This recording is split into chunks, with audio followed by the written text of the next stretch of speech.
Why, hello. Welcome to the Captain's Cast. How do 7 days go by that quickly? I will never know. I told you, didn't I? I told you last week, just 7 short days, and you said no, Captain. That's too long. When will 7 days come? Well, here they are. I don't even understand how they went by so quickly.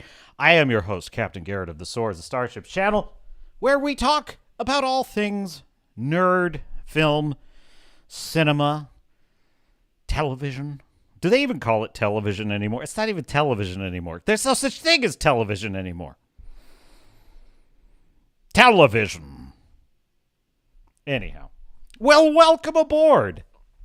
One more time, Mr. Producer. I have to show my good side and my better side.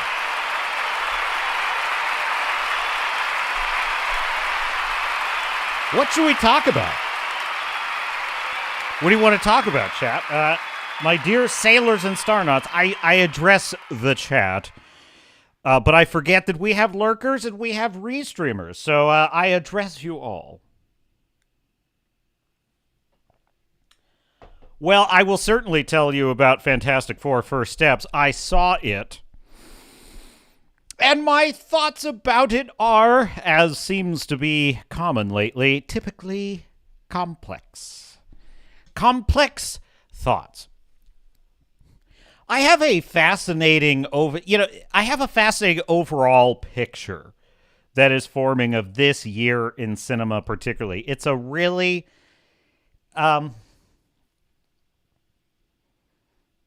it's popular in films to show a coma patient just waking up and just shooting out of bed, and suddenly they're back to their lives and they're like, oh my God, I missed out on how many years was I out? There's lots of examples of this. The Walking Dead with Rick, also 28 Days Later, both zombie films about a patient waking up after the apocalypse has happened. Kill Bill. She wakes up out of the coma. Bang! She's ready to start getting revenge, kicking ass, taking names. I do like those movies quite a bit. And the reality is somewhat different. The coma patient wakes up and they're basically, their muscles have atrophied. They've wasted away, and the road to recovery is long.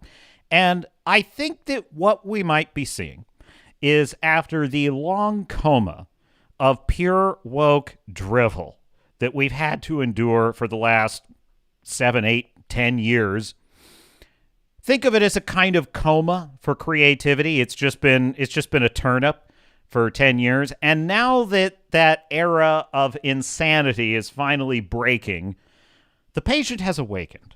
The patient is awakened and is alert and is looking around and is wondering what's been happening the last 10 years. But there's a long road to recovery ahead of us. And that is what I would liken some of the films I've experienced this year to. They are somewhat anemic. They are somewhat atrophied. But the healing process is, it seems, happening. Present. So we will get into that in greater detail. Now, I have to grab my chat, which is maybe kind of a weird way to put it. I must pull up my chat so that I can see what the people have to say. I was a little behind schedule today. Yes, thank you, Mr. Producer. I appreciate that. I have to know who's there. I have to know who's chatting already. And if I'm muted. I've been muted for 5 whole minutes. No, I'm not. I checked that. I checked this time. And I just double checked. Oh, thank God. Oh, thank God. Oh, thank God. Crowbar the Skull says, hail, Captain, hail, fellow crewmates. Crowbar the Skull first into the chat today. You were going to send me something, Crowbar. Did you join the Discord? The link is in the description this year. This year. It's in the description presently. So if you haven't joined, join. Send me your work. Starfleet is in the chat with Godzilla back as his profile picture, and that is very, very shrewd, Starfury. That is typically shrewd, sir, because it indicates you may know something the captain also knows about the subject of Godzilla, which we will get into directly. That's how Grand Moff Tarkin says it. Directly. Does the captain have a good side? Of course I do, Starfury. It's all the good side. All of it. It's like this is good side, this is good side, that's good side. Mixed? No, what are you talking about? Wrangler says a whole lot of Ola. A whole lot of Ola, Wrangler. Welcome aboard. Assume you'll post it. Redoubt Production says mediocrity achieves high praise in the age of slop. Not here, Redoubt. How dare you say that to me, Redoubt? You wound me, sir. You wound me. Have you not watched this channel? I get so much heat for how negative I am. Everyone's just like, oh, you don't like anything. I will never go easy on slop, ever. Mediocrity is not a passing grade on the Swords and Starships channel. What's the name of my channel, Mr. Producer? No, since the last time I changed it. It's still Swords and Starships. Okay, thank you. Swords and Starships, we have a standard here that will never alter, which is quality is quality. I don't care how many films. I was speaking to a Gen Z woman today. Yes, and she was verified female. And I was saying, I was talking about, have you seen this movie or that movie? And she said, I haven't seen a lot of movies lately because I just haven't, I don't know. I haven't seen a good movie lately. And I was like, correct. Correct. Because there are none. There are almost no good films right now. And that's not me being black-pilled. I think we stand at the brink of a golden age of creativity. I think that art and creation and architecture and things like that, they go through periods of rising and then stagnation and then decay and then rising again. Did you know? I was looking at the timeline. There was this YouTube video, and it said the timeline of the Roman Empire's rise and fall, the Roman Republic to the Roman Empire's fall, from BC 700 to AD 400. 1,100 years is how long the Roman civilization lasted. A millennium. It was a millennium civilization, and yet it fell. This is what's crazy. The aqueduct. So there was a Roman historian, I think it was like the AD 100s or 200s, if memory serves. Around AD 100, 200, a Roman historian was studying the Roman aqueducts, which were still quite in use in the Roman Empire, and they were already so ancient that they were being studied in their own contemporary time. That's how old and ancient the Roman Empire was by the AD hundreds. So think of how much civilization and how much achievement and all of that, and yet still there came a time when the party was over and something new had to be born. And so it is with art. We live in a period where something is on the way out and something new. I don't know exactly what it's going to be. Some call it the Iron Age. Some call it something else. But we shall see. We shall see. Starfleet, Wrangler with a $4.20 super chat. Why, thank you, Wrangler. Starfury's being awfully friendly in the chat, which is great to see. Crowbar says, watching Disney Marvel makes me a coma patient. I can understand. Have you seen Fantastic Four? Let me know your thoughts. Starfury says, the patient has awakened and needs extensive therapy. Agreed. Redoubt says, Starfury, Starfury and get stampeded over a bunch of redcoats during the opposite direction, reenacting traffic jams most Pittsburghers endure on their morning commute. Gojira, says Wrangler. Star Fury says, I just rewatched Godzilla. Which one, Star Fury? I presume -1, and loved it. So chomped on my previous JPEG. And loved it, so chomped on my previous JPEG. What? I don't know what you're saying. Speak English, man. Redoubt says, that's a scary prospect. Not going to lie. I think we're more closely on the cusp of Skynet than a golden age. Oh, don't doom, Redoubt. Don't doom. I think we're more closely on the cusp of Skynet than a golden age, but I'm happy to be proven wrong. Just the real Skynet produces slop that clogs our arteries rather than taking us out with cool pew-pews. I want laser guns. That made me so mad about Terminator Salvation. I wanted laser guns in the future. Is it too much to ask for freaking laser guns? And why are we watching Terminator Salvation and they're using conventional weapons? Why? I'll tell you exactly why. I will tell you exactly why. That's why you're here on the Swords of Starship channel for trenchant, prescient analysis by a slightly unhinged host. Now, it is because they thought Terminator Salvation was going to be like a trilogy. They thought it was going to launch their shared universe of Terminator, and they wanted to do what is the most annoying trope in requels, prequels, reboots, you name it. They wanted to tell the origin story of the stupid plasma rifles. And guess what happened? They never got their sequel because that movie is junk. Not trash, but junk. It's junk. And I hear so many people retroactively defend Terminator Salvation. And granted, it's the least terrible of everything post-Terminator 2. I will grant you that. But it's not a good movie. It's not a good movie at all. It's terribly written. The action sucks. It's so boring. I tried watching it again recently just as an intellectual exercise. And this is the third time I've tried that, by the way. And I was like, every time I try to watch this movie, I remember why I hated it.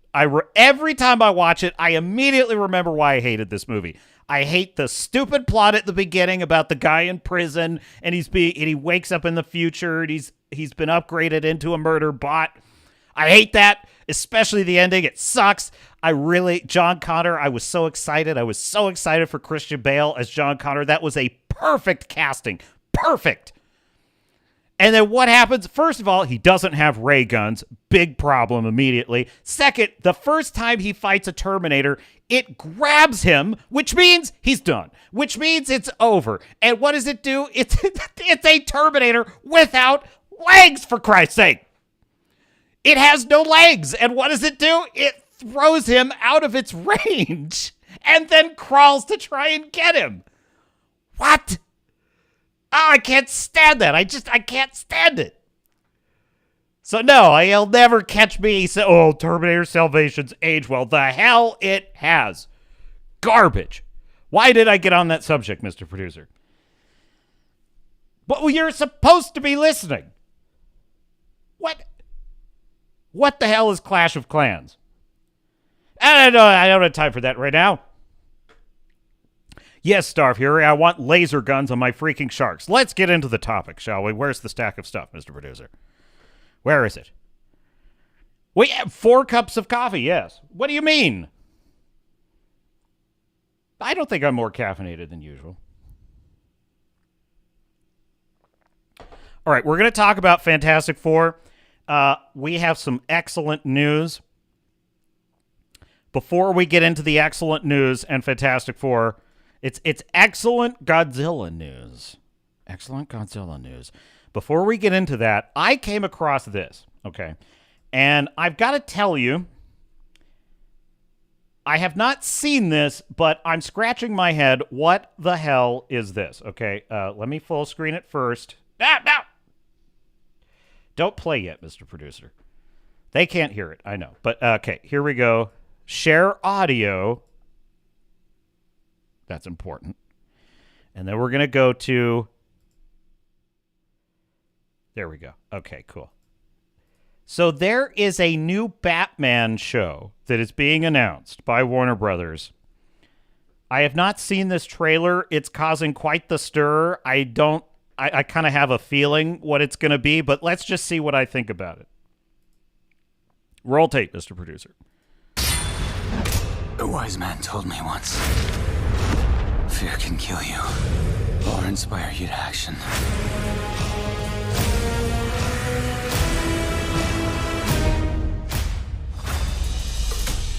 My son, when you take my place, it'll be your duty to always be ready for battle. What are those? Oh, print out! You're a historical man. You're going to love this. It's Batman is an Aztec. He's an Aztec prince. And he is going to stop the evil white man. I cannot wait for this.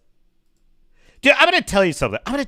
As revisionist history goes, the Aztecs have been so completely rehabilitated by lying revisionist history. They were as murderous, they were as evil, they were as autocratic an empire as has ever existed on this planet. They practiced slavery, cannibalism, human sacrifice, child sacrifice. Everybody hated them.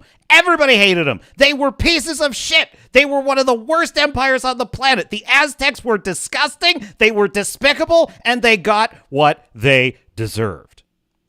But history remembers them as, oh, they were such a beautiful empire, and then bad things happened to them because white, evil Christians arrived with better technology and, let's face it, a superior culture. At the time, yes, I consider European culture of that time superior to a culture that tore the hearts out of people dozens at a time. You will forgive me if I don't apologize for that perspective. If that offends you, go find a channel more to your liking. But let's roll tape. My hands control the power of destiny. What I want is gold. Impossible.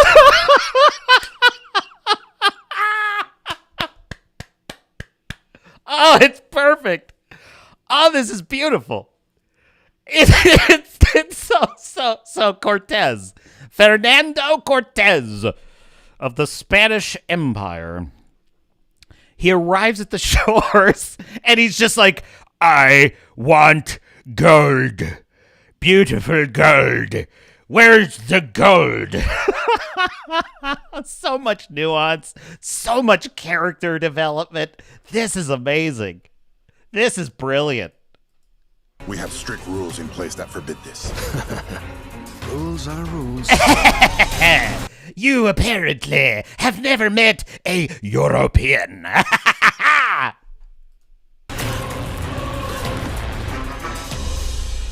Slaughter them all! Oh, jeez. Are you all right?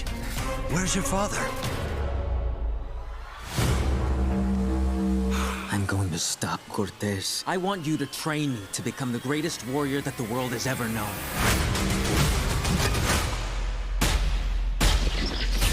What else do you require, my lords? Fear. This is unbelievable. This is incredible. This is one of the most. This is one of the wokest pieces of trash I've ever seen. Now, what does woke mean? Oh, you can't define woke. I'll define what woke is. Wokeness is lying about everything. That's what wokeness is.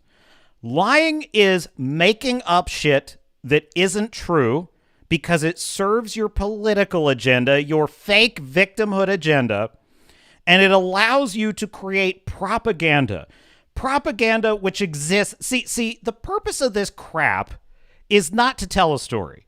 The purpose of this crap is to rewrite what happened and to raise a generation. Look, I'm a victim of this. I grew up with Captain Planet, which was exactly that. Captain Planet was crazy Greenpeace climate change propaganda, and I loved it at the time because I didn't know any better. It was just a superhero stopping bad guys. I didn't care. My mother used to have the same reaction that I'm having to this. She had to that because it was like the bad guys in Captain Planet. They just wanted to spread smog. That like one of the One of the bad guys, like his whole thing was he made cars that deliberately belched smog because he just liked smog. And he was like, the more smog, the better. And my mom would be like, I don't think that that's how anybody thinks. I don't think there's anybody in the world, no matter how greedy they are, that actually just wants smog in the air, you know? And I was like, you don't understand, Mom. He's just a bad guy, and that's what he does, you know? I didn't care. But hey, you know, like Finn, the stormtrooper, I broke free of the indoctrination. Let's see. What do we have here? Star Fury says there's only 2 Terminator movies, and F you if you think different. And F you. That was what are you Joe Scarborough all of a sudden, Star Fury? And F you if you disagree. Well, I agree with you. There's only really 2 Terminator movies. Star Fury says, of course, Batman would protect the child-killing heart cutters. Wait until, like the video, if you agree with me that the Aztecs are being glazed unjustly because they're a bunch of cannibalistic, child-sacrificing bastards. Just like the video, if you agree with that. Regular says they make him look like a bat version of Tetzcatlipoca or something. Starfury says the same historical apologist would have said the aliens from V who eat humans were just misunderstood. Redoubt Production says Baleman voice, where's the gold? Yeah, exactly. As someone who's occasionally interested in Elseworld one-offs of established franchises, this Bat-Zatek is the personification of cringe. It truly is. So I'll give you right now, there is a better storyline here, because what a lot of people don't understand is that Cortez did not conquer the Aztecs alone. He enlisted the help of multiple armies who had been enslaved by the Aztec. If anything, he was more like he was actually quite similar to Daenerys Targaryen's story arc in Game of Thrones. Now, not in character, but like basically how she arrives at Slaver's Bay, she liberates a bunch of these enslaved armies and uses them to overthrow the tyrants of Slaver's Bay. That's almost exactly what the story of Cortez was. He didn't do it for humanitarian reasons. I'm not saying he did it. He had some problems with it as a Christian, but yes, he was out for conquest and glory, and he wanted to civilize the country. But he had plenty of people that were locals that agreed with him and or at least were willing to ally with him. So a better story for this would be if Batman was one of the tribes who had been enslaved and continually human sacrificed. Hell, how about this? His parents were human sacrificed by the Aztecs. He becomes Batman, and he fights both Cortez and the Aztecs. I think that would be cool. I think that would be a cool story for him. Of your training, I still can't defeat them. If only there was somebody who was stealthy. Oh, God.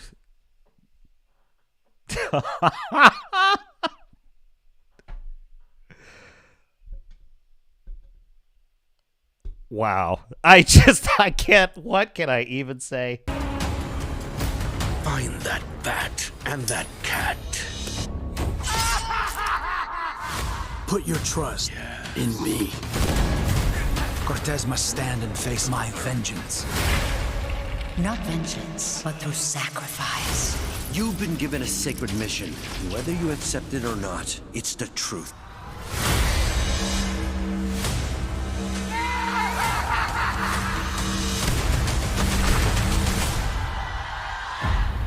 Tell us, War Leader, what are your orders? Attack!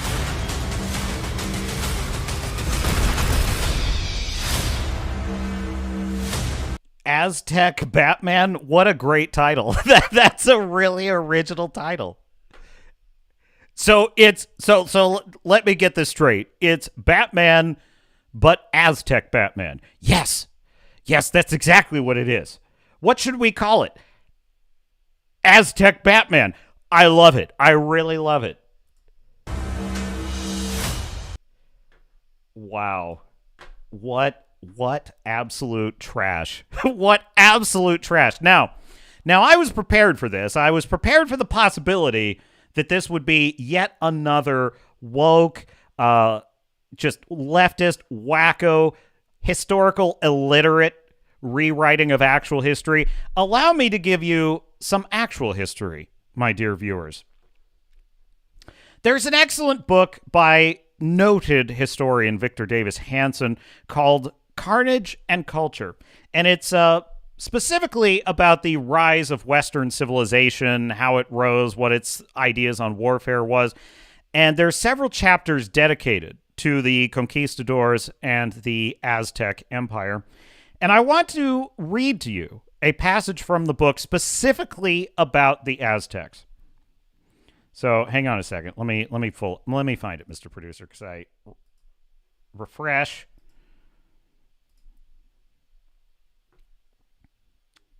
There we go. I think I got it. Okay, cool. Share screen, Mr. Producer.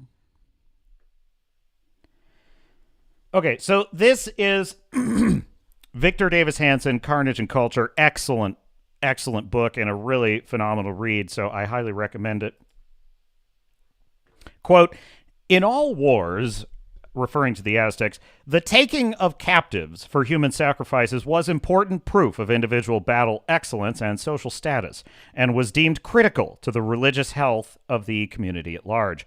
More often still, sacrifices were shrewd occasions for nightmarish intimidation, spectacles of bloodletting warn potential adversaries of the consequences of resistance. For example, the Aztec king Ahuitzotl, I wrote down the pronunciation, Ahuitzotl, that's right, Ahuitzotl, purportedly organized the butchery of 80,400 prisoners during a 4-day blood sacrifice at the 1487 inauguration of the Great Temple to Huitzi. Let me find, what is that? Huitzilopochtli. Okay. The 1487 inauguration of the Great Temple to Huitzilopochtli in Tenochtitlan, an enormous challenge in industrialized murder in its own right. Ahuitzotl's killing rate of 14 victims a minute, 14 victims a minute over the 96-hour bloodbath. So I'll say that again. In this one celebration, the Aztec king, Ahuitzotl, killed 14 victims a minute for 96 hours. That 96-hour bloodbath far exceeded the daily murder record at either Auschwitz or Dachau. The presence of 4 convex killing tables, so arranged that the victims could easily be kicked down the pyramid, turned human sacrifice into an assembly line process.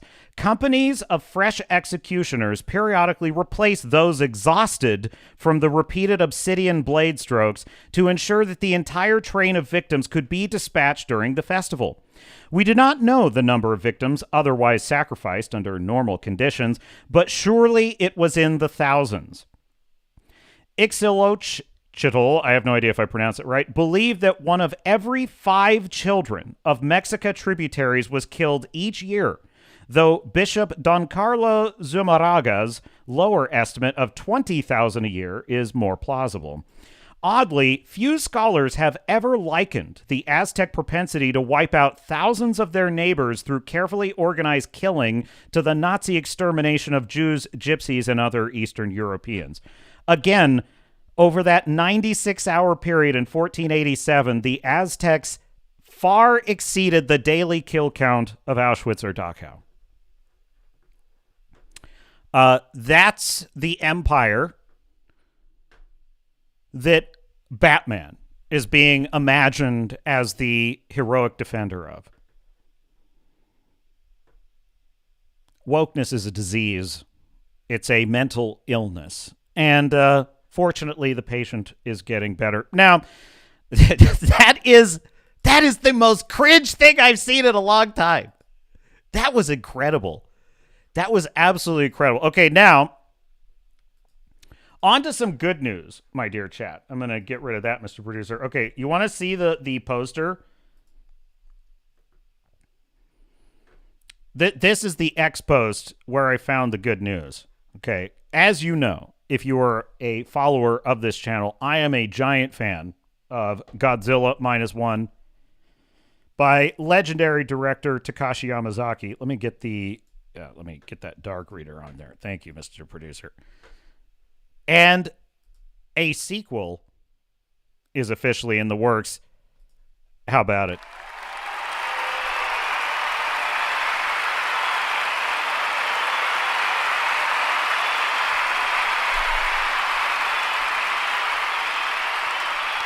So Takashi Yamazaki is working on a sequel to Godzilla Minus One.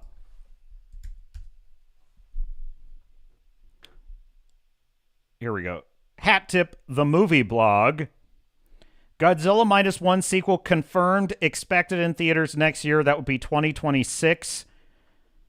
Toho has officially announced the sequel to the acclaimed Godzilla Minus One, now in active production. Director Takashi Yamazaki returns to write, direct, and handle visual effects for the project. Bloomberg and World of Real report that the sequel could arrive as early as 2026, marking a fast-paced follow-up to the 2023 hit. Isn't this incredible? Isn't this incredible that like I mean, it's not like a tiny company, but compared to a Hollywood studio like Warner Brothers or Paramount, the fact that Toho is able to greenlight the project, they get the script written, and it's in production. They're going to have a sequel within 3 years of the first one coming out. That's impressive. That's impressive. Principal photography began in Japan in August 2025, which is really impressive since August 2025 hasn't happened yet. So that's some kind of typo. I did see from another source, apparently it's in production now. I don't know. That's the rumor. The production reportedly features a significantly increased budget and expanded scope compared to the first film. Definitely put a like on the stream if you're excited for that. With what Yamazaki could do with less than $15 million, now he's going to have a bigger budget. Can you even imagine how cool it's going to be, how good it's going to be? Yamazaki is expected to shoot major action and kaiju sequences in the coming months. Toho International head Koji Ueda confirmed a late 2026 release window, aligning with Toho's policy to avoid launching alongside Legendary's MonsterVerse releases. This is very exciting, this will be a canon continuation in the same universe. It will follow the events from Godzilla Minus One directly. Yamazaki clarified that this is a straight-up sequel, not an anthology, not an alternate timeline. Fans will see further development of the central characters, which I certainly hope includes Koichi Shikishima, and Noriko, as they continue to face new kaiju threats and the lingering aftermath of Godzilla's return. Toho's long-term kaiju ambitions also include a larger slate of Toho kaiju films. They are developing sequels to Reiwa-era installments like Shin Godzilla, a movie I also liked, and other projects aimed at expanding the franchise. Rumors suggest the sequel may even introduce additional monsters, such as Ongyrus, am I pronouncing that right, Staffede? And Veron, hinting at a broader kaiju universe. Well, I don't even reckon. I'm thinking, when I think of other like Godzilla universe monsters, I think of King Ghidorah, I think of Mothra, I think of Mecha Godzilla. I don't really like, these two aren't ringing a bell for me, which is super embarrassing. So we're moving on. Takashi Yamazaki, fresh off Oscar-winning success for Godzilla Minus One, commands the sequel. I love the use of that word, commands. That is such an appropriate use of the word command. Yamazaki, the captain of the ship, matters. And the captain of this ship is Yamazaki. He has assembled a visual effects team to exceed the first film's 2023 standard, which let's just be frank, humiliated humiliated Hollywood, specifically Disney Marvel and Disney Star Wars, with obscene budgets, produced garbage. And this guy with $15 million and a couple of drums of gas was able to produce a triumph of visual effects. Now, I mean, obviously, it wasn't like... I mean, it was still a little janky at times. It is a Godzilla movie, let's face it. But, I mean, compared to what Hollywood achieves, like $30 million an episode for The Acolyte, and it was just garbage. And this guy with $50 million pulls off this incredible, like, sea battle and this incredible aerial sequence where Shishkima's flying against... The film is gorgeous. Minus One is a beautifully shot film. The color palette is perfect. It's got a kind of matching visual motif to something like Saving Private Ryan or Band of Brothers, like World War II, Letters from Iwo Jima, like World War II era films.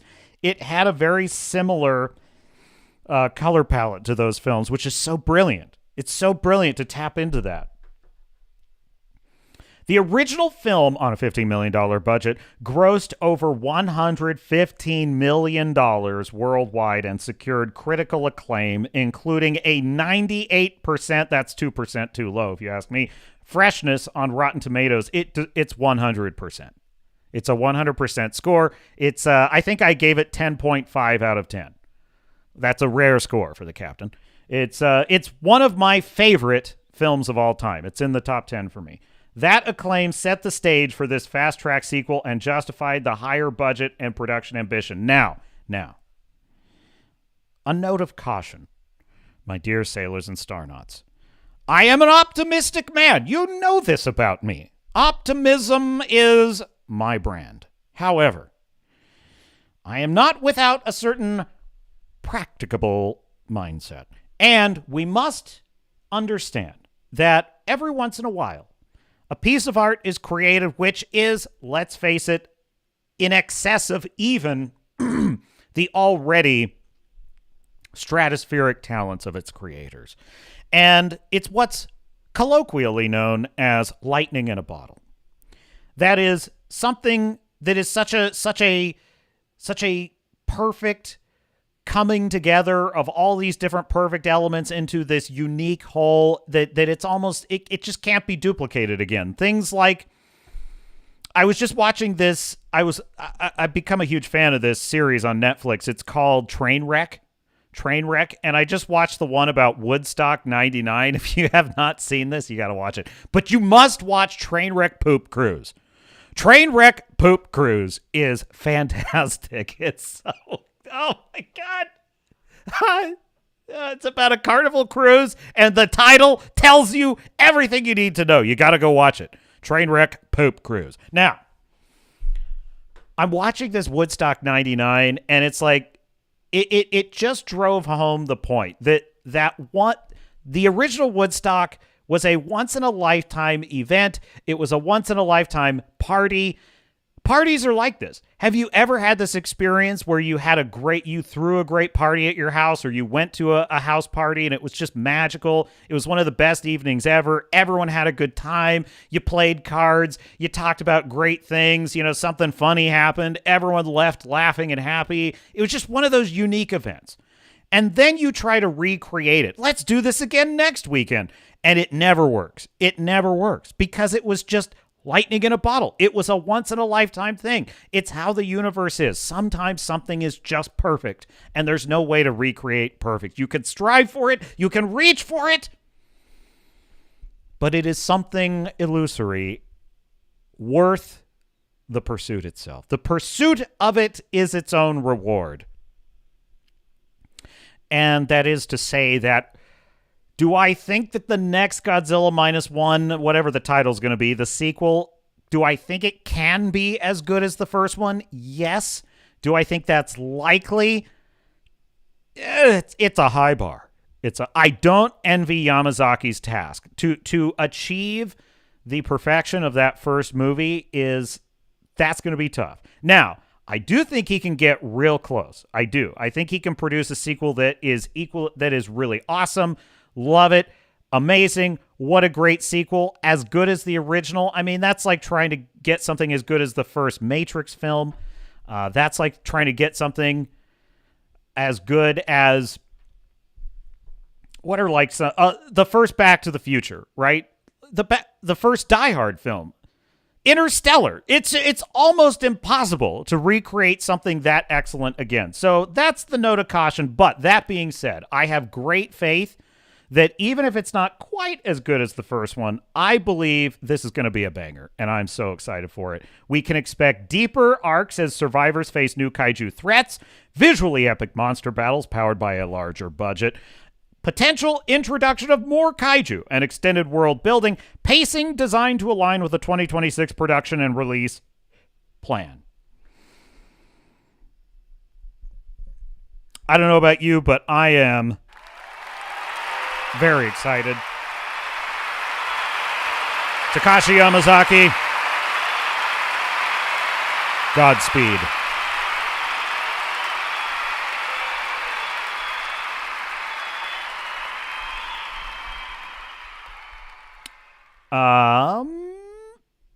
Let's see here.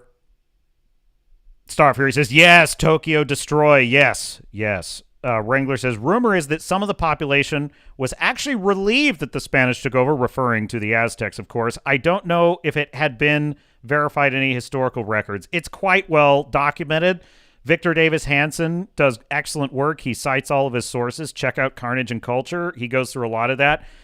Cortez had a lot of technological advantages. He still had to recruit help from the natives because the Aztecs had a massive army. So he couldn't have done it if he didn't recruit the native populations that had lived under them for years. They were conquered peoples. They had been conquered, and they were routinely having their people taken away from them year after year after year to be sacrificed. They hated the Aztecs, but they had no ability to oppose them. Of course, Cortez was a godsend for millions of enslaved human beings who were being murdered and butchered by the Aztecs. The Aztecs were a despicable culture, and they don't deserve any praise. Now, can we look at their artwork and admire it? Can we study them historically and see there's nuance and context in their history? Of course. But this idea that they were these peaceful, happy, enlightened people is nonsense. It's nonsense. Humans, historically, are savage. It's just what it is. Go watch Woodstock 99. If you think that we've changed, you got another thing coming. Our savage nature remains, even if our civilization has evolved.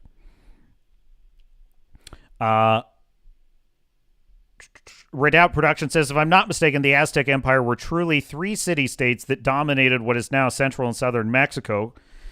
Yes, I believe that is correct. So you already have the seeds for suppression of more rural population, making it quickly understandable why Cortez found allies when he invaded. Starfury says, when are we going to talk about Fantastic Foreskin? Excellent question, Starfury. We are going to talk about it now. We are going to talk about it directly. So, Fantastic Four skin first steps. I have what I do like that. I do. Redoubt says all I can wonder is what can follow up Godzilla Minus One. I have some ideas. I think it should take place in the 60s maybe, and Shkishkima is a father, and we have like Akiko is grown up now, and she's kind of a major character, and they face a new kaiju threat. I think that would be a cool angle. And then you have like a 60s era Japan vibe. I think that'd be cool. Now, and her father's a hero. That'd be cool. And then the third film is in the 80s. That would be rad. I think that'd be super rad. Now, let's talk about Fantastic Four. So I have seen it, my dear chat. Spoiler, yeah, are we going to... Do I even need spoilers? I don't think I even need spoilers. Well, no spoilers for now, but we'll see how it goes. So I watched this film, and I have to tell you, I was entertained. I was entertained by the movie and kind of enjoyed it on a couple of levels. The problem is I enjoyed it as a science fiction story. It was kind of you know what it was? It was like a kind of good Star Trek episode. That's actually kind of what it was like for me. So Fantastic Four First Steps, as it's immediately established in the very beginning of the film, it takes place on Earth 838, which is an alternate universe to the main MCU universe. So it's not part of the main MCU universe. It's in another one. Now, clearly, they are going to have this Fantastic Four show up in the main MCU universe. That's clearly what they're setting up. But for the purposes of this film, that's what we're dealing with. Now, it reimagines an alternate 1960s America in which the Fantastic Four have become basically the thought leaders and protectors of the entire planet to such a degree that they have invented miraculous new technologies that have changed the world forever. Their efforts to protect the planet are so effective that they've actually managed to negotiate a treaty where most nations have disbanded their militaries so that the Fantastic Four can protect them. And that's basically the status quo. It's a kind of retro-futuristic Jetsons universe. All of that, I actually really liked a lot. I dug it. I really did. In fact, I will say that the visual aesthetic and the thematic elements of the technology, the 1960s era, the little robot that's helping them in their house, it was very much what people imagined the future would look like in the 60s, which I thought was really cool. It had a very handcrafted vibe to it. I really liked all of that. I got to say, one of the things about this that was really kind of refreshing was that it sort of just pulled me into this world. And because it wasn't, listen, I'm not against the shared universe thing. I'm not. I'm a big fan of that when it's done well. But because the MCU has become so weighed down with so many characters stuffed into it all the time, it's like every single MCU movie now is a bunch of cameos. Everything is nanites. Everything is fucking nanites now. And I hate it. I hate that crap. So what's nice about Fantastic Four is that it's just an alternate world. There's no other superheroes to worry about. There's no other lore to worry about. And there's no fucking nanites to worry about. It's kind of like, it's like technology again. It's about technology and spacecrafts and faster than light travel. Yes, there's faster than light travel in it. Invented by the Fantastic Four, of course. And there's something so charming about seeing Mr. Fantastic figuring out equations on a chalkboard, you know, and having like a 60s educational show for kids. Like, that was all really cool. That was all a really interesting vibe. Also, I had a thought today. Does anyone say cool anymore, or is that just me? I think I'm the only one saying it. I'm the only one saying it that's left. But I still say it because, you know, millennial and all that. It's funny, I was watching Woodstock 99, the documentary, and one of the performers of the Woodstock concert, I think it was the lead singer of Limp Bizkit, if memory serves, and he said, that concert was fat. And I was like, I remember that. I remember when we said fat as like, oh, now it's like fire. You know, it's like, it's, oh, that was fire. It's like back then it was, oh, that was fat. Now,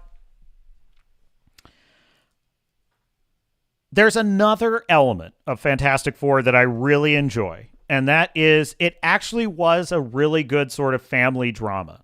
The four characters of Sue, Johnny, Ben Grimm, and Reed Richards just interacting, kind of joking, laughing, fighting as a family, wrestling over moral dilemmas. That all was really good, and it worked really well, and it was very much about family.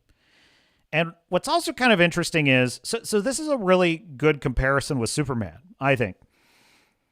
A thing I liked about the James Gunn Superman was that the people of Earth love Superman. Like, he's a rock star to everyone on planet Earth. I liked that a great deal. I think that's how it should be. I still remember the Christopher Reeve film when Superman carries a frozen lake, like the surface of a frozen lake. He just turns it into an iceberg and he drops it on a fire to put it out. And the firemen are on the ground and they're looking up and they're like, that man is a miracle. And I was like, that's a cool That's how the people look at Superman. And it's pretty much the same with the Fantastic Four. The people of Earth love the Fantastic Four. They're icons. Everyone's obsessed with them. They're protectors. They're the best among us. Like, I enjoyed all of that. And I enjoyed that they're just a family. They're a family who are living their lives, and they love each other, and they take care of each other. They're also a team. That was all really cool. I don't think Sue Storm was as girl boss or cringe as people were worried about.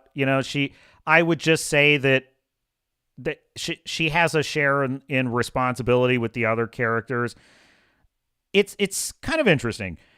I would say that Sue and Reed are both kind of equally leaders of the Fantastic Four. She often looks to Reed to solve the problem, but Reed is trying to solve a problem that's kind of unsolvable, which is Galactus, and so he has a lot of self-doubt. He thinks he's finally run into the man he cannot defeat, the enemy, I should say, that he cannot defeat, which is kind of cool. I was down with that. Here's what doesn't work about Fantastic Foreskin First Steps, to use Staffhitty's term. It is, while it's a pretty entertaining science fiction movie, and it's got really entertaining science fiction elements such as fast and light travel, the cosmic horror of Galactus, the kind of, puzzling together, how do we solve the unsolvable problem? That's all really cool. It's not a particularly great superhero film, though. Now, it does have a good story arc for the characters. I would argue the story arc for the Fantastic Four is much better than Superman's story arc in James Gunn's Superman. The Fantastic Four were the stars of the film, unlike in James Gunn's Superman, where the stars of the film were Mr. Terrific, Guy Gardner, and Lois Lane. The stars in this film were, in fact, the Fantastic Four. So credit where it's due. However, every time they used their powers, which to me did not feel like a lot, I honestly felt like they barely used their powers in the movie. All of them, quite frankly, didn't use their powers very much, in my opinion. Now, I think they actually did, but I think the reason it felt like they didn't is because when they were using their powers, most of the time it was for something kind of banal. Like Reed Richards stretching to reach a control, or, Sue Storm just making them invisible so that they can avoid a crowd seeing them, just things like that. And I felt like a lot of them were using their powers sort of that way. Johnny Storm probably got the most use out of his powers in the film. He seemed like the most useful because he can fly and all that stuff. But when they were actually in battle, I just didn't feel like they used their powers very much at all. I didn't feel like they used them very cleverly. The action sequences weren't very interesting. I mean, I think this is a better movie by very slightly. This is very slightly a better movie than Superman. And it's definitely a better movie than Thunderbolts or Captain Mothman. However, in Thunderbolts, the action sequences, for the most part, were much more entertaining and interesting and used the powers of the characters in a much more interesting way than the Fantastic Four did. So it's kind of a weird situation. It was like a classic Star Trek episode where the characters are kind of fun and likable. But as a superhero film, it's not much of a superhero film, to be quite honest. Derpy Entertainment has arrived in the chat. Welcome, Derpy. Derpy says, fantastic mid. The setup was weak, the plot weak, Galactus weak. We say coral instead of cool. Really? I did not know that. Thank you, Derpy. From now on, I will say coral, and I will bask in the looks of approval I get from my peers. Anthony Timmons says, the negative zone. Is that me? I still can't stand Pedro Pascal. Yeah, no, so it's really actually funny. My coworkers have continually looked at me this past couple of weeks for my opinion because they think I'm about to trash Superman. They think I'm about to trash Fantastic Four, and they've been surprised both times. I was like, no, they were all right. They were pretty good. There were things I liked. They were mostly pretty good, but I have issues with them. And that holds true. I think I'm basically saying that Fantastic Four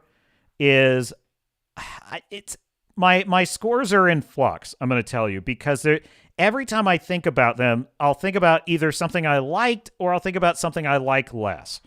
And so I would say that probably the fairest score I could give is a 6 out of 10 for this film, and roughly a 7 out of 10 for Superman. I don't know. I think I kind of enjoyed Fantastic Four a little more than Superman, if I'm being honest. So they're probably both a 6 out of 10, if I'm being honest. So I think probably a 6 out of 10 for both films. Star Fury says, is that the Rotten Tomatoes rating? At Anthony Timmons, the negative zone. Fu Man Blue says, hail and well met, gentlemen. Coming aboard. Welcome, Fu Man Blue. Good to see you, sir. Assume you'll post. We're talking about Fantastic Four. Star Fury says, still had the women save the day. The MCU lives. Oh my God, I almost forgot. I almost buried the lead. What was I thinking? I'm so sorry, dear chat. Silver Surf Her. Okay, this we got to talk about. We got to talk about Silver Surf Her. And I love that you brought up Derpy Entertainment, that Galactus was weak. I don't know. I kind of, maybe I disagree, maybe I don't. I'm not sure.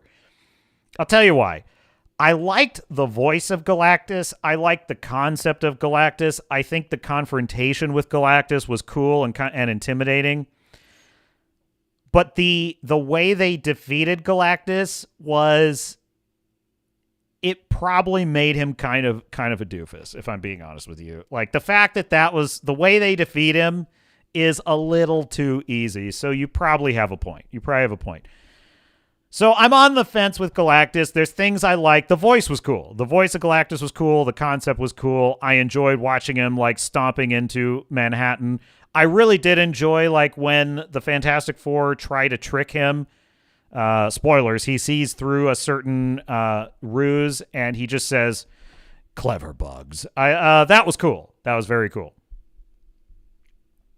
Silver Surf Her, on the other hand. Now, I'm a big fan of Julia Garner. I think she's a great actress, famously for Ozark, which is a pretty good show, and a great show.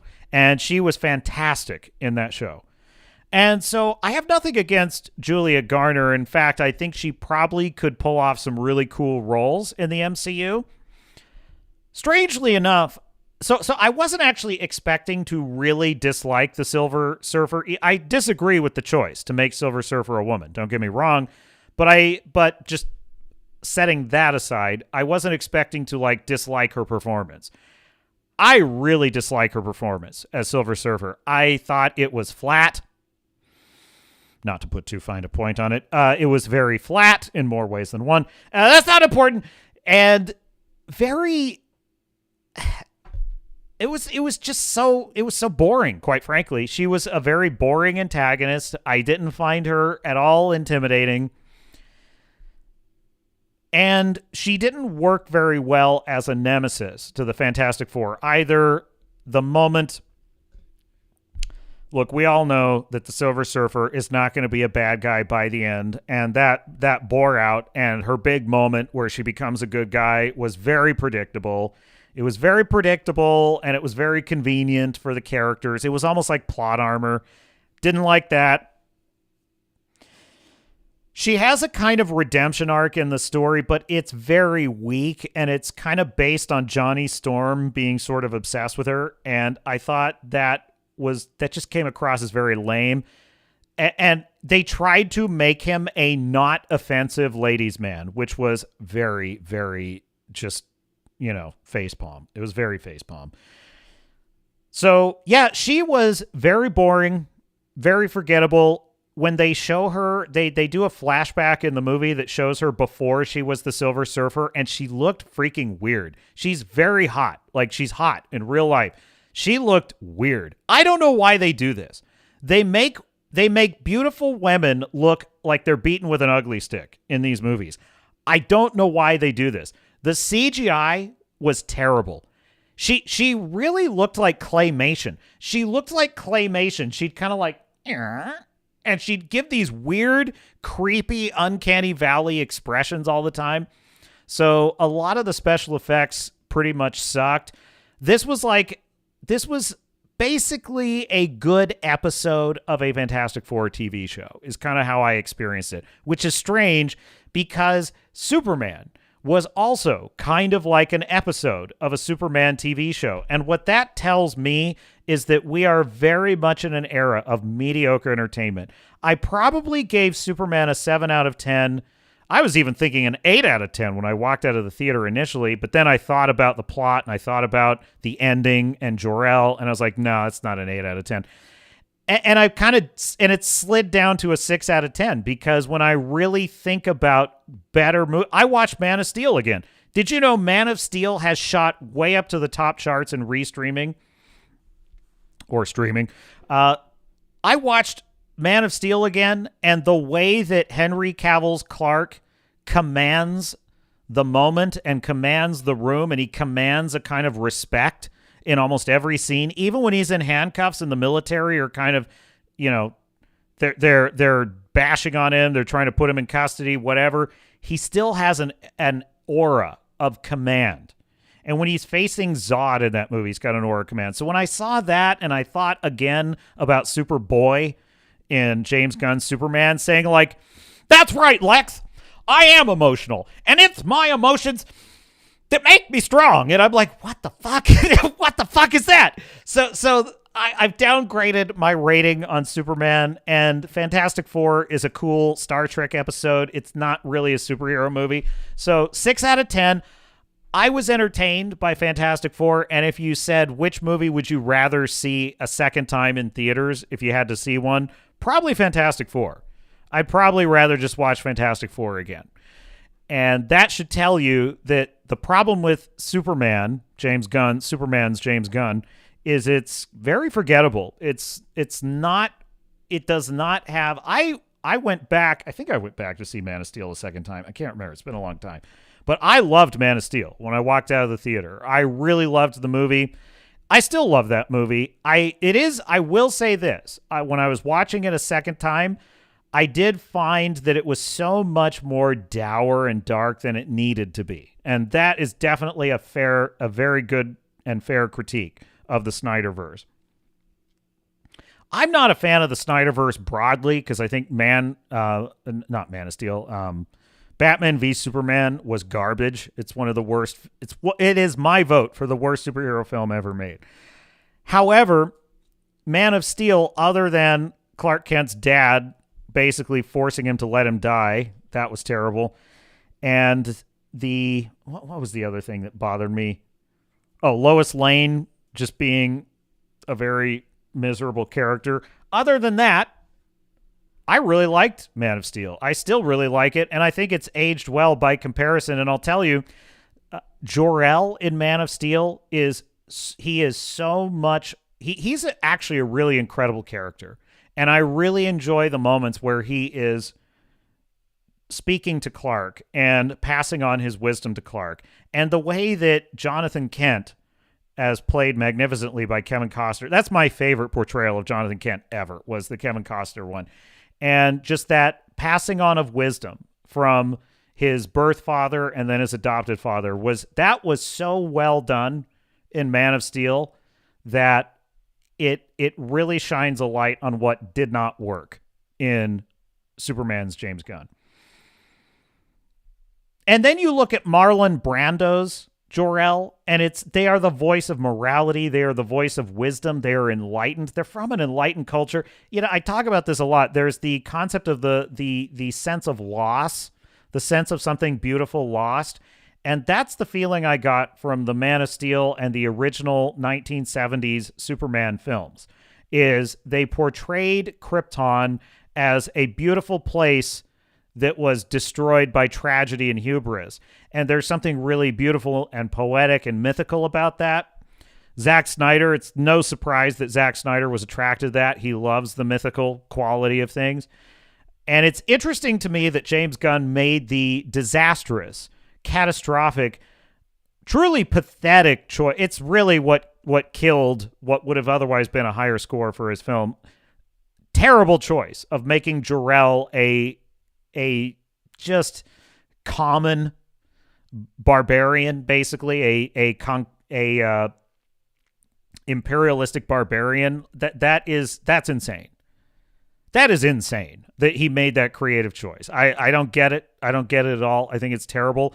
I think it pollutes the entire film. I think it poisons the well for me.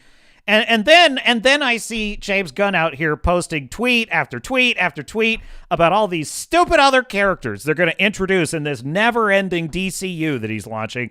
And I'm just like, just shut the fuck up. I don't give a crap about your stupid creature commandos. I don't care about all the other characters that we're going to shoehorn.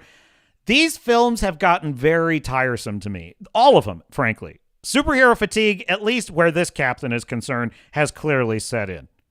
Because even though I roughly enjoyed Superman 2025 and I mostly enjoyed Fantastic Four, I'm also very much aware of the fact that these films they all seem like parties at the end of the world to me. Whereas as superhero films are concerned, they seem like the aftermath of a great era of superhero films. They seem like they are trying to recapture the magic of a party that ended a long time ago. As Woodstock 99 is to Woodstock 69, so is basically every superhero film that comes out to the films that preceded them. Nothing is ever going to, I don't see any future films in the DCU or the MCU coming close to the quality of Iron Man, Spider-Man 1 and 2, the Dark Knight trilogy. I don't see, even Man of Steel, quite frankly, I don't see new films coming close to that. And it's really pathetic. Anthony Timmons says Man of Steel was rather dark. I agree. Unnecessarily. Like the fact that Snyder insisted, and to be fair, Christopher Nolan had a hand in the writing of that film too, so he deserves some of that. Nolan put his own brand of grimdark on it. But the fact that they did not have a Fortress of Solitude, the fact that the Kryptonian technology, although it was cool looking, the fact that the fact that it was so coral looking was interesting, but it was so grimdark, and that was so unnecessary. Why did I say it like that? Why did I say unnecessary? The negative zone, Anthony Timmons says, I believe is where Annihilus is from in the Fantastic Four books. Yeah, I am not a Fantastic Four lore guy. I read some of their comics. I was never a super fan of Fantastic Four. The negative zone, and Blastar is also from the negative zone, I believe. Anthony says, my favorite Russell Crowe role has always been Captain Jack Aubrey. Great movie. Oh, Master and Commander, hell yes.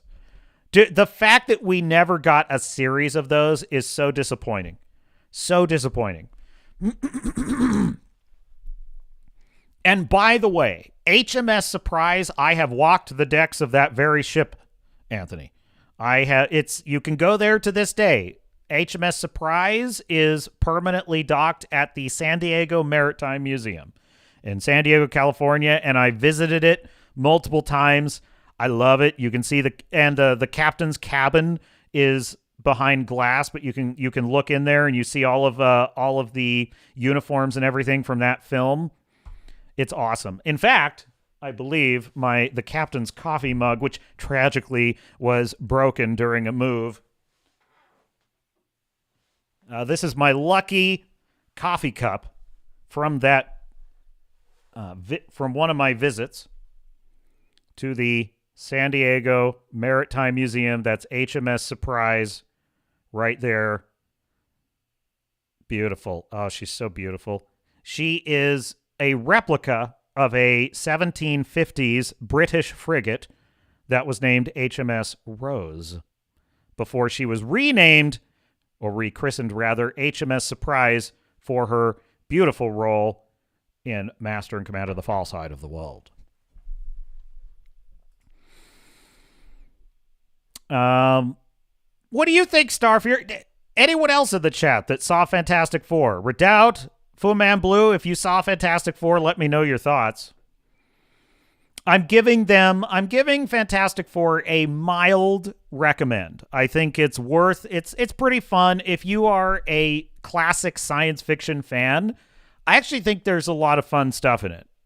I really enjoyed the retrofuturism of the 60s. I thought in that sense, it was very refreshing because, as I've mentioned, everything post Phase 3 in the MCU has turned into nanites and magical bullshit drivel. Whereas the original Iron Man was, I mean, it was absolute gear porn, you know. The first Doctor Strange movie introduced kind of cool, like, choral rules about, like, the magic system and everything. That was all really neat, okay? And Fantastic Four First Steps kind of returns to that, where it's like there's interesting technology, there's a sense of, like, there's rules to things. I like all of that. Not great in terms of... I think it's probably one of the weakest Fantastic Four films. I have had enough of Pedro Pascal. He is crap. He is crap in this movie. So yes, all of the hype about how annoying and cringe Pedro Pascal is, it all holds up in this film. I do have a couple of things for Fantastic Four. Let's check out... I'm curious. I'm going to do the Critical Drinker review because I'm curious what he thinks about it. His title for his review was cryptic, so I don't actually know based on the title, so I've saved this for the Captain's Cast. So we're just going to check in with Critical Drinker's review of Fantastic Four First Steps. Grab that link, Mr. Producer.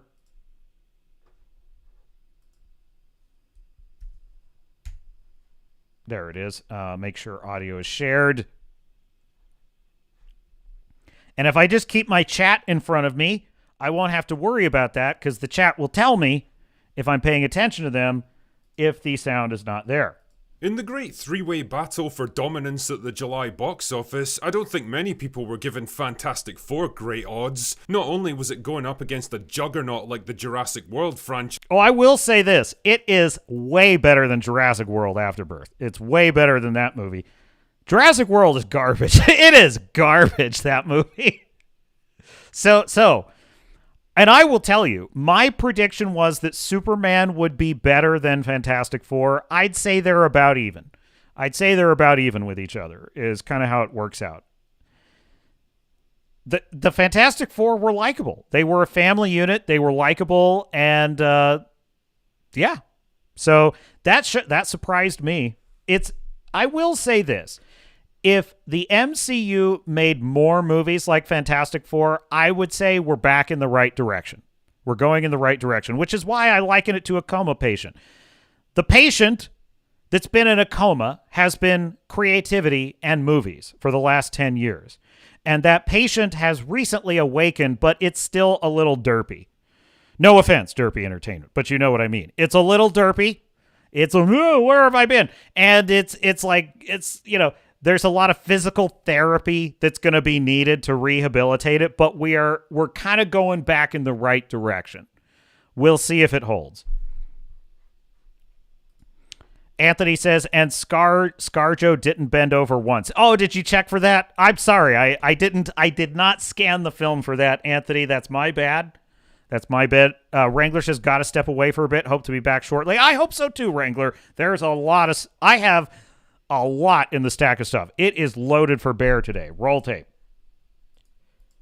Which somehow keeps churning out billion-dollar movies despite becoming the dinosaur equivalent of the Fast and Furious, only less coherent. But it was also competing directly against James Gunn's Superman by James Gunn, a movie so insanely hyped up that you could almost forget there were actually other films coming out this summer. And it wasn't exactly taking on these competitors from a position of strength either. The MCU is a brand struggling for relevance and direction these days, let down by 2 disappointing flops already this year, and a TV show so terrible that even Marvel tried to bury it for years. And as if all that wasn't bad enough, the film itself was dogged by controversy, rumours of panicked reshoots and rewrites, terrible test screenings, girl bosses and political pandering. And of course, the whole thing was built around Pedro Pascal. Oh my god, this man... He is almost as insufferable as Rachel Zegler at this point. In fact, I would say he is more insufferable than Rachel Zegler at this point, because unlike Rachel Zegler, he will not shut the fuck up. the most overexposed and overhyped actor in Hollywood history. All of this is to say that Fantastic Four felt like it was counted out before the fight even began. But here's the funny thing, dear viewer. It's actually pretty fucking good. You got me shitting me! In the quiet words of the Virgin Mary, come again. I mean, let's not go nuts here. It's not a great... That's a great line. In the quiet words of the Virgin Mary, come again. I think that was from The Gentleman. I think that's what that clip was from. Great movie by any stretch. It's not going to change the world or save the MCU. Superhero movies totally aren't back because of this one film, and there's definitely... Yeah, I totally agree with that. Yeah, I would say on the whole, it's decent. It's good. It's it's an entertaining watch, I will definitely say. As a speculative science fiction film, it's worth a watch. Definitely issues with it. The antagonists aren't very well developed, there's a bit too much convenience driving the plot forward, and you can tell the third act's been chopped up in editing, but for the most part, I think the good far outweighs the bad in this case. The four leads were likeable and easy to get invested in, the plot was simple but effective for building up the stakes and tension, the gloriously retro... Slight disagreement there. Serviceable, I would say. Yes, there was stakes and tension, but I have to tell you, I felt that there was an odd, Galactus is going to eat planet Earth. We're all gonna die. Okay, even though the film clearly made that a central part of the story, I still felt like it was a bit anticlimactic. I still felt like I wasn't this should feel like the film Armageddon or Deep Impact, where an asteroid is headed for the planet. And all hell is breaking loose and chaos is we're facing the end. There should have been more of that intensity in the film. And I honestly felt like by the end of the film, it was like, well, they beat the bad guy. It was a bad guy and they beat him. That's not how Galactus should feel. I think Galactus should be like a force of nature, the unstoppable force. I think the entire film should have been going from bad to worse to grim to hopeless. Pretty much all the way till the final moments. That's basically what I think should have happened. That's really not my experience of it. So I don't agree with him that it did well at building up the stakes. I think it was, Futuristic world was a nice break from the visual diarrhea that we're used to seeing. The dreaded Marvel humor was massively toned down.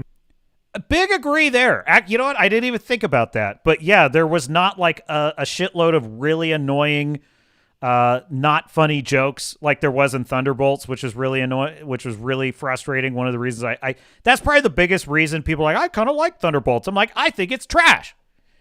Oh, why are you so negative? Because I can't take it. I cannot stand another minute of the stupid millennial awkwardness humor. I can't stand it. I'm done with it. It's like it is a movie killer for me at this point. I can't take it. Oh, that's a little overboard, don't you think? Yes, and it changes nothing because I can't take it anymore. I'm so sick of it. And it's interesting that, the interesting thing about pain, like a toothache, like if you've ever had like a toothache or just some kind of pain that was so intense, like a burn or something like that, and the pain was so excruciating that all you could think about. Actually, you know what? Sore throat. That's something like if you've ever had strep throat, it's like that. You can't eat, you can't drink, it's miserable. You can't sleep. The pain is so bad. And all you can think about is how much you want that pain to be gone.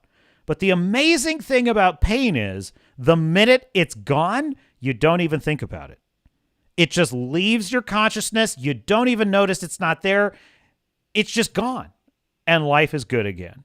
And you don't even appreciate it either. You're not even grateful because by the time it's gone, you're just not even thinking about it anymore. You're like, oh, I feel better. That's it. That's why I didn't notice that the awkward millennial bullshit MCU humor was not present in this. There were a couple of quips and jokes, but they seemed fitting for the situation in the scene. There was one line in the movie that got a round of laughter from the audience, and deservedly so. That was pretty good. But the fact that the pain drilling into my skull was not present in the movie meant that I didn't even think about it. I didn't even think about it not being there. Fu Man Blue says, when people stopped learning new things and started doom scrolling, they lost the ability to imagine new things. I agree. It's why I need to stop doom scrolling myself.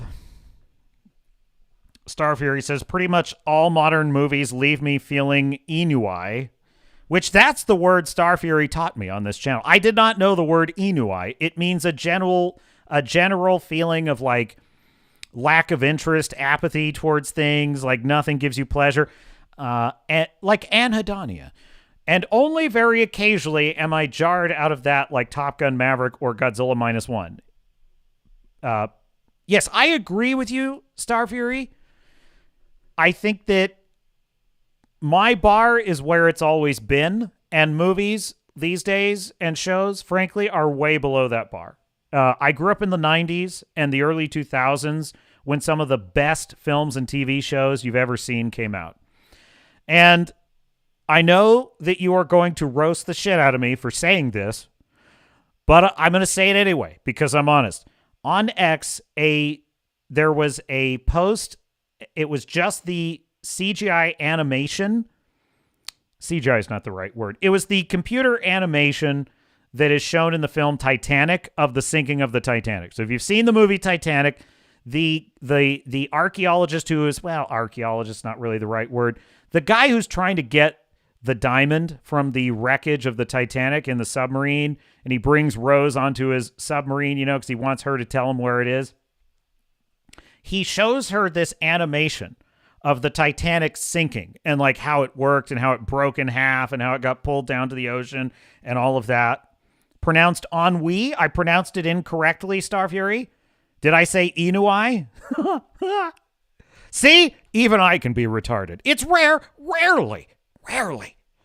But even I can fall victim to retardation. Now, I'm watching this little clip of the Titanic sinking, and I thought, this film is just brilliant.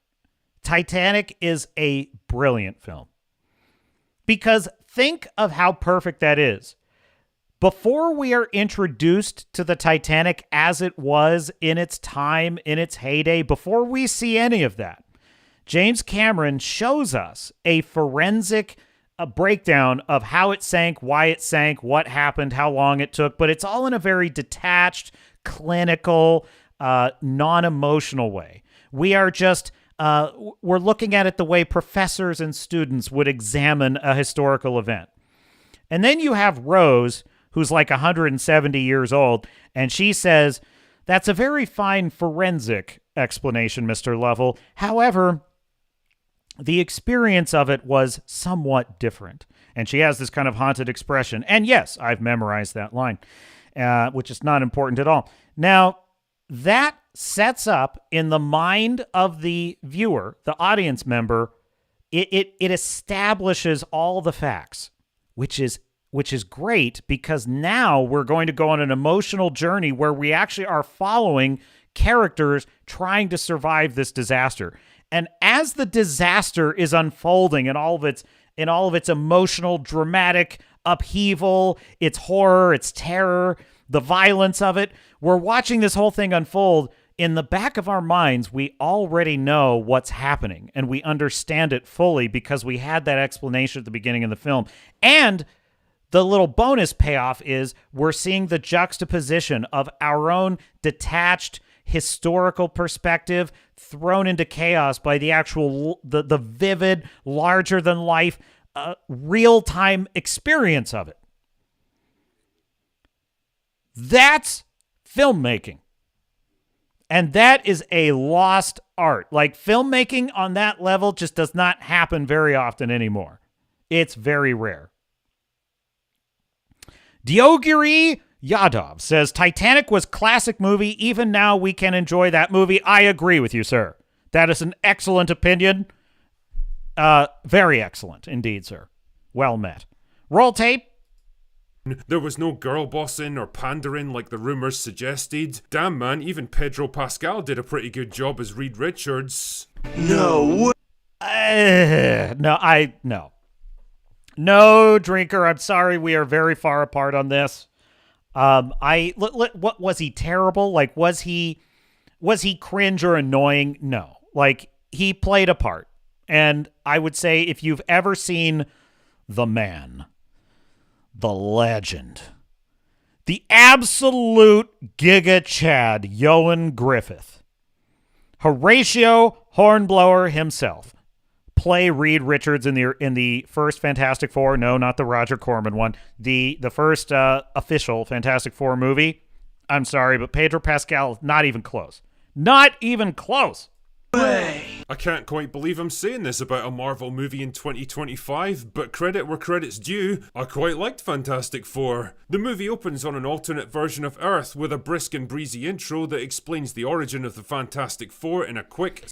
And while that I was kind of okay with this at the time, the more I think about it, I mean, did we really get to see the Fantastic Four actually really fighting battles? Not much, honestly. There's really not that much like superhero action in this movie because most of it is established in a montage in the beginning, which is a nice entry point to the story, but it kind of means that we don't really... This is why I say it's more like a Star Trek movie or episode than a superhero movie, and maybe that's not a bad thing. Maybe that's not. Maybe that's not a bad thing. I don't know. But, like, there's one of the major action set pieces where they're fighting the Silver Surfer is really a spaceship battle, which is cool, but it doesn't really make use of their superhero talents in any really interesting way. So, I don't know. I hear what he's saying. I think that this might have hurt the movie a little, that they showed most of their superhero battles in backstory. Simple summary that works neatly in context. Unlike a fucking wall of text, James. After their first journey into space that gave them all superpowers, the team are now heroes and global celebrities who use... I will say that the opening 5 minutes of this movie is a pretty damn effective world building exercise. Like, it builds the world pretty effectively within 5 minutes. You pretty much understand when they got their powers, how the world looks at them, what's been happening since they've had their powers, like all of that. You get a really clear establishment of Earth 838 right off the bat. And that's pretty brilliant. Their powers for the good of humanity. All great stuff, until one day the Silver Surfer crashes the party by announcing that Earth has been marked for death, and Galactus is on his way to eat the fucking planet. Not good news, so the gang head into space with a heavily pregnant Sue Storm to intercept Galactus and either negotiate a peaceful settlement or find a way to destroy him. Galactus easily captures them though and offers them a simple choice. Hand over Sue's unborn son and he'll leave Earth alone, or refuse and he'll kill them all and eat their planet anyway. Boy, that escalated quickly. Naturally, they're not particularly keen on this deal, so they bail the fuck out of there and return to Earth. And for some reason, Reed Richards tells everyone exactly what went down. You are the dumbest, smart person I have ever met in my life. Like, how do you imagine they're gonna take it when they realize you're the reason Earth is about to get eaten by a giant cosmic demon gods? Anyway, with Galactus on his way and their popularity on the... Yeah, that was kind of dumb. They just basically say, so we went and saw Galactus. Didn't go well. He wants our kid. He'll spare all of our lives if we give up our kid. And we said no. So anyway... thanks for coming, everyone. That's not going to go over well, okay? That's really not going to... Why not lie, basically? That would have made more sense. But on the other hand, they established pretty clearly in the film that the Fantastic Four are really... They're really good people. The Earth really loves them. There's this massive amount of trust in them. So it kind of fits their character, but it is also pretty idiotic. Starfury says, fuck more Marvel garbage, even their mediocrity is shit. Well, Starfury has entered his thoughts in the record in typical fashion. Downslide, the race is on to find a way to either defeat him or escape before he gets there. But does the answer really lie with a desperate plan to hide the entire planet, or does the Silver Surfer hold the key to stopping him? Now, there's a lot I want to say about this film, and for once, I want to start with the good news. Oh, and I'm probably going to dip into spoilers here, so consider yourself warned. Anyway, the first piece of good news is that most of what was leaked about this movie was either wrong or massively exaggerated. Sue Storm isn't some annoying girl boss who dominates every situation. The movie doesn't pander to gender politics or knock down the male characters just to big up the ladies, and the finale isn't just her and the Silver Surfer saving the day single-handed. Everyone gets stuff to do throughout the film. It's very much a team effort, and all four of them have a role to play. Yeah, you know what? That's a great analysis. I think that's why it hits me like a Star Trek episode, because in Star Trek, you have teams, right? And everybody has different skills, and they all, at some point in a good Star Trek episode, you know, Geordi's down in engineering, fixing the warp core. Data is at the con coming up with a cool plan. Worf is manning the phasers. You know, Deanna is using her psychic powers to figure out what the enemy's going to do.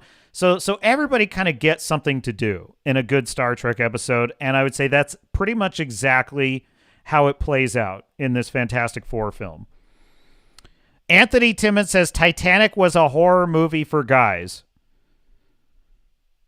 Well, I mean, he got laid. I mean, who wouldn't go down with the ship for at least that? Starfury says Sue Storm is a fucking girl boss. She went to war pregnant, for fuck's sake. Yeah, you know what? You are correct about this. Well, they had to have another pregnant woman in battle scene, basically, and it's pretty stupid. It's not quite as bad as like Avatar with the pregnant Na'vi woman just throwing spears and shit. It's not quite that bad, but they just had to do it. They had to have it be that she's preggers and she can still kick some ass. Now, she's not, she is a little bit incapacitated, to be fair. So it's not quite the bad. Anthony says Wesley is crying about how unfair. Like, Wesley Crusher is not an actual Star Trek character. Changed my mind, bro. You can't. I disregard Wesley Crusher. Every episode in which he's present in The Next Generation, he's like Pedro Pascal. I just disregard that he's there. Oh, maybe not so much the Thing, but really, how much can... He had, you know, his only good episodes, Wesley Crusher, his only good episodes were after he left the Enterprise and went into Starfleet and then would occasionally come back as a guest star. He was tolerable in those episodes because, number one, he actually was plausible in the sense that he was a trained Starfleet cadet. So he wasn't this stupid, like, self-insert Gene Roddenberry wonderkind that could just do anything. He was a boy boss, is basically what he was. He was just an insufferable, you know, he can just do anything genius, and it was annoying. It was really annoying because he was always like, overshadowing the professionals who had spent their whole lives training to be Starfleet officers and working their way up through a chain of command. And yet he would just be this civilian boy genius that would just invent something out of thin air that the adults couldn't even figure out. Fuck that. He's like Ironheart. Disregard. But when he was like a Starfleet cadet coming back for a visit and doing something, it was not so insufferable. Starfury says, now if she went to war and had a spontaneous...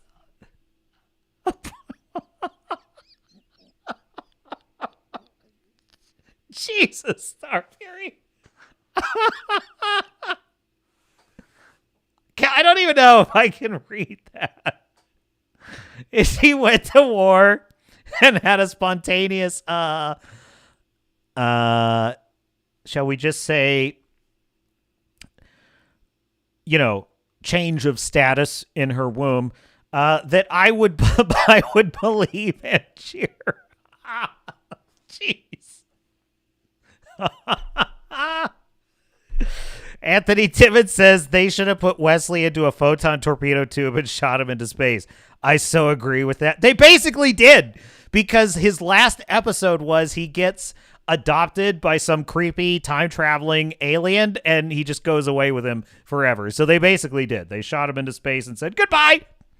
And he never came back. And Will Wheaton wanted desperately to come back in Star Trek Picard Season 3, and Terry Matalas said no. He said no, and he even wrote a line where Crusher confirms he never came back because she says, "I lost my son Wesley to space." And it's like, yes, that's right. He never came back. Screw Wesley Crusher. He's gone. It's canon, baby. You do with a fucking walking boulder that punches things. Reed leads the way when it comes to science and technology, while Sue is more of a maternal presence over the team, and that's fine. It's a collaboration, not a competition, which is how it should be. Agreed. Johnny Storm is Yes. way less annoying than the trailers made him out to be, and he's actually pretty smart and makes a key discovery that helps them understand the Silver Surfer's true nature. Yeah, I think the movie could have given them more scenes together to flesh out their relationship, but I'll get more into that later. And believe it or not, I also have to give props to Pedro Pascal. Fuck. Whatever you might think of his public persona or Hollywood trying to push him into absolutely everything, one thing you can't deny is that he's a pretty fucking good actor, and when he's given the right role to work with, he can do great things. I actually liked his portrayal of Reed Richards. He's smart, composed and logical, and despite what the rumours would have you believe, he's never pussified or pushed to the side in favour of Sue Storm. There's a real theme of family, I basically agree with that. Maybe the problem with him in this movie is that the antagonist is not enough of an antagonist, because the Silver Surfer mostly interacts with Johnny Storm. Most of her interactions in a antagonistic way are with him. Galactus is too much like a god to be really an effective antagonist for the movie. So what you wind up with is it's really Reed Richards trying to solve a riddle to avoid a storm that's going to hit Earth. And so it's almost a man versus nature kind of antagonistic relationship. And I think the problem with that is it makes Reed Richards not quite as... He definitely is not the absolute Giga Alpha Chad that Ioan Gruffudd is in the first Fantastic Four movie. And part of that is because, you know, Ioan Gruffudd had Doctor Doom to play off of, and Silver Surfer was actually an antagonist in the second one. Loyalty and teamwork running throughout the narrative, and holy shit, after all the weirdly sterile, sexless, joyless, loveless relationship that we've had to put up with in recent years, it was like some wild acid trip to have a movie that revolves around a husband and wife who love each other, and the child that they're about to bring into the world. That is a great point. I hadn't thought of that. Like, that is a really great point. They actually have a human relationship. Starfury says, I just watched the one about the star... Oh, no, sorry. Starfury says, Wesley took a wrong turn and disappeared down a black hole. It gave it indigestion.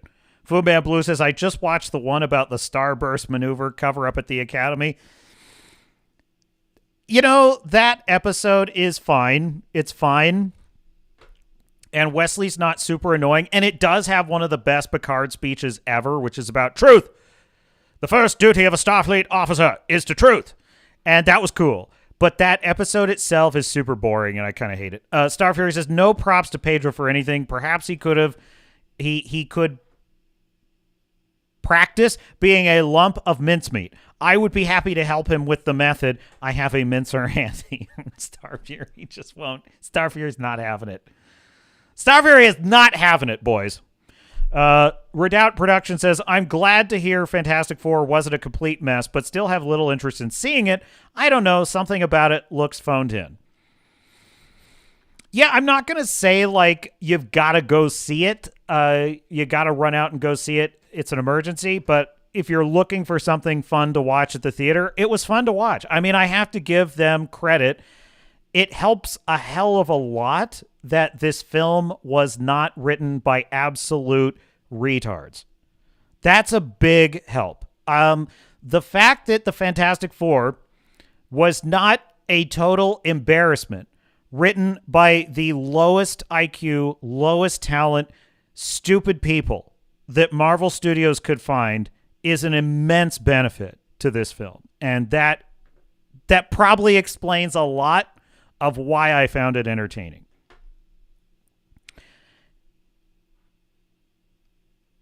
I say it because when I saw the Marvels, the penny dropped for me. Because I had watched Ant-Man and the Wasp: Quantum Nausea. I had watched, Secret Invasion. There was what was the other thing that came out that year that was just super cringe, embarrassing? Anyway, a whole bunch of drivel. And I saw the Marvels, and they had this line in the movie, "Let the Flurkin eat you."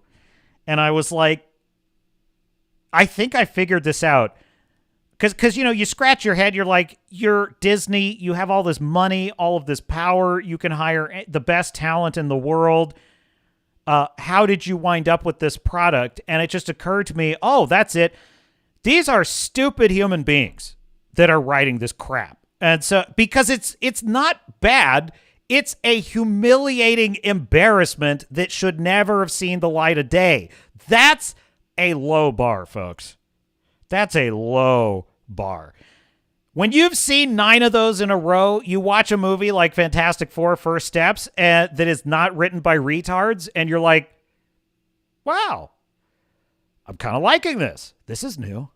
Or at least new for lately. So the multitude of madness. Yes, indeed, Anthony. Redoubt Production says, I'm glad to hear fantastic. Oh, that's a good. Yeah, you're right. You're reminding me of other dumb movies. Yeah. Thor, Love and Thunder. Redoubt Production says, I'm glad to. Oh, yeah, I just read that one. Okay. Roll tape. We've actually reached the point where a bog-standard nuclear family dynamic is some crazy revolutionary concept now. Another thing I appreciated about Fantastic Four was how removed it was from the rest of the MCU. Yes! And its bullshit Yes, and that is a big factor of why this was enjoyable. It was back to the basics. It was like the technology they invented was cool, the aesthetics were cool, the lore of the world they live in was interesting and immersive. It was like watching, not nearly as good, mind you, but it was kind of like the feeling of watching, the Dark Knight trilogy or the Iron Man movies. It was, you were back to being introduced. Believe me, not even close to the quality. I'm just saying, like, it was more immersive in that sense.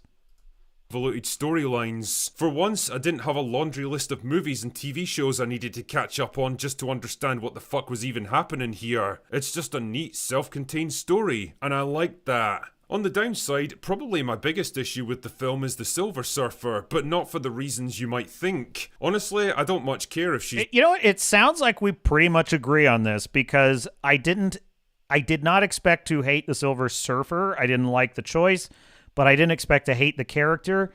And I got to tell you, the Silver Surfer is kind of the lamest part of this movie.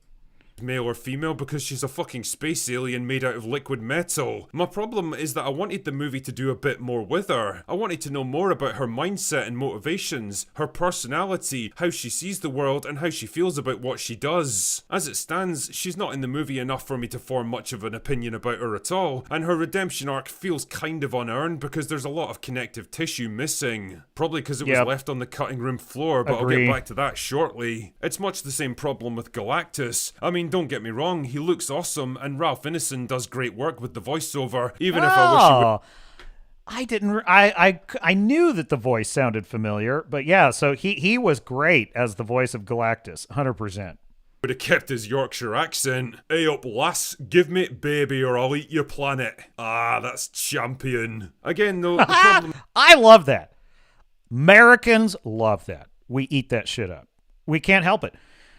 We instinctively sense that it's our mother tongue, even though we pretend that our way of speaking English is the correct one, because it is.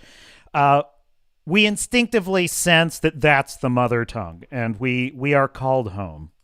Is that the movie doesn't tell us a whole lot about him. He's just big and hungry and he eats planets, I guess, and he wants baby Franklin to somehow take over his role one day. Like, I've literally got no idea how that's even meant to work functionally, and I don't get the impression you're meant to think about it too much. It's a testament to how much I enjoyed this film, though, that my biggest gripes are the things missing that I wanted to see more of, rather than the stuff already in it that I hated. And I get the impression there was originally a longer cut of this film that gave us more of those all-important character moments and connective scenes. Whether it was a panic in studio trying to course correct after negative feedback, or just a desire for a shorter runtime, I'm not sure, but the end result is a slightly rushed, timid sort of movie that could have been something really special with just a bit...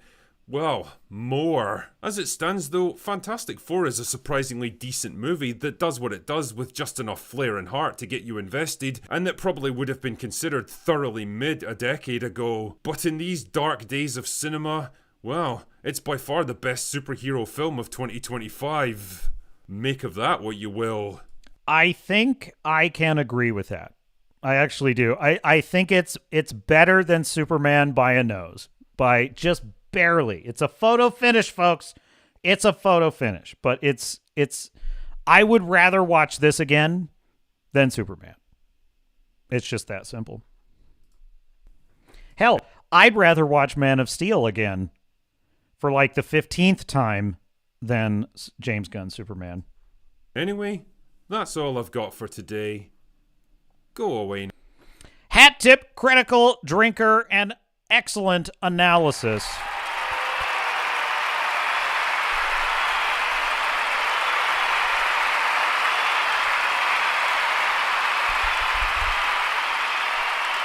Now, there is a type of fan that probably would rate Fantastic Four a 10 out of 10, and they literally can't contain their joy at how great this Marvel content is compared to previous Marvel content. And they can't wait to tell you that it has saved Marvel even more than the last Marvel content that saved Marvel. They are exaggerative in their exuberance. They are delusional. And their opinions are untrustworthy. They're what's known as a shill. And they make me sick. They suffer from a disease. It's called shillery by proxy. It's congenital. It's incurable. And the prognosis is, regrettably, grim. But there is a man who studies the shill. He intuits their strange idiosyncrasies. He diagnoses the sources of their illness. And he has a doctoral thesis in shill studies. His name is Mr. Grizzy. He studies the shill as a service to humanity, a service he performs for free. And so we are going to turn our attention now to Mr. Grizzy for another edition of The Shills. But before we do, the captain is going to take a short break. So, Grizzy Shills are on tap. Don't go away.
Zero volume, Mr. Producer.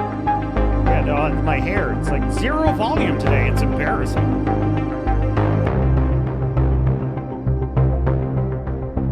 Well, you didn't stock the correct hair gel. That's why. And so now I have to take a break and fix it. Why is the mic on? You turned on the... Welcome back, my dear viewers. It's Grizzy Shills on deck with your host, Captain Garrett of the Swords and Starships channel, and I welcome you back. If you're enjoying the stream, whether catching it on the restream or if you're here with me live, put a like on that video. It helps us catch fire in the algorithm, and we are growing in the algorithm. Now, where is my stack of stuff, Mr. Producer? Oh my God. We are going to talk about, we have some interesting stories coming up after this one. So let me grab the Grizzy Shills, and the stack of stuff is just brimming. It's just brimming today. Make sure we share audio. Okay, here we go. Hat tip, Mr. Grizzy. I owe Mr. Grizzy a drink. I really do. Alcohol-free for me, but I owe him a drink for all of the awesome content he's helped me bring to you, my dear viewers. Pedro has played a father in so many different texts, a found father figure. Okay, wait, before we... The title of his video is Creepy MCU Shills Sexualized Fantastic Four.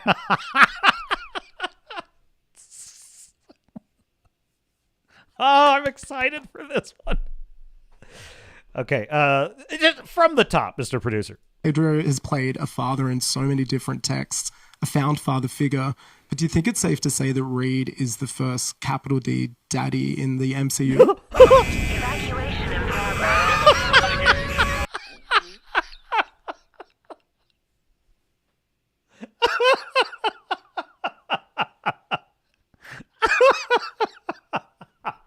That's so funny.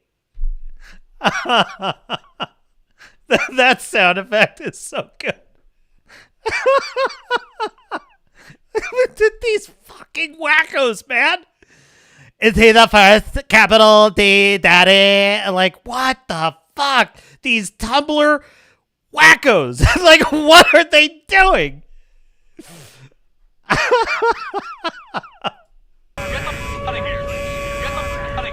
So as expected, the MCU shills are beginning to get more and more excited as the release of Fantastic Four First Steps draws near. Fantastic Four just... Welcome back, Wrangler. Good to have you. There is a man, Anthony Timmons. I love it. Yes. Starfleet says, best superhero movie since the last shit superhero movie. Talk about damning with faint praise. I'm saying it's basically, it's above average. That's what I'm saying, Starfleet. It's not as bad. It's not like Thunderbolts, which was below average. Got their swagger back. Oh! The film, it looks... These shills, they're so... It looks really good. They're so dumb. They say the same thing. In fact, just hold on the Grizzy video for just a second, Mr. Producer. I got to show you this, because Mahler, the surgeon, as I like to call him, posted this. I have it in the stack of stuff in here somewhere. Where is it? I've got so much stuff in here. Oh, yes, we have the new Odyssey. There it is. I got it. Okay, this is the tweet. So Mahler posted this brilliant, breakdown of the shill cycle. And he says, quote, each of the slop busters run the same life cycle on social media. Day 1, near unmitigated hype and celebration. Day 30, it was terrible, actually. Day 150, people were too harsh, actually. Day 365, it's forgotten except for contextless scenes chewed up and reposted by dead internet AI with shitty aspect ratios complete with titles like, this TV show was good, need... That is such a brilliant way of putting it. And that's where we are. That's the cycle.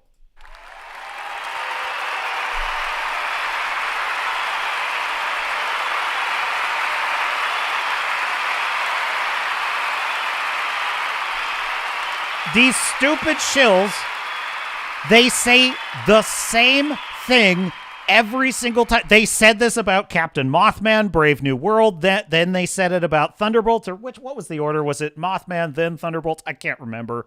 They all run together. But they said the exact same thing. This is Captain America.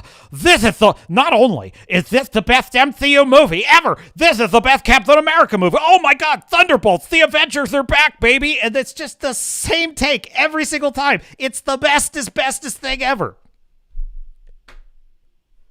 They make me sick. To me.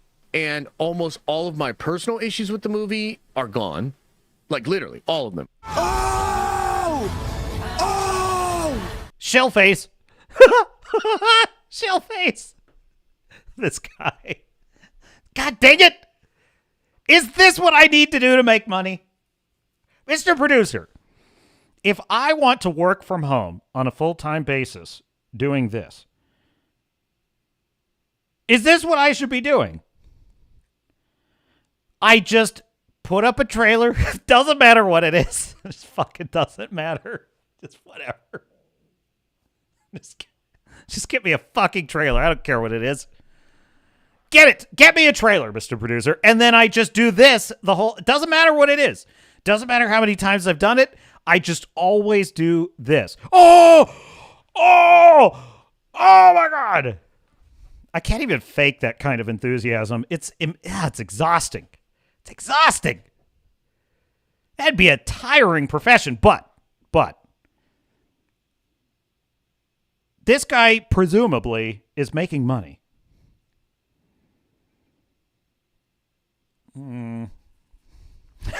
Universal would not like this Woody Fu Man Blue. He'd be like, no, I'm quitting the channel. The captain is selling out already. That's probably what he would say. Roll tape. Squirt! Oh God! Oh. This is why people think. Where does he get that guy? That guy always. You know what's crazy is Grizzy reuses a lot of his funny clips. You know, it's like every time he shows that Twitch streamer, it's always something new, which tells me he watches that guy's content a lot, and that guy's always doing stuff like that. What's that, chat? Redoubt Production says, damn, that's right on the mark. Regular says, looks like back in time for the fun. Starfury says, yes, you need to... Oh, geez, Starfury. You need to bend over and take it in the rear end from Hollywood. Jeez. To make money on YouTube? Well, I suppose that's a deal breaker. Shills are paid. Yes. Or, I mean, this is why people call it shills and why they think fans are paid. And I don't think they were paid. I just think they loved it. Right. Bullshit! Eric Voss and friends over at the new Rockstars. Fu Man Blue, in the YouTube chat you said, or in the Discord? In the... Well, if he are in the YouTube, if he has anything to say, let him... Yeah, anyone is welcome in the chat. Anyone's welcome in the chat. Don't block him just for... Let him have his say.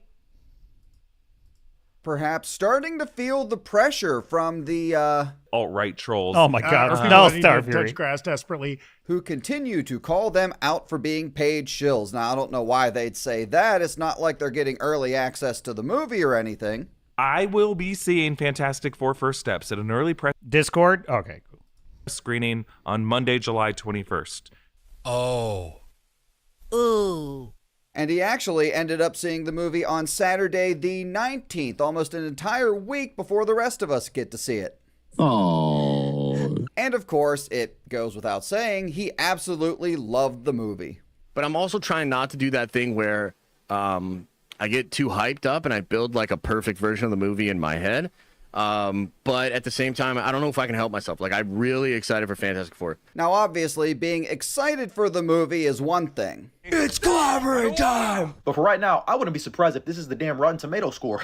But I've noticed that some of these Yeah, just disregard what I said, Fu Man Blue. I think I misinterpreted what you were saying, so never mind.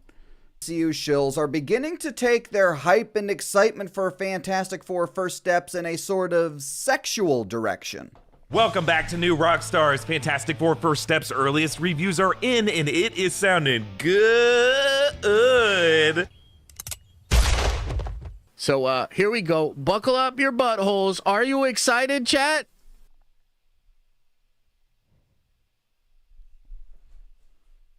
What?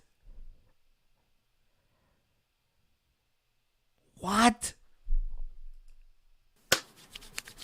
Here we go. Even if you're going in with expectations high, your mind is still gonna be blown? Oh, okay. This is a new shill. Why is he a Smurf? Influencer Smurf? Mr. Producer, is this what I have? Do I have to become a blue person in order to make money on YouTube? Do I have to be a blue person? Couldn't hurt? No. What's worse, chat? A man on the internet who paints his face blue and says he is influencer Smurf, or a fat Disney adult who needs a scooter to make TikTok videos while they ride around Disney complaining about the accommodations. What's worse? I can't call it. Hey, all right, that's good to hear. Wait a minute. Wait just a minute. I think I could probably swallow these massive Smurf loads. What the fuck? What the fuck, dude? Very poor choice of words. I herald the beginning. I herald your end. I herald. Say it. Galactus. Nut in the theater when that happens. Oh my goodness. What the fuck? But when the world has to... Jeez. Do you see why I say it, chat? This is a disease, man. This is an illness. Choose between two movies centered around black holes in July 2025. Who will win the War of the Holes? I can't take this shit. Are you serious? The Fantastic Four movie seems like it is going to be right up my asshole. Like, right up there. What? I was not prepared for this. What am I watching? What? There's something wrong with their brains. I'm looking for more lesbian artifacts. Where'd you get this? Josh's ass. You know what I mean? Like, right up nicely in my asshole. That is a joke. Right. Fantastic Four is a masterpiece. The visual effects and the score are a huge standout. Galactus is huge in IMAX. It's emotional and gives you hope. It beats you off and doesn't stop. Stay. That's right. See, I thought that was like a typo. Like he must have meant something else. But now I think that was literally what was intended. It beats you off. This is unbelievable. This is incredible. Wackos, man. Wackos. Until the end credits. These are the people that Disney picks to give early access to for all of their content. I thought the worst was over. I was mistaken. But do you think it's safe to say that Reed is the first capital D daddy in the MCU?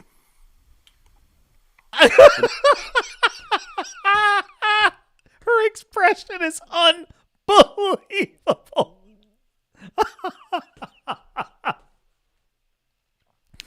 Folks, I love seeing these Hollywood actors subjected to this. This is a wonderful thing to see. I think every one of these stupid actors, these directors, these Hollywood wackos who have created this creepy, insular, incestuous, depraved culture that they've created, I love it when they are subjected to the world they have tried to build for all of us. This is the world they built for us. And they have to sit there and be humiliated by creepy, bizarre questions. Like, I love seeing this. I think it's hilarious. And her expression, which I can only describe as a mixture of revulsion, horror, and fear. Because she knows that she's revolted by what he just said, but she realizes also too late that she is showing that she's revolted by what he said, and she cannot say the wrong thing. Because if she says the wrong thing, she's persona non grata. She has to agree with whatever creepy homoerotic thing is being proposed to her, or else she's a bigot. And so I enjoy, but the look on her face is unbelievable because by the way, it's the correct human reaction. The MCU? To this gross question. Look at her. That is a hostage, folks. That is a hostage right there. That is yeah. Sure, dear leader. Vanessa Kirby here considering firing her PR agent for scheduling her this interview. Are there no other fathers in the Oh, I mean MCU? daddy. Oh, Yeah, daddy.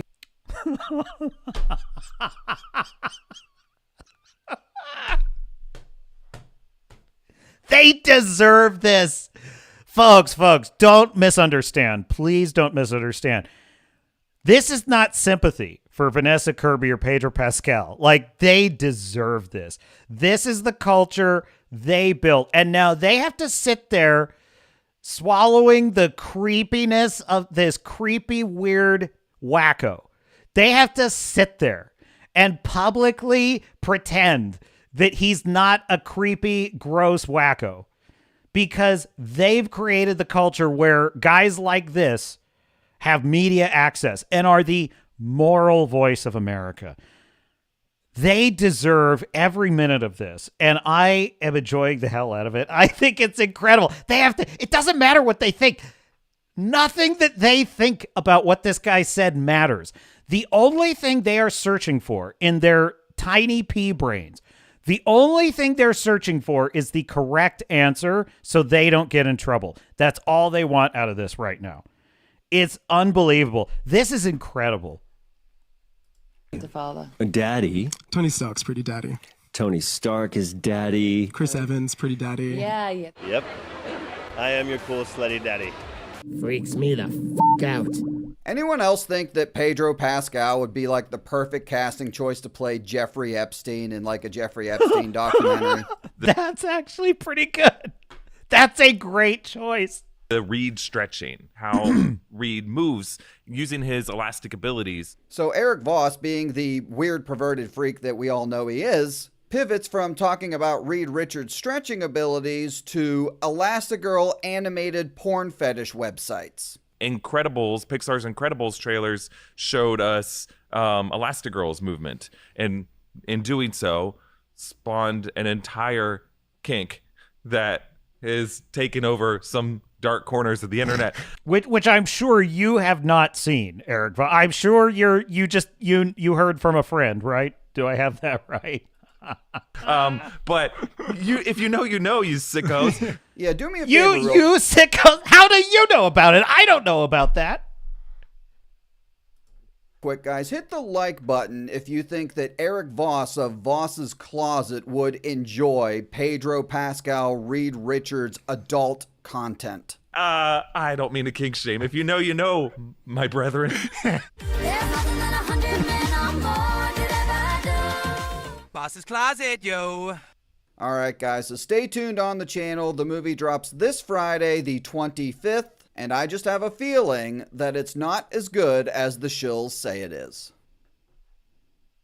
Hat tip, Mr. Grizzy, another excellent diagnosis of mental illness, really.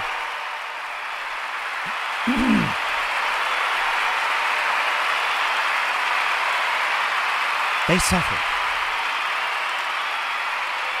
They suffer. It's a tragedy. It's the human tragedy of our age.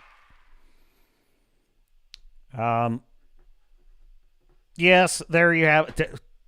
That is the weirdest. That's the weirdest one I've seen in a long time. Mr. Producer, what is next in the stack of stuff? Because I have, you know what? Yeah, we got to get into this, don't we? We have to get into this. It's a serious matter, and it requires our immediate attention. Because the fact of the matter is, trouble is brewing. Now shall you deal with me, O Prince, and all the powers of hell!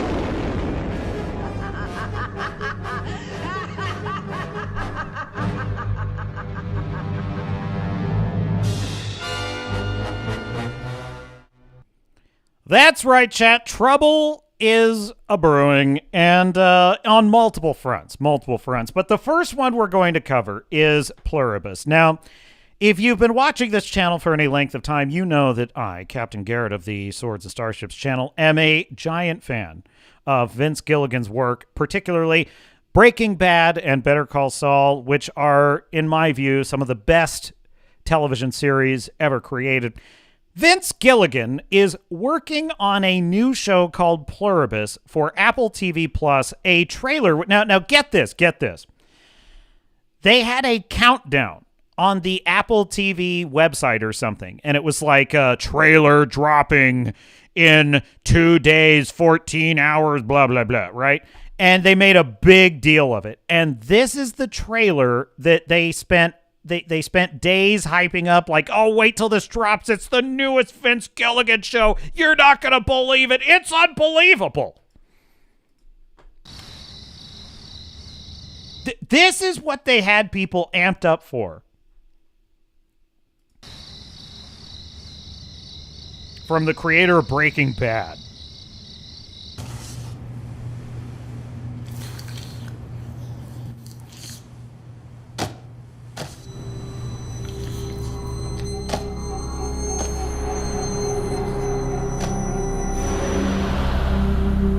Now, if you're just listening, right, it's a woman in some kind of, like, it looks like a donut factory or something.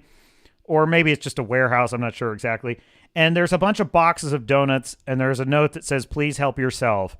And with very dark and sinister music, she's just licking the donuts and putting them back in the box.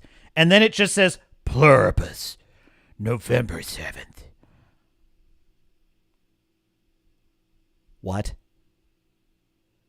Now listen. I understand that a teaser is not meant to introduce you to the story. It's just meant to just whet your appetite as a viewer, just to give you a little hint, a little taste. Still, what the hell is this?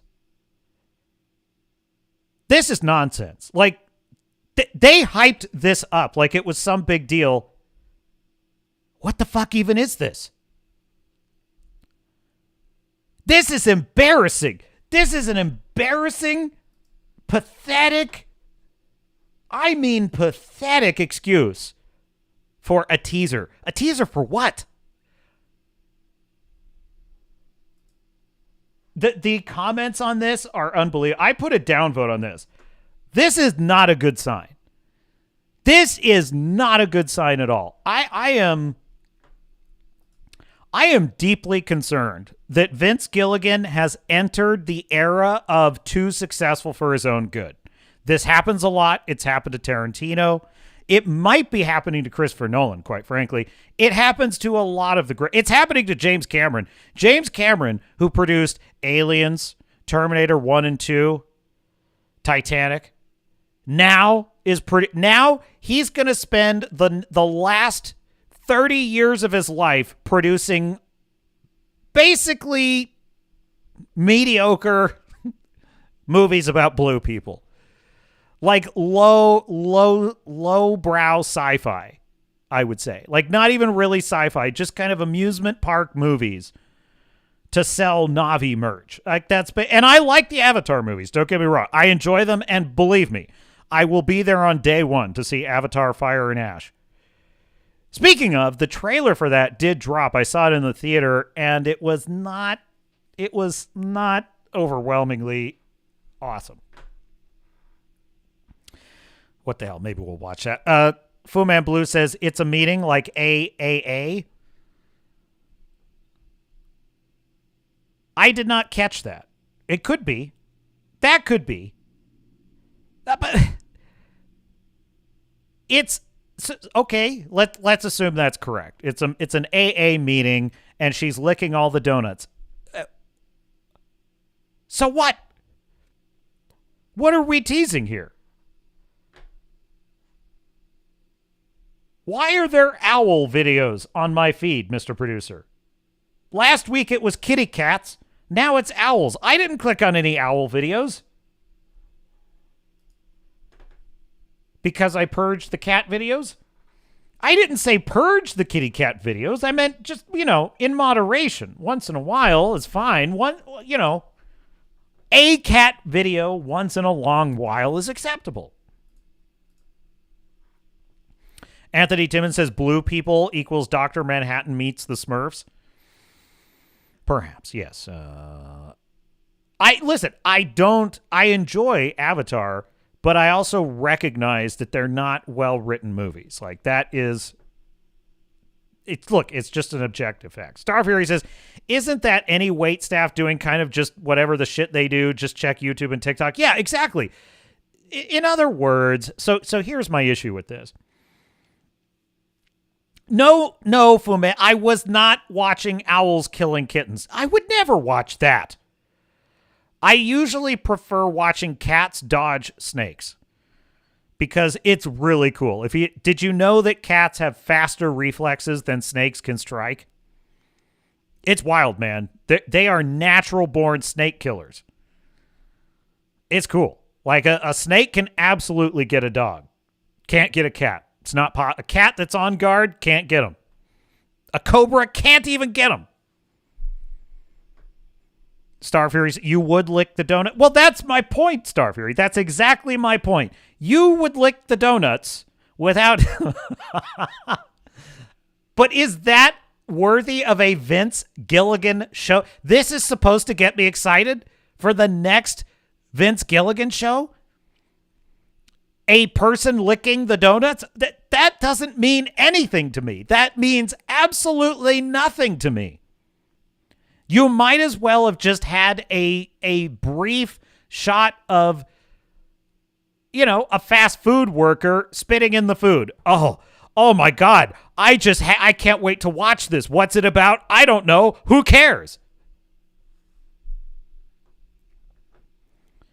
A mongoose would kill a cobra? Absolutely, Anthony. You are correct.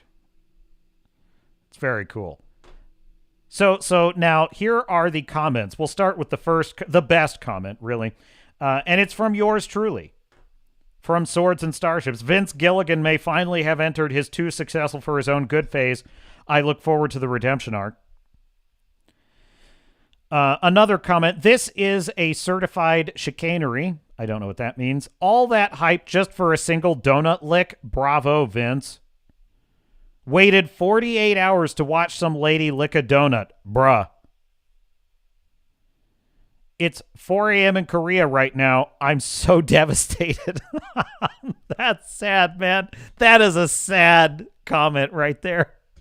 It's this poor Korean fan was up at 4 a.m. to see this trailer drop. And they got a woman licking a donut. That's it.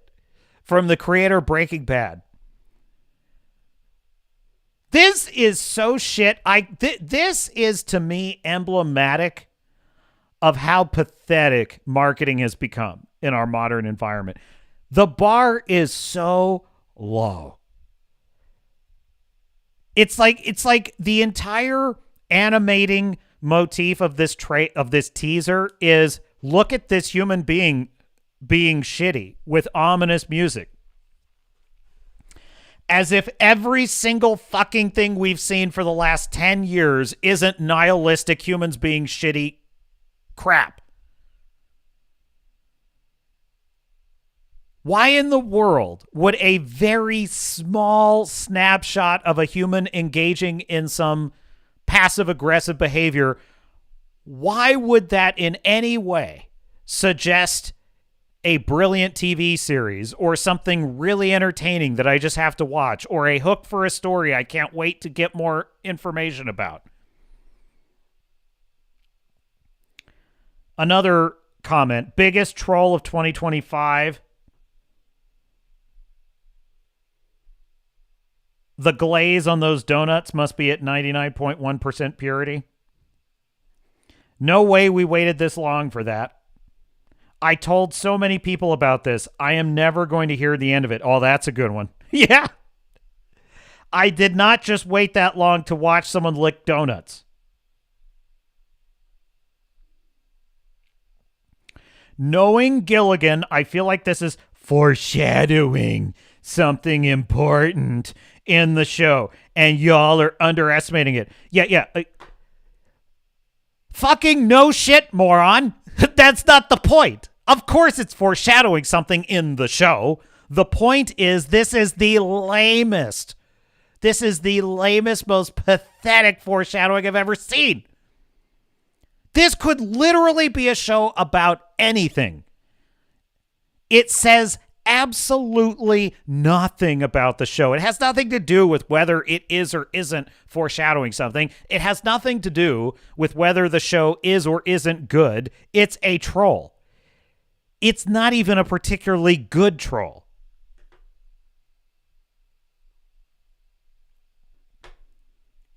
This does not justify a 3-day countdown. This trailer gave way too much away. Well, that's pretty good. I'm going to put a like on that one. Marketing team really earning their keep. Guys, there's chili powder on her tongue. It's the secret ingredient. It feels like a cold open in a Breaking Bad or Better Call Saul, which, yeah, it would be great as part of a larger cold open. As a trailer, it's nothing. It's absolutely nothing. It feels like a cold open in Breaking Bad or Better Call Saul where you don't know what's going on in the episode. I'm excited. Don't cry. At least now we have a date and a name. Oh my God. The absolute bootlicking of people nowadays. The absolute slavish just bend over and take it from our corporate content overlords is pathetic. It's pathetic. If I have to listen to one more drooling slave tell me how, well, it was better than I hoped. Well, it's better than most things lately. Well, it wasn't as bad as this. It was made for kids. What do you want? I'm so fucking tired of these lame apologetic arguments for garbage. We are being manipulated. We are being taken for granted. We are being fed crap. They serve us up dog shit on a daily basis and expect us to thank them for the opportunity. And I have to listen to people accepting this.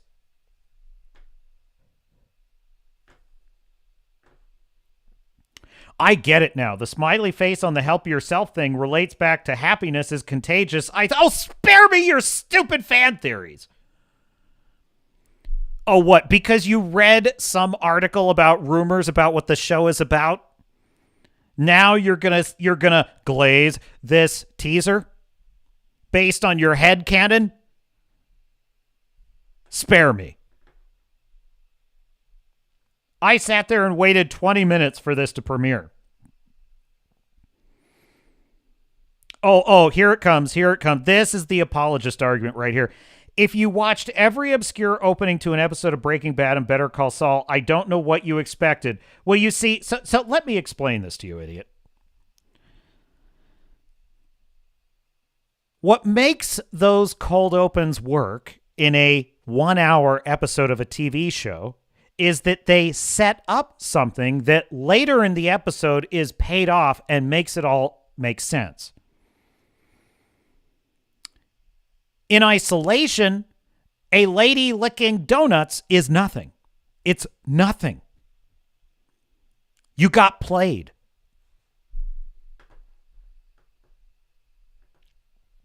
Exactly, Starfury. They serve us up dog shit and they say it's, I don't know that word, it's HOTE cuisine. Starfury is just crushing me with the adjectives today. I need the definition. Google.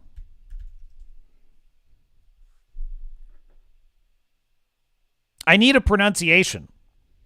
Oot. Oot? It's some kind of French word or something. I don't know what it means. I'm completely lost. I'm at your mercy, dear Starfleet. What else do we... 2 days countdown for a date announcement? You're goddamn right. 2 days countdown. This is trouble brewing, chat. Now,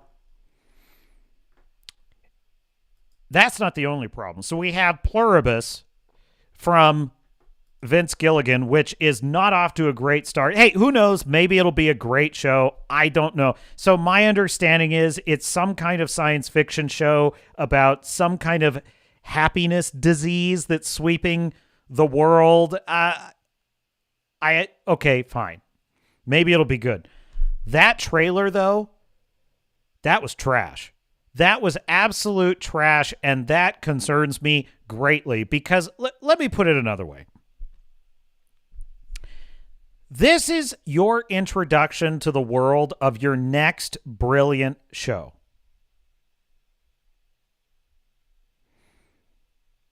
That's the most you have to say about it. That's it.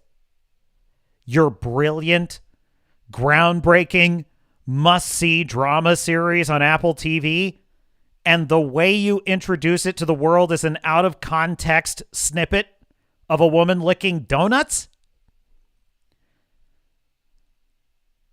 That suggests to me that you may in fact have nothing interesting to say with your TV show. That's what that says to me.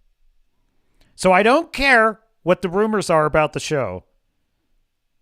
That's a worrying sign. That's a red flag. Now, maybe it's an anomaly, bad marketing, and the show will be good. We'll see. The actress who plays Kim Wexler's in it, which is cool, but we'll see how it goes. But there's more trouble brewing, chat. I'm sorry to say that's not the last of it. I forgot to mention this last week. On this very channel, I have said many... Did I mention this? Maybe I mentioned it last week. I may have. I can't remember. I am a big fan of the Dread 2012 film. Chat. Taika Waititi, the most narcissistic, overrated director in Hollywood, is set to direct Judge Dredd. And I think I mentioned this last week. It's an unmitigated disaster. This is a disaster. This is a be careful what you wish for. I wished for a Dredd sequel, and the universe, well, it hosed me, chat. It hosed me good. So that's the bad news. But we do have good news. Godzilla Minus One sequel on the way. Haute cuisine, says Starfury, is French fancy food that is basically shit dressed up as something special. I'll take a diner cheeseburger any day. That, well said. Okay. That's well said, Starfury.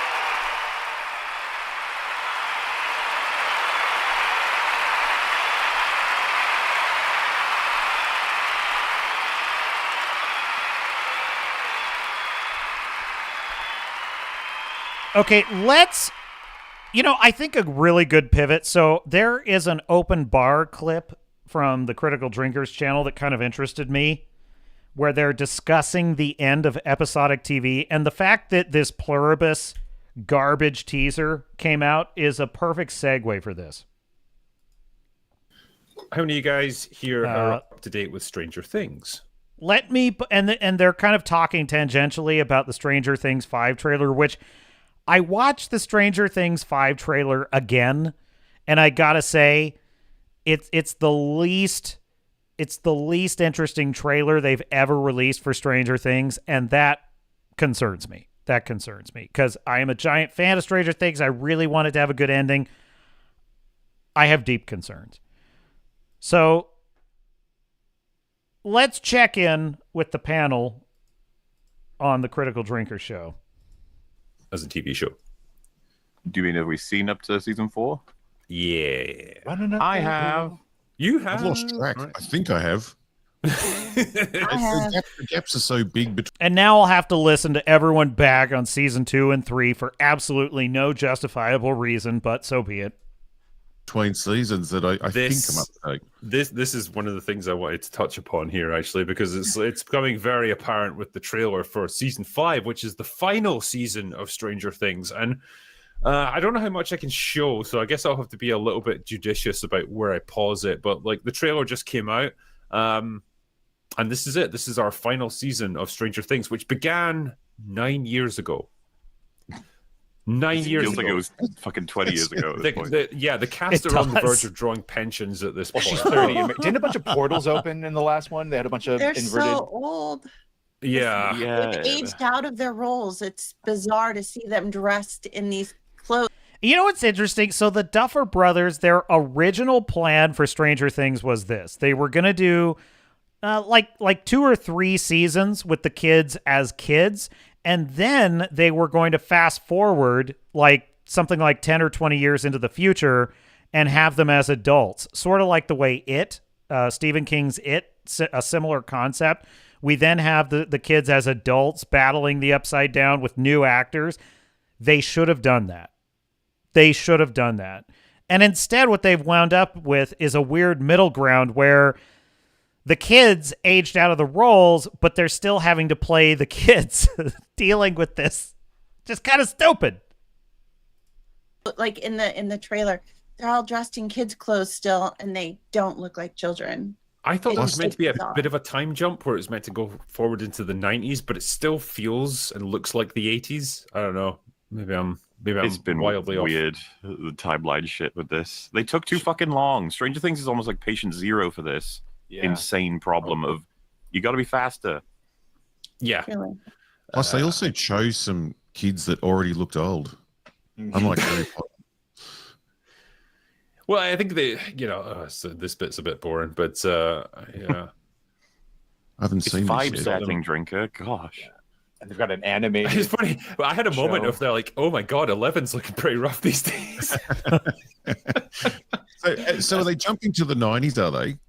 I think it was either going to be the very late 80s or the early 90s. They did say there was going to be a bit of a time jump to try and accommodate the fact that, everyone's 9 fucking years older now.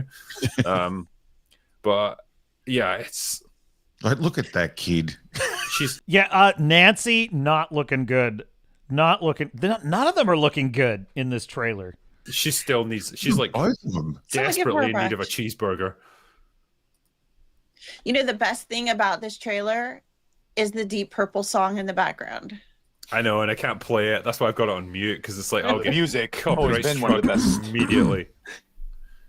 Yes, I played the Stranger Things trailer, and that song got my last live stream blocked in Belarus and Russia, which is that is most of my audience is Belarus and Russia. So it's bad. You cannot play it.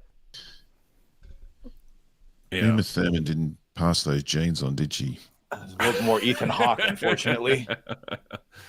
Will Billy there? Joel problem. If you see Will in season 1, it is insane. Like how much he's grown up now. He's grown ass man now, and it's kind of terrifying how much these guys have changed. Hamilton is what I'm excited for. Yeah. Linda yeah. Yeah, This see is the the last fighter time. actually. So that was Linda Last time I Hamilton. saw her was not the best avenue. Oh my for god, her. look. Look at him, he's so old. He's so fucking old. This is just what it's going to be throughout the whole trailer. Like, everyone looks fucking old now. They just, so if the Duffer Brothers have done this right, they advance the timeline and they are young adults now. Like, that's what it should be. They should be young adults, and they've been engaged in the, multiple years have passed since the last season. That's how they have to run this. If they don't run it that way, it's going to be so weird. They need to jump it to 2025 because they all look like they're in their 40s. They're also grown And it's worth saying as well, I actually think this is a result of the quality of seasons 2 and 3, because a lot of people remember everything about season 1, like the perception of the kids, the perception of the timeline. So watching them jump from this to this to this, it's just been like, oh my god, you're so old. It's like, well, how much do you remember of season 2 and 3? It's like, That's the thing. Like, I remember, I barely remember anything about season 2. I think my overall feeling was like, it was all right. I think season 3, I was like, oh god, that was awful. That was so That's the shit season with the goofy. mall. Yes, that's the third one. It's 3. Okay, that's the one I blocked Season out. 4, it was like, oh, that's getting quite good. Genuine, I am a curious man. I really am. Why do people hate season 3 so much? I don't understand it. Everyone says it. They hate season 3. They hate the mall thing. I remember going to malls as a kid, so that really resonated with me. I remember how fun it was to go to the mall back in the early 90s and stuff. You Russian shill, says Starfury. You caught me, Starfury. 40-year-olds playing high school kids, Anthony. Yeah, it sort of seems that way, doesn't it? This is what bugs me, okay? I'm totally fine with people not liking something I like. What bugs me is they never give reasons. They never explain why they hate it so much. Oh, it just sucks. It sucks. Again, but then went back to... Look, I may hate something you like. I may like something you hate, but I always tell you why. Always. Telling the story again, which was nice. Dude, and I have to tell you, the guy that plays Mike Wheeler, that guy has grown up to be pretty weird looking. Let it not be said that we just pick on Bella Ramsey and Rachel Zegler and all that. No, this kid looks weird, okay? Which is fine. He plays a nerd, but he's weird looking. Starfury says, your taste is shit. After all, you like Interstellar. Oh, that's going to cost you, Starfury. That's going to cost you. The baby monster and the ginger in season 2 make it unwatchable. The baby monster? What do you mean baby monster, Fu Man? There's no baby monster. Season 2 and 3 both got their problems, but I still enjoyed them. Yeah, no, season 3, I wish they would explain. I really do. I wish they would explain their position so I could understand what they're critiquing, but they never do. They never do. Mahler and Drinker and all these guys that are, Jeremy, Gary, they all say this. I've never once heard them give a reason. Never once. All they ever say is season 3 was shit. That's all they ever say. It irritates me because I would like to engage with the argument and engage with the opinion so that I can say, I could critique their critique because they're clearly wrong. So I need to understand why they're wrong. Bring it on, Captain. Have flamethrower and an itchy trigger finger, says Starfury. Oh, no. Snore Wrangler? I thought you were a fan. Oh, I must have misremembered. There is a small monster that the retarded-looking kid adopts stupid... No. So that was season 2, Fu Man Blue. And yeah, what did he call him? What the hell did he call him? Dart? That's right, because he named him D'Artagnan after the Three Musketeers, and he called him Dart. Yeah, that was kind of annoying. I'll give you that. See? That's fair. You gave me that's a reason. Okay, I understand that. I will say that what I did not like in season 3 was Hopper and Joyce acting like retards. That annoyed me. That annoyed me a lot. And if they would say that, if they said, well, they made an ass out of Hopper and Joyce, and that was really dumb, and that whole plot line was really annoying, okay, that's fair. I understand that. But they never explain their reasons, and it irritates me. It vexes me. It's just like when they come back to do a reunion. I'm sorry, I thought you said season 3. Jeez, don't get mad at me. Reunion movie, like of a horror film or something, and like like a reboot 20 years later. Yeah, they've come back to try and regain the magic. Oh Jesus! I'll see if I can pause it on Linda Hamilton here. Yeah, they still, both of them look fucking ill. Like, I don't know what it is with those actors. Like, they're just some terminal illness that they got. Millie Bobby Brown, looking good for 40. I like how the Demigorgons, oh yeah, there's Linda Hamilton here. The Demigorgons used to be this terrifying monster, and now it's just like, I can deal with her. Well, they've spammed all kinds of creatures. I am excited for Linda Hamilton. That's probably the best part of the trailer, actually. Linda Hamilton is in season 3. Cool. Fu Man Blue says, talk shit about Interstellar one more time at Swords. I didn't talk. What are you directing that at me for? I didn't talk shit about Interstellar. Creatures throughout the 4 seasons now, so that you got demidogs now, haven't you? Probably. Yeah. Well, that was season 2, I think, and then season 3 had the giant mind flayer, I think it was called, right? And then made of bodies, basically. Yeah, which was rad. That was cool. Yeah, but then I think season 3 also had. I'm sorry, I mean it was coral. It was so coral. Were they not like gunning down wave after wave of them? I'm pretty sure Hopper was. Something like that. They were. The way it's come about now is like they did in Spectre, James Bond, for anybody who's fucking confused by that reference, is the Vecna. That's his name, right? Vecna? Vecna, yeah. Yeah, he said that he's the author of all their pain for all these seasons. Yeah. He was behind all of it. And it's like, okay. I'm sure you were, buddy. You liked season 4, as I recall, Mahler. It was me, Barry.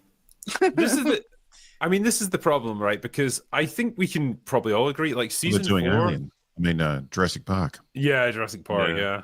I think we can all agree. Season 4 redeemed it to some degree. It was like a nice return to form. It wasn't as good as season 1 for sure, but like it still was a decent season of TV. Jamie Campbell Bower that plays Vecna. Yeah, he's good. He was good. excellent. Yeah, I remember seeing the behind the scenes for the makeup and how they did the CG sort of post processing. Little Freddy Krueger about like going into the dreams and his mind space and whatever. Yeah. Well, and for anybody who remembers season 4, like the episode with Max narrowly escaping death, like I remember thinking, and maybe I'd have to rewatch it, but I remember thinking it's like this might be the best episode in the series. It was good. Extremely, like it was extremely meaningful considering what we'd been given up to that point for a lot of stuff. Yeah. But then the big problem for me was that the finale kind of undoes a lot of it. Well, yeah, then she's like crippled and blind and stuff, and like she seems like she's still in a coma. Dude. Like I Just 100% kill her. believe this was a Mike Flanagan situation where he actually had a darker finale and then just couldn't do it when they were actually filming. Like she would have died. She should have died, but they were like, no, we can't kill her. That's mean. It's like, okay, you only got one season left anyway. They did a really good job with Max actually, because I sort of half agree with this. They only have one season left, and they probably have too many characters as it is, so they probably should have killed off Max. On the other hand, we saw what that did to Game of Thrones when they killed off basically every damn character, and then there was no one interesting left. Redoubt Production says Season 2 is where they are gunning down demodogs in the tunnels like it's aliens. Season 3, it was one big blob monster mind flayer mass. I liked that. I thought it was cool. genuinely hated that fucking character in season 3, I think. Max is Madam Web at the end, says Fu Man. That's true. She was so obnoxious and annoying. All right, let's skip to the end, because I should have watched this in advance. She like shot up to as Gary, if he was still, he would say like House of the Dragon is one of the closest we came to like being able to do that again. You know, because 10 episodes to season 1, coming out weekly and being like, oh shit, what will they do with this and this and that? But when it all comes out at once, The Gentleman is always an example I'd use for this. It was really awkward because on like weekly episodes of different shows, we'd be like, oh yeah, go watch The Gentleman. It's all out. Yeah. You know, and it's a problem for us as well. All right, that's enough of that. Well, interesting takes on Stranger Things, but I wasn't going to do a deep dive on Stranger Things. Hat tip, Critical Drinker. The titles, what drew me in there was The Death of Episodic TV. I just didn't get enough of that. There's no volume, Mr. Producer. It's just my hair is flat. It's like...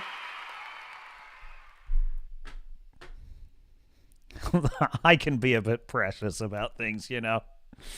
But we do have to address one thing, my dear sailors and starnuts. We have to address what was said about the great film Interstellar, because I just went ahead and downloaded what I consider Because I was uploading some videos so I can have like a no lag presentation for the channel, and I just happened to see this one.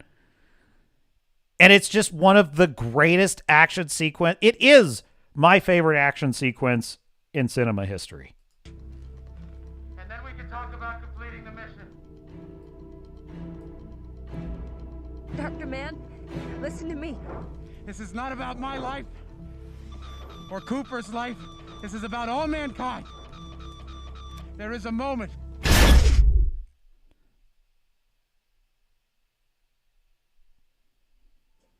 It is not.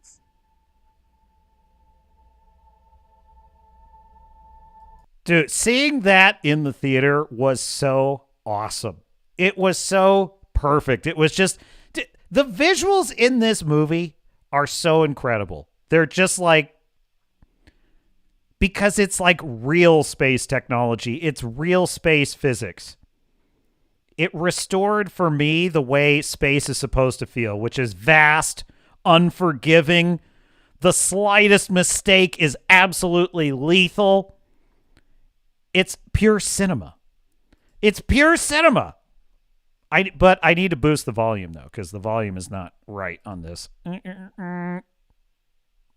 Advanced audio properties. That would be it. Yes, yes. We're going to raise the volume just a bit here. Okay, play.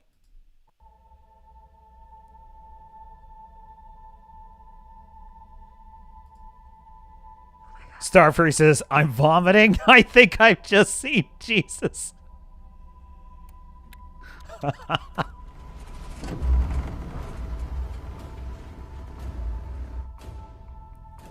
Dude, Star Fury, how can you not love this moment in the film, okay?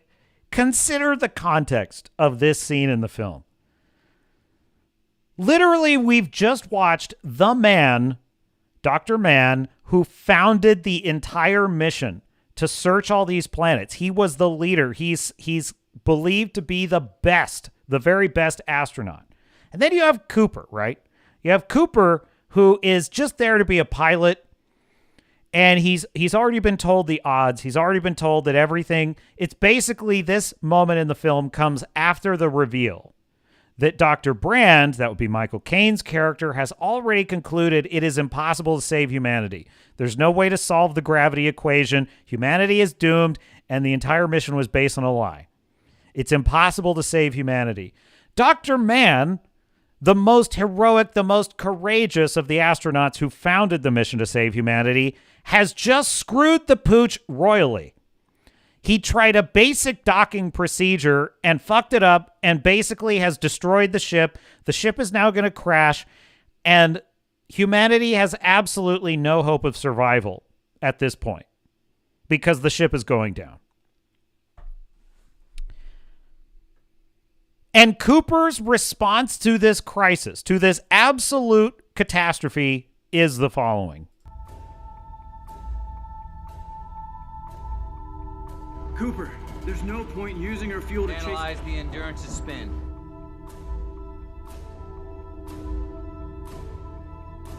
Cooper, what are you doing? Docking.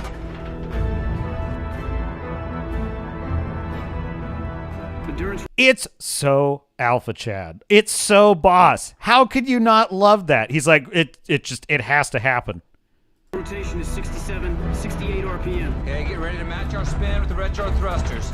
It's not possible. No, it's necessary. Heyo!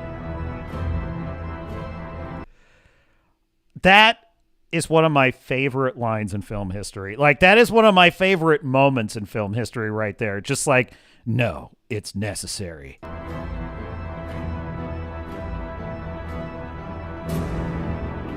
Dude, look at this. You have a camera. So the camera perspective is like it's mounted on the hull of the ship, and you're seeing from the perspective of the ship the planet spinning beneath it. It's just amazing to watch.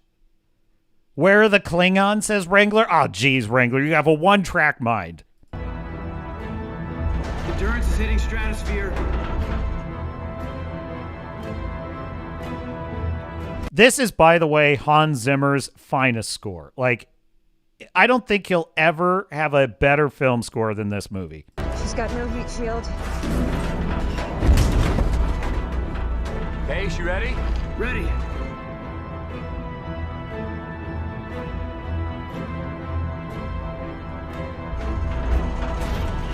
Cooper, this is no time for caution.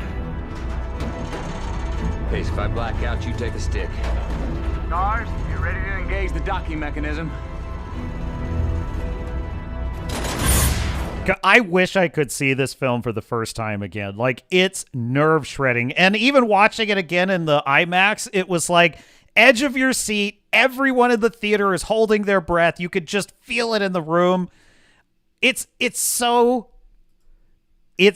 perfect storytelling is what this moment is, because the fate of all of humanity is reduced to something as simple as docking a ship. And the fact that Cooper is the right man for the job and knows he can do it is what saves humanity. Endurance is starting to heat. 20 feet out. I need 3 degrees starboard, Cooper. I love this comment, Starfury. This is perfect. This is perfect. Starfury says, there is no way anyone could hand-eye that docking procedure. This is so fucking garbage. This is worse than the Haldo maneuver.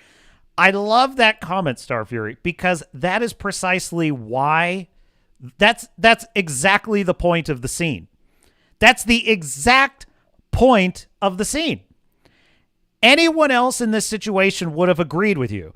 Anyone else in this situation would have said it's not possible to dock the ship at this speed with hand-eye coordination. Now, first of all, he's being assisted by robots who are doing a lot of the calculations on the fly. They're matching the spin. They're doing all of that. But secondly, it was well established from the very first opening scene of the film that Cooper is he's one of the best pilots that was ever in NASA.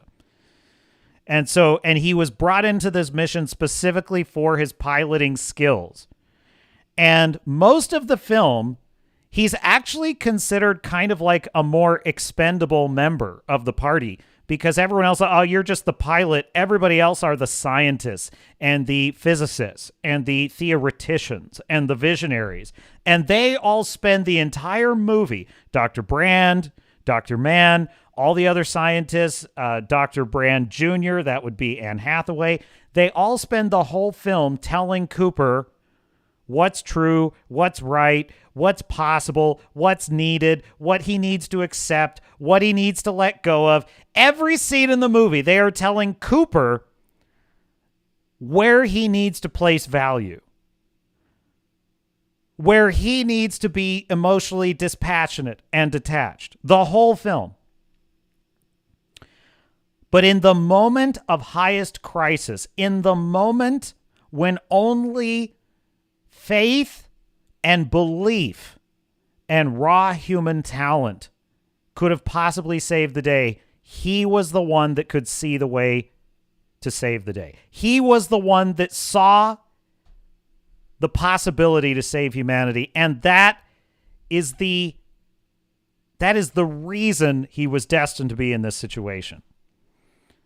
There's a whole scene in the film, which I know you hate, Starfury.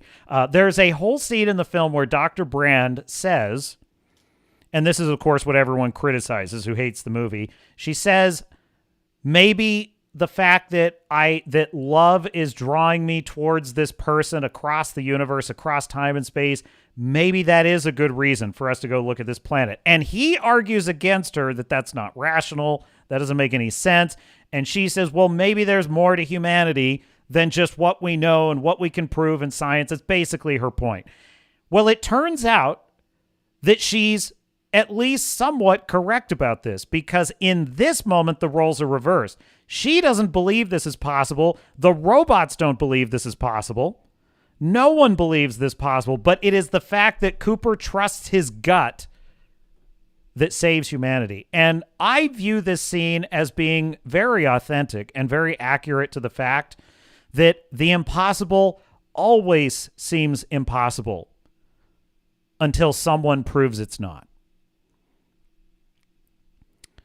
Humans were not capable of flight until the Wright brothers were able to bring their vision of a flying machine into reality. Every wonder we've ever invented as a species began as imagination, fantasy, an idea. And someone found a way to make it reality. Michael Archangel says, I'm late to this party. Hello, sentience. Welcome, Michael Archangel. You stepped right in the middle of it. We're in the middle of the Interstellar debate. You're going to love it. Starfury says, faith, belief, and love saved the day. That's not what that is not what I'm saying.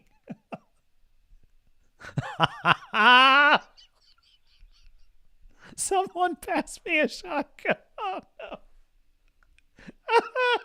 Jeez.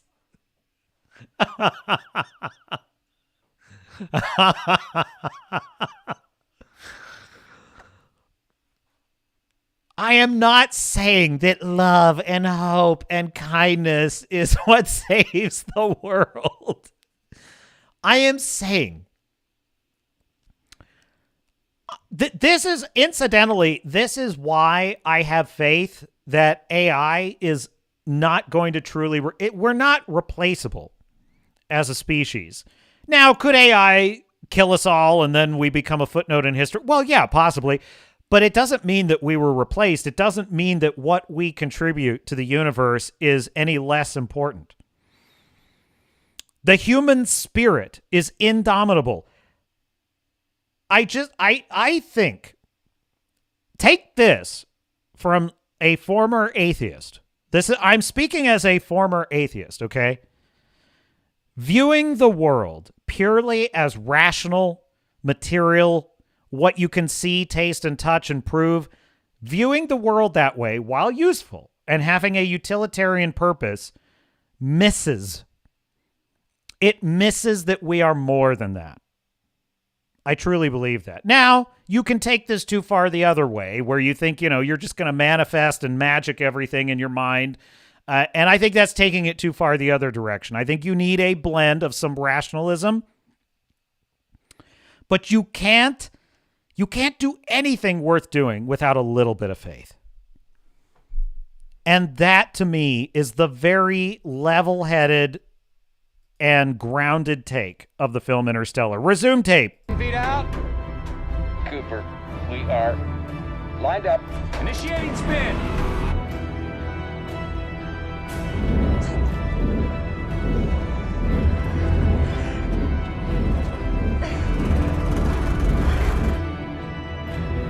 That is so cool. Oh, that is such a great camera angle. I love this.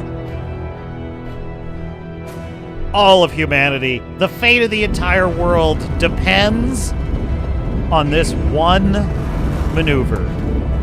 That is great storytelling.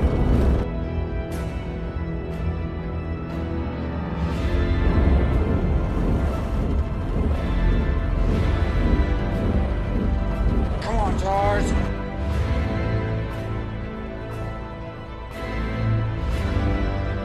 This isn't just great storytelling. This is brilliant cinema. Like this is why Christopher Nolan is such a brilliant filmmaker, because he's using every shot has purpose. Every angle of the camera is contributing to it's the chaos, the dizzying speed, all of it is contributing, and yet we're just locked into this one moment. It's total presence. It's total past and future don't even exist in this moment in the film. See, this is the other brilliant thing. This whole film is a study of time and space and how time is not linear. And yet in this moment, the only thing that exists is this moment. Come on, Tars. This is why films were created.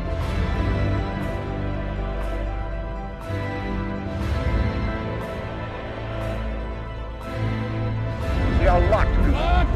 Easing up.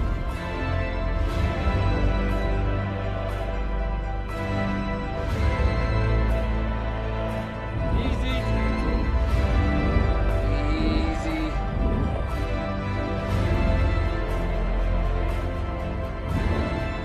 Retro thrusters.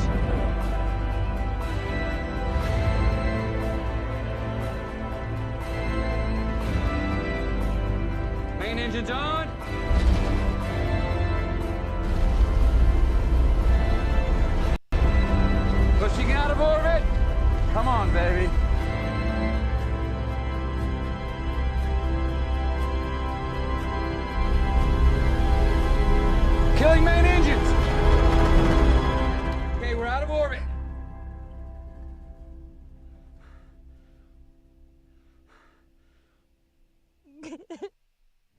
Beautiful. Absolute cinema. Captain Salute. Interstellar. One of the greatest films ever made. Star Fury has endured his punishment. He is punishment is now over. Star Fury says absolute horseshit. Anthony Tibbett says, still waiting for the whole mess to get swallowed by a black hole right next to the floating head of Wesley Crusher. Star Fury says, the ship would have been ripped from the docking bay by the torque and the... Okay, fine. So Mars says, is he going to make it or is he going to make it? That's not the point. That's not the point, Samar. And welcome to the chat. Welcome. I've really stepped in it. It's just me and you, Fu Man. I don't think it's me, Fu Man, and Redoubt. That's it. Everyone else hates Interstellar. Yes, Michael Archangel says, atheist or a faith you believe in, there's always something you cannot explain. Exactly. I mean, the fact is, science can only study what it can see, or what we so far can see. And so by its very definition, science cannot fully describe the universe and will never be able to fully describe the universe. That's not its purpose. And I think the problem is that when you think of science as the only basis for understanding reality, you are saying, I will only ever consider what can be seen and proven. Or even more broadly than that, I will only consider what I can hypothesize about. And the problem with that is we have not even scratched the surface of what there is to know about the universe, which is why I think to have a purely materialistic view of the universe is limiting. Now, I also think to have a purely dogmatic, fundamentalist religious view of the universe is probably even more limiting, honestly. I've literally had conversations with family members who I was explaining to them like exoplanet. Well, not actually to them. It was to someone else in the room who was actually interested in the conversation, but they were overhearing it. And I was explaining how we had discovered all of these exoplanets with our telescopes. And we've discovered hundreds of planets orbiting stars in the habitable Earth life zone, right? Hundreds of them. And we keep discovering more all the time. And this family member that was eavesdropping said to me, rather, we have no way of knowing that. And I said, meaning we have no way of knowing that those planets are out there. And I said, well, actually, we do. We know that they're out there. And I started walking him through how we know, and basically how we measure the dimming of the star as a planet crosses its path, and how we can analyze that, and we can figure out with pretty good accuracy how far it is from the star, how far away the star is, through the blue and red shifting of the wavelengths. Like, we have ways of figuring it out. And of course, the objection to this is always like, well, but that's not seeing it. And I'm like, of course not. How does a detective figure out that a murder happened? They can't see the murder happening because it's already happened. But they know that it happened, and they know how it happened. They see the bloody handprint on the wall. They're able to analyze the hair and fibers found at the scene. They know who was there and when they arrived. Like, they're looking at the evidence. And that's what we're looking at when we discover planets that are out there. So we know they're out there. Can we see them up close? Not yet, but we know they're there, and we know approximately where they're orbiting. And we know what happens at that distance and temperature. And I'm explaining all of this. And his response was, he was like, well, so what? Who cares? That's not important. And this is a very religious person. And I said, how can you believe in a God who created all of these wonders. Because I said, you believe God created the universe. Am I correct in this? And he said, yes, of course I believe that. I said, okay, great. So you believe God created this entire universe with 200 billion stars in our galaxy alone. At least 400 billion galaxies that we know of in the observable universe. Trillions and trillions of planets with so many variations you could never, basically any planet you can imagine existing, statistically, it exists. That's how many there are. Wonders we can't even imagine yet. Nebulas, quasars, black holes, pulsars, things just incredible. Stellar nurseries, so beautiful, you can't even believe it when you look at the Hubble Space Telescope photos. You're telling me that the God you believe in created all of that, and he wants you to sit here on this one little backwater planet with your head in the dirt and say, who cares? That's what you believe? Because I don't. I believe that any being that created us in his image would want us to be curious about all of that. How could he not? How could he not want us to yearn to see these beautiful, wondrous creations? How could he not want us to look up at the heavens and wonder at what's up there?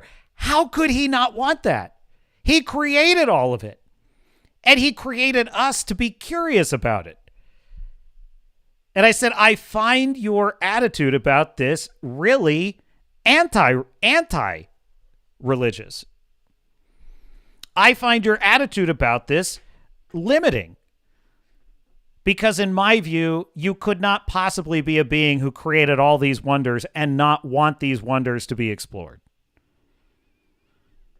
So I find the atheistic, I'll only believe what I can see. I find that limiting. And I also find the sort of dogmatic fundamentalist perspective of like, just give me my holy book and I don't care about anything else. Just scripture for me, thanks. I find that very dogmatic and limiting. I don't think either fully describes reality. I don't think either fully accounts for the vast wonders of the cosmos.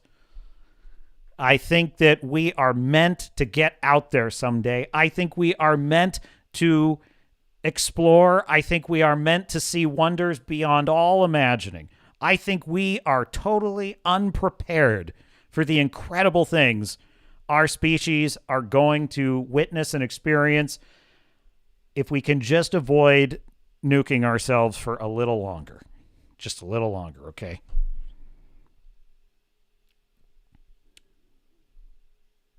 Anthony Timmons. The chat jumped on me. I was going to say the observable universe. Yes, I mean, because we can only see as far as we can see. There's more out there. We just can't see it.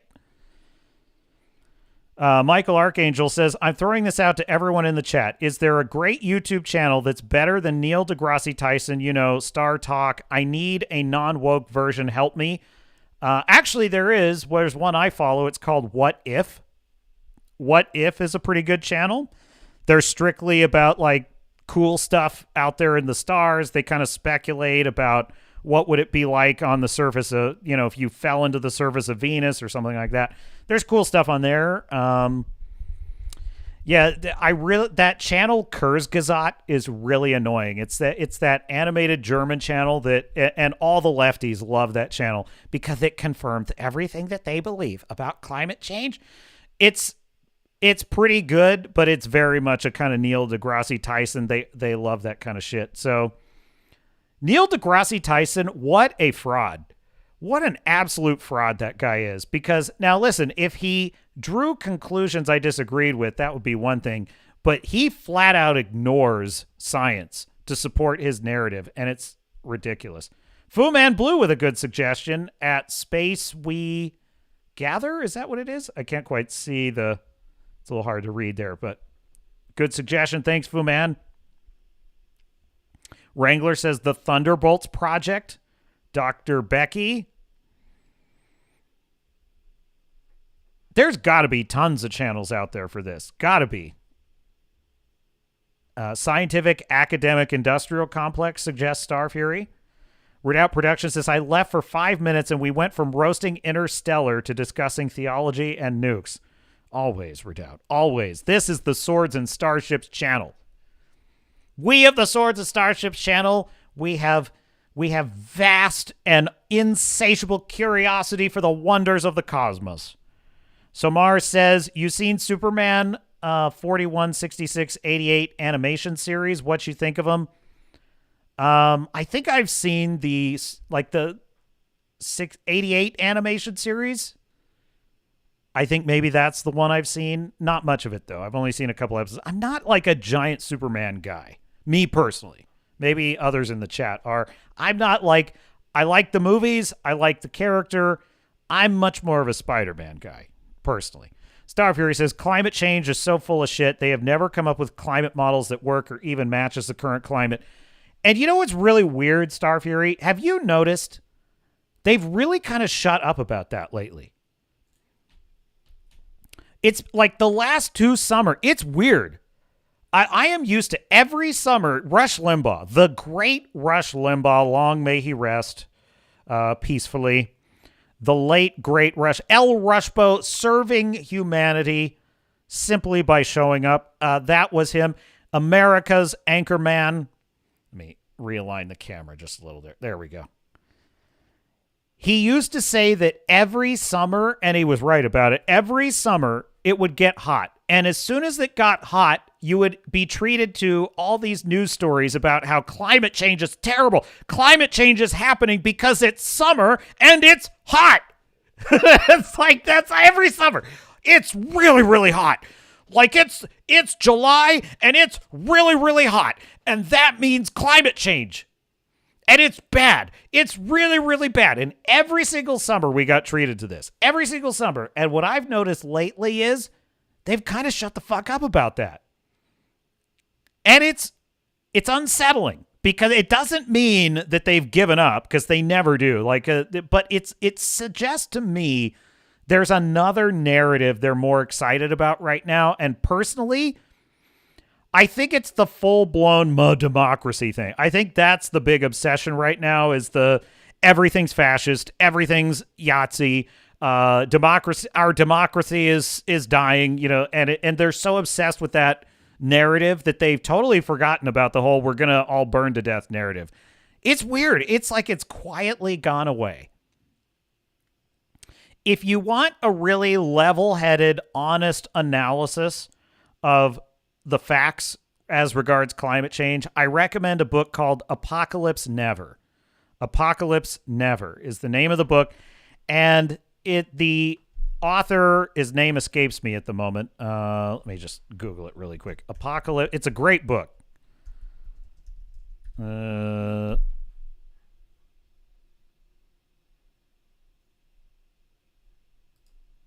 You would think that the author would pop up right away. Michael Schallenberger. Okay, that's right. Michael Schallenberger. So he's not like a right-wing conservative debunking it, but neither is he an unhinged leftist. He's just basically saying, like, this is my analysis of all the facts. And yes, there are problems. Yes, there are concerning trends, but it's not nearly the crisis that the media makes it out to be. And so he basically has a very level-headed, nuanced, fact-based analysis of, like, what's the real danger, what's really happening, what's the best approach to dealing with it. And it's very sober. And honestly, it's pretty much where I fall on it, which is that we are a species that is just having a massive impact on this planet because of how many of us there are and how much technology we have. But it's not this Chicken Little, the sky is falling disaster the media is always trying to convince you of, because 12 years ago, they were saying in 12 years, the planet's going to be uninhabitable. They said that probably Al Gore said that 20 years ago. Al Gore's movie about how we were all going to die in 10 years came out over 20 years ago in the early 2000s. That would be An Inconvenient Truth. So they keep getting proven completely wrong all the time, and now they've kind of quietly shut up about it, which is making me nervous because it makes me think, what are they working on that they're more excited about? What hoax, what bullshit narrative are they more excited about to where they've forgotten about the very imminent death of the planet? Never mind that the same wackos that are always convincing us that the climate's going to die in 12 years, the same wackos were not at all concerned about us escalating a war in the Ukraine with a nuclear-armed Russia with weapons that could end the world today. Today. Any day, they could end the entire planet at basically the push of a button. And they never talk about that, and they're never worried about that because Ukraine, we have to, Ukraine, but they want to tell us that the cows are farting, and that's going to end the world in 12 years. So the fact that they've shut up about it it's got me curious, as Judge Dredd would say. Okay, but this is not a political channel. It is my channel, but it's not a political channel. So we're going to move off from that. Superman, I have some videos on that. We might do Superman. I want to pull up this video from Paul Chato about Strange New Worlds. I check in with Kurtzman Drek every once in a while. As you know, I am a giant fan. I was a giant Star Trek fan of the original 5 series. That would be the original series, Next Generation, Deep Space Nine, Voyager, and Enterprise. Everything beginning with Star Trek 2009 by J.J. Abrams onward is garbage, except for Picard Season 3, and you can safely disregard it. So I like to check in with Kurtzman Trek once in a while and just see how it's going. And we're going to do that directly. But I saw something else in the chat. Starfury says they complained about CO2. What would happen if CO2 increased? Plant production would increase dramatically and would, by extension, increase food production. Fucking idiots. Yes. Michael Archangel says, my Lord in Chief... that's not necessary. Captain will suffice. Just Captain. My Lord in Chief, how do you feel about Microsoft and Sony making all their games exclusive for both consoles? I never get gaming questions on my channel. I appreciate that question. That's a great question. How do I feel about Microsoft and Sony making all their games exclusive for both? So are you saying, because I guess I don't know about this, they're making so Microsoft and Sony are saying all of their games will only be on, so Xbox games will be on Xbox, not PC or anything, and ditto Sony, if I understand you correctly. What do I think about that? Well, I like console gaming because when you load up the game just works. And I used to be a huge PC gamer in the 90s and the early 2000s. Like I was all about getting the latest graphics card and getting the best games and just getting, that was my fantasy. My fantasy was to have a $10,000 custom built PC with the best processors and everything. And I could just run anything. And of course, it would be outdated within 6 months of buying it. But that didn't matter because in this fantastical scenario, I'd have money for the next year. I could get another $10,000 computer. And at a certain point, so this is the thing. The internet was in its infancy back in the late 90s, early 2000s. And so when a game did not work because of a fatal bug, which was basically every game you bought ever, and it wasn't like it is today where there was thousands of weird bugs that had to be fixed. It was like the whole game plays like a dream. Beautiful game, wonderful game. You'd get to one level in the game, and there would just be a weird bug that would crash the whole thing. You couldn't get past that point, and you literally had to go to a library that had a broadband internet connection because dial-up was too slow for this. You had to scour the internet with Alta Vista and Ask Jeeves and Webcrawler and Yahoo because Google was still not a big deal at that time. You had to find a very obscure game patch that was 50% as likely to install a virus on your computer as to fix the game, and you just had to trust me, bruh, and download it. and then you had to burn it to a CD because and hope to God that library had a CD burner that you could burn to a CD, because otherwise you'd have to go to your friend's house and burn it on his CD burner because he had one and I didn't. And then when you burned the patch to the CD, you'd then have to go home and read a very detailed text file about how to actually install the patch. Then you would install the patch, and about 32% of the time, the game would be fixed and you could finally proceed to the next level. And I got fucking tired of that. And then I started playing Xbox 360 games, and I started to really enjoy the fact that when I would buy the CD, I would put it in the Xbox tray would slide in there, and the game would load up, and I never had to install a patch. It would just work. And I really came to love that. And then I became a console gamer, and I stopped caring about PCs at all. I was like, screw it. I don't need that $10,000 PC. I'd rather just be able to put the game in the console and play it and not have to worry about what graphics card I have. The odd thing is, now it's actually regressing again to where now you buy a digital code for a game on Xbox. It's going to be about 7 days of your video game console having to be kept on and online consistently. You have to wait about 7 days for the game to download. Then you have to wait another 36 hours for the patches and the updates to install. Then now your console has to be connected to the internet for you to even log in to play it. Then when you play it, there's about 50 bugs that you run into, and now you have to wait until the free DLC patch comes in. Then you have to wait another 24 hours for the patches to install, and then you can play your game. So we're all the way back to where I started.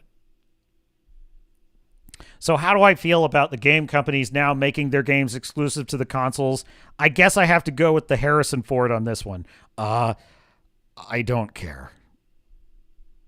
I just want to play my game.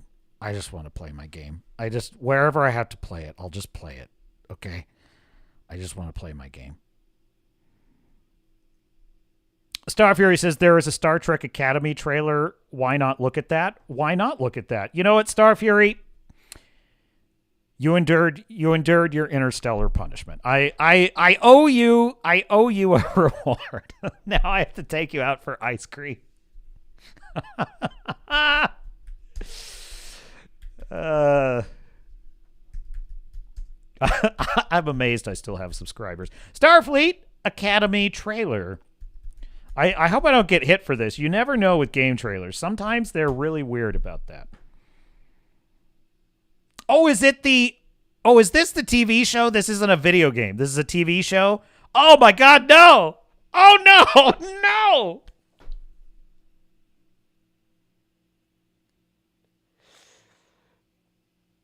I forgot about this. I forgot all about this.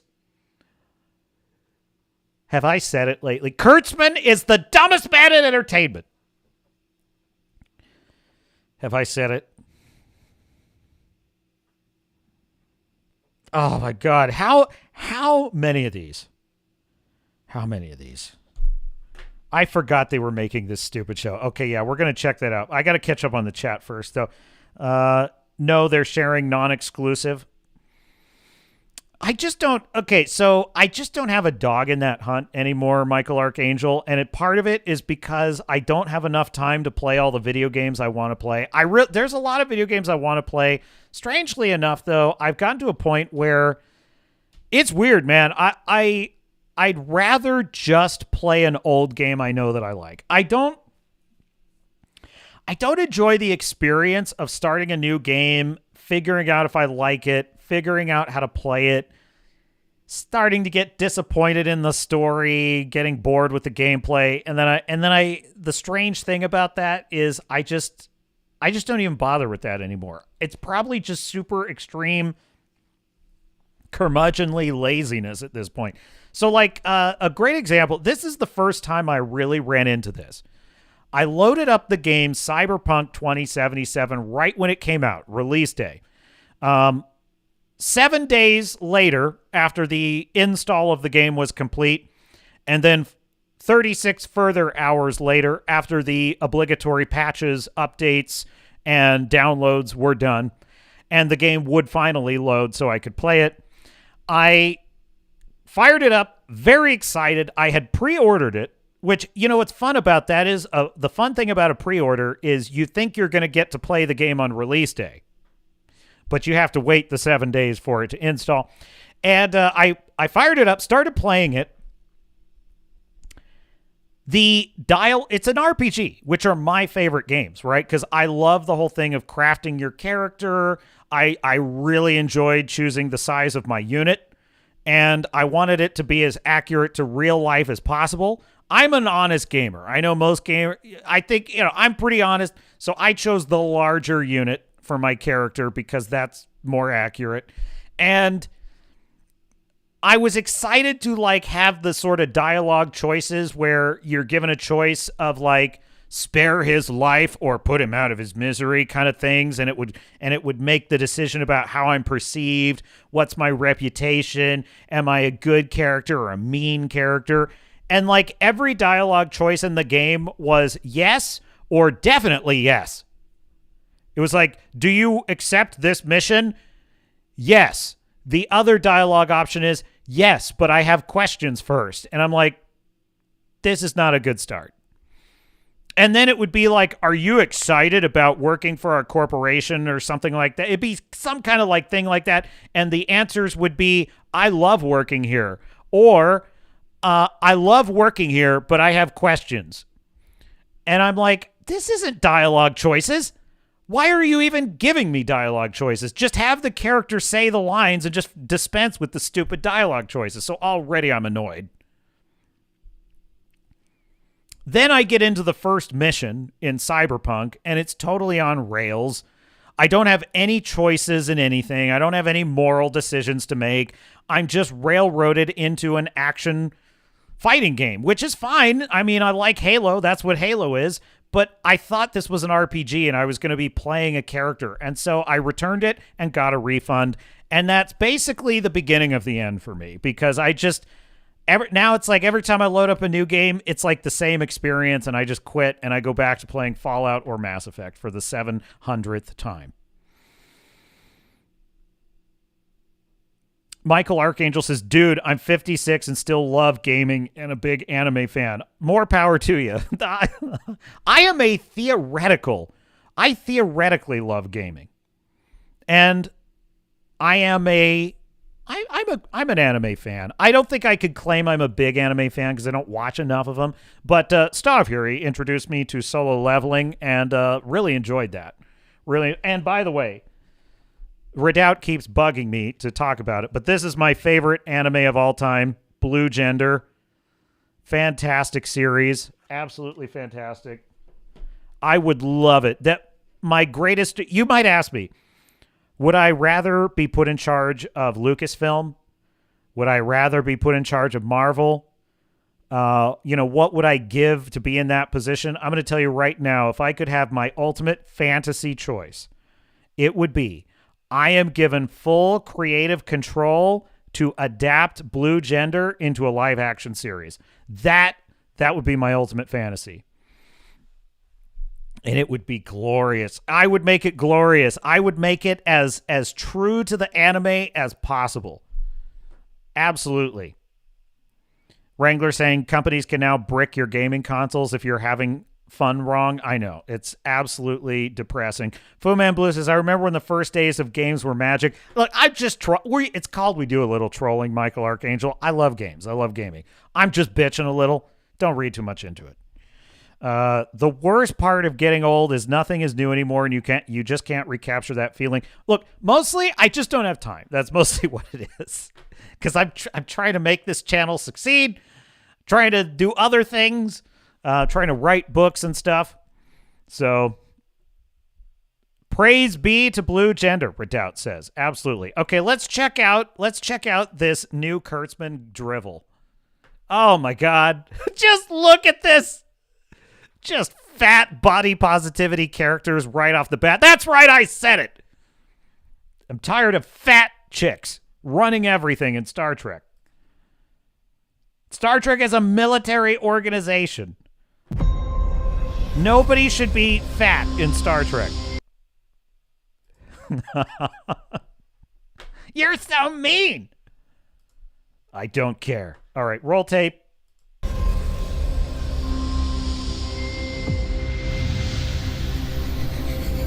And so, we begin.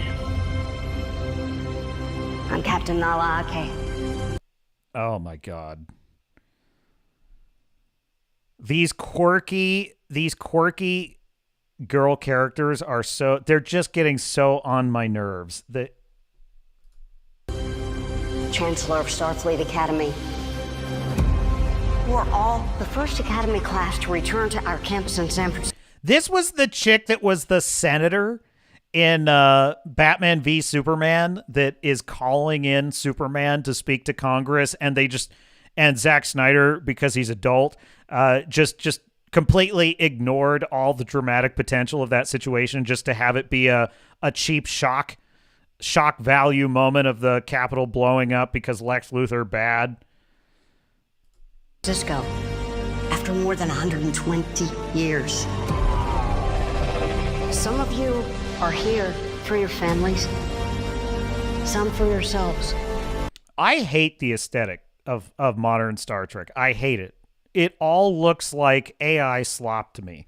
It looks like AI, you know exactly what I'm talking about. Like those AI generated images of like a futuristic ship.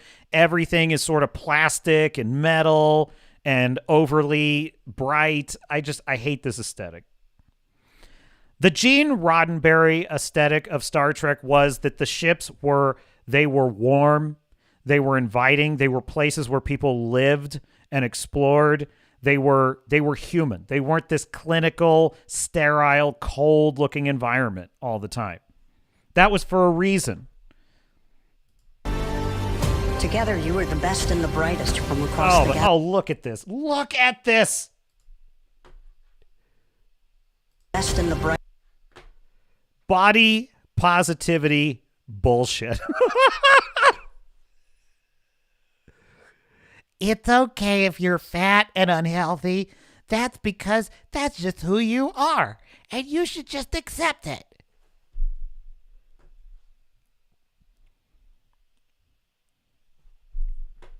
Wokeness is a disease.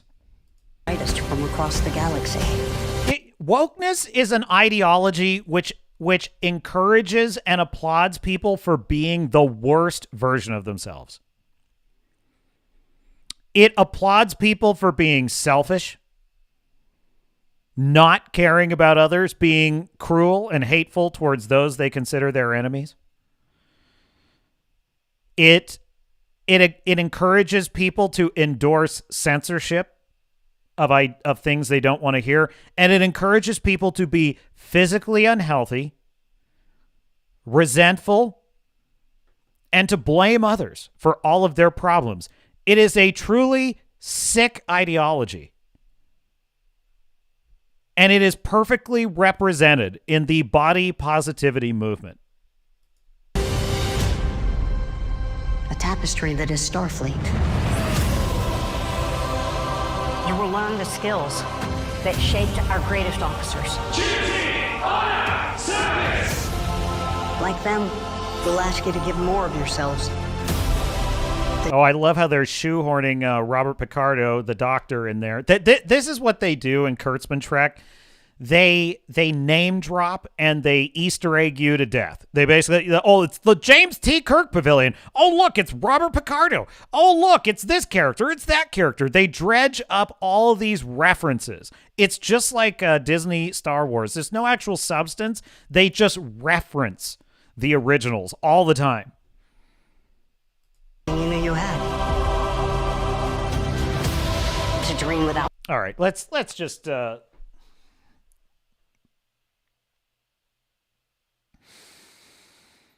why is everything, just fucking everything, presented as the most epic, the most grand, the most glorious? There's like this orchestral choir and all this stuff, and it's like, it's Starfleet. It's like, why don't you just tell an interesting story? Why do they over dramatize Starfleet Academy? I feel like the trailer for this, the tone is ridiculous.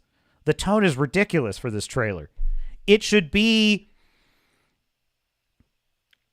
they should be hinting at like high stakes, you know, these young people getting pulled into something bigger than themselves. Like they should be hinting at that, but there in no way should it be this over the top dramatic, and which tells me that this is typical of Kurtzman Trek. It's very referential of what's already happened. It's not really telling you anything new. Crowbar the Skull is in the chat.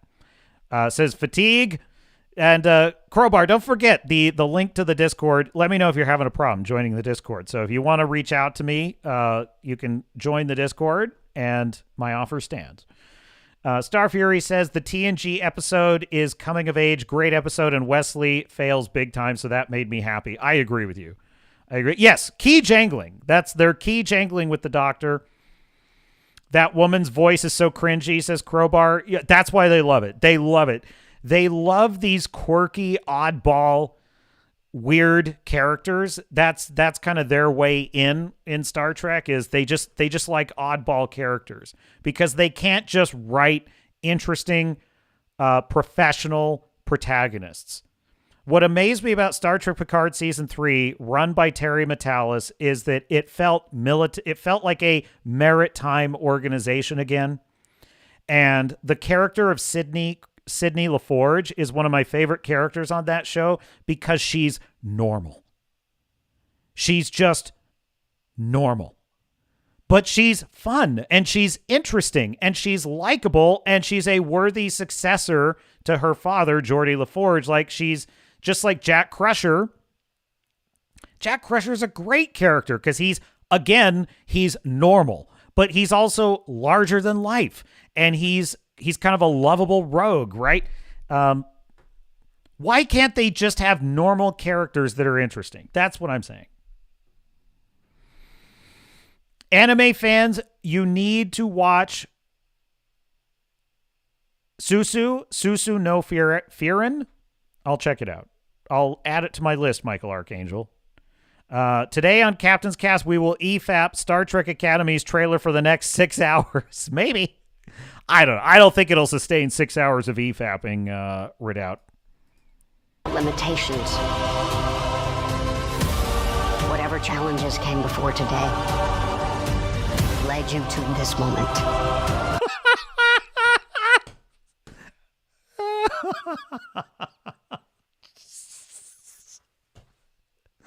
It's so ridiculous. Just this overdrive. Finally, out of shape girls that look like you can go on a big adventure by looking at the view screen at this Starfleet museum. You here now. You weave together the future. So you know they had to bring this chick back. They love this chick. Again, oddball, weird characters. It's like people who live in Portland write this show. This is a bunch of Portland, Oregon people write this show.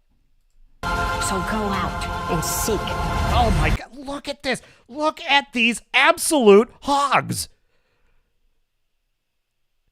Why are they doing this? Why are they doing this? Absolute dump trucks. Like all these characters, dump truck women run Starfleet in the future now. You know what's so funny too? I was thinking about how I'd love it if Kate Mulgrew came back as Captain Janeway in a theoretical good season of Star Trek, new Star Trek. And I kind of was hoping that Admiral Janeway was going to make a cameo in Star Trek Picard Season 3. But I had this thought that Kate Mulgrew, and no offense to Kate Mulgrew, but she's gained a little weight, okay? And so my thought was she'd probably have to trim down a little bit to truly represent that character. And it's what was I thinking? What was I thinking? No, wheel in the dump truck, man. wheel in the dump truck. Seek. Explore. Boldly go where no one has gone before. It is my great honor to welcome you all to Starfleet Academy.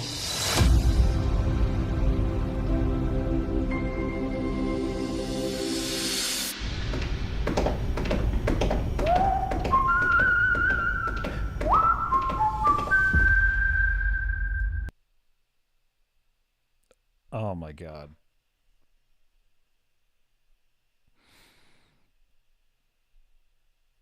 I hate Kurtzman Trek so much. I hate it so much.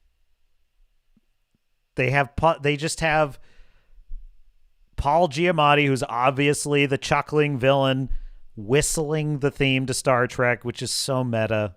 It's so cringe. It's so... Why do they keep making it? They're not profiting from this. Do you realize that all Star Trek is now? It exists now. It's like that line in The Matrix when Morpheus is explaining to Neo that the real world, as you knew it, now exists as a neural computer simulation called The Matrix. The Star Trek you once knew no longer exists. It exists now only as fan fiction for Reddit wackos. Star Trek is now exclusively made for Reddit wackos. That's it. There's no one else it's for. Reddit wackos with oddball theories about body positivity and pronouns and identification and strange diversity quotas and unappealing shaved heads and nose rings. That's basically what and owning the chuds. It doesn't exist for any other purpose anymore. So why it continues to exist, I do not know. I have no answer for that. Wrangler says, at this rate, I'm just waiting for Captain to fly around in a hover chair like the fat man from Dune. They might as well. The cringe went to 9,000, Star Fury says. Yes, Anthony, that was Paul Giamatti. Michael says, can Marvel finally admit defeat and bring back Wesley Snipes? I wish. Dude, it's incredible. They have spent multiple years simply trying to crack the code of how to make Blade a vampire movie with it not just being about Blade killing vampires. I'm dead serious. That's why they've been struggling with it. Paul Feige said it. It's been really difficult trying to envision Blade as not just a movie about Blade killing vampires. It's like, that's exactly what your problem is. That's exactly. They're trying to re-engineer the concept to not be the concept. Which is exactly what Rian Johnson did with The Last Jedi, which is exactly what they did with what was it? Indiana Jones and the Dial of Destiny. I have a friend who once asked me, why do you say it like that? Why do you say Dial of Destiny? And I said, because that's how it sounds whenever I read the title. When I read the title in my head, that's what I hear. I hear Indiana Jones and the Dial of Destiny. Because they're so proud. They're so proud. It's the dumbest title I've ever heard. It's the dumbest title ever. Dial of Destiny. It's a Chat GPT title. I hate it. All right. What's next? What's next, Mr. Oh, yes. We were going to talk about Strange New Worlds, maybe. Should we do Strange New Worlds? Snipes' is Blade. I agree, Star Fury. I have more in the stack of stuff. I should probably do shorter shows. It would probably... Diaper of Destiny, says Anthony. Yes, I think so. Phoebe Waller-Forehead, the psychopath. How many brain cells died to watch that Star Trek trailer?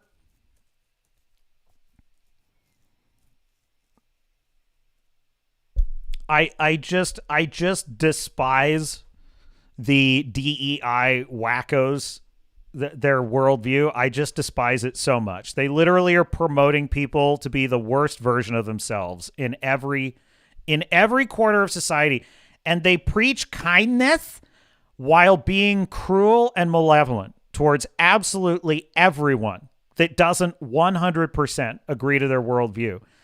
And one of the physical expressions of that is the body just these fat, absolute hogs with diabetes, and inserting them into the story as if they are supposed to be running this military organization. There is no chance that people like that are going to be defeating the Borg or the Dominion or the Klingon Empire or any other enemy. The only thing they are going to be defeating is a box of donuts. And it makes me sick. Star Fury says, my soul died watching that Star Trek trailer, and to reiterate, that fat bitch would definitely not fit into a Jeffries tube. Yes. Oh, that's a good point. Oh my God. That they would, dude, those dump truck admirals would be suing Starfleet for making the Jeffries tubes too small. I can't fit through the tube. I need a bigger tube. They'd be suing Starfleet. they'd be suing them because their captain's chairs are not wide enough and they don't support up to 800-pound stunning and brave vixens. Crowbar the Skull says it was pure cringe, good for a laugh. You know, honestly, cringe is, yes, the dump trucks was cringe, but it's not the cringiest thing I've ever seen from Kurtzman Trek. It's mostly just AI-generated slop to me. It's AI-generated. The music is like royalty-free trailer music that's way too overly dramatic. It's like, you're not telling me an interesting story. You're just telling me, look how dramatic Star Trek is. Look how dramatic it is to be in Starfleet. Isn't it dramatic? Don't dramatic things happen when you're in Starfleet in the future? Like, do you remember James T. Kirk and the Doctor and the Klingons and how dramatic that was? Well, guess what? These people do, and they're in that dramatic world. Look how dramatic and awesome it is. And it's like, all you're doing is telling me about what you think Star Trek is. You're not actually telling a story. There's no hook. I don't know who any of these characters are. I don't know what their hopes and dreams are. Say what you want for the J.J. Abrams film. I mean, I guess I could put it another way. Let me put it another way. This is probably because I don't like this film. Don't get me wrong. I don't like Star Trek 2009. At the time, I was okay with it. And I was willing to accept it as kind of like an action movie version of Star Trek. And in retrospect, I really hate it because I see the damage it did to Star Trek. And it was never real Star Trek. Like, it was never like a think piece science fiction. It had a lot of dumb plot contrivances in it. And I let it off the hook at the time mistakenly. But the trailer, at the very least, pulls you in because it has a clear narrative structure. So let me give you, I think this is the one I need, right, Mr. Producer? I don't think this is the one I want. No, I don't want that one. I don't want that one. Go back. I want, not that one. That was the teaser.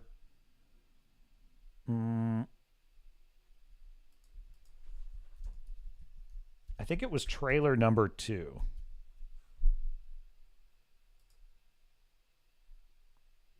This is probably the one.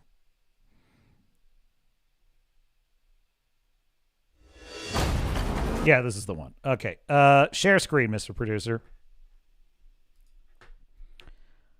So what I'm saying is I don't like this movie, but the trailer tells a story. Like, the trailer is a hook for a story, and you could hook the story like this for Starfleet Academy. Well, we'll skip through this. He's like, yes, I'm James T. Kirk. Yeah, all that's fine. That's not the name. My name is James Tiberius Kirk.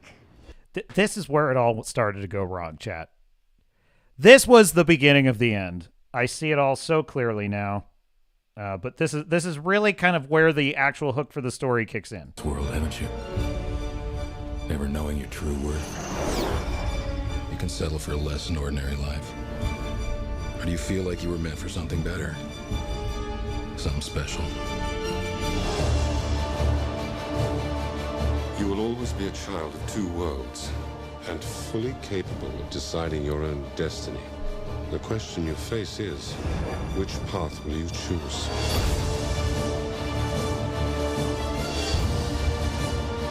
Or are you afraid, or aren't you? I will not allow you to lecture me. Then why do you stop me?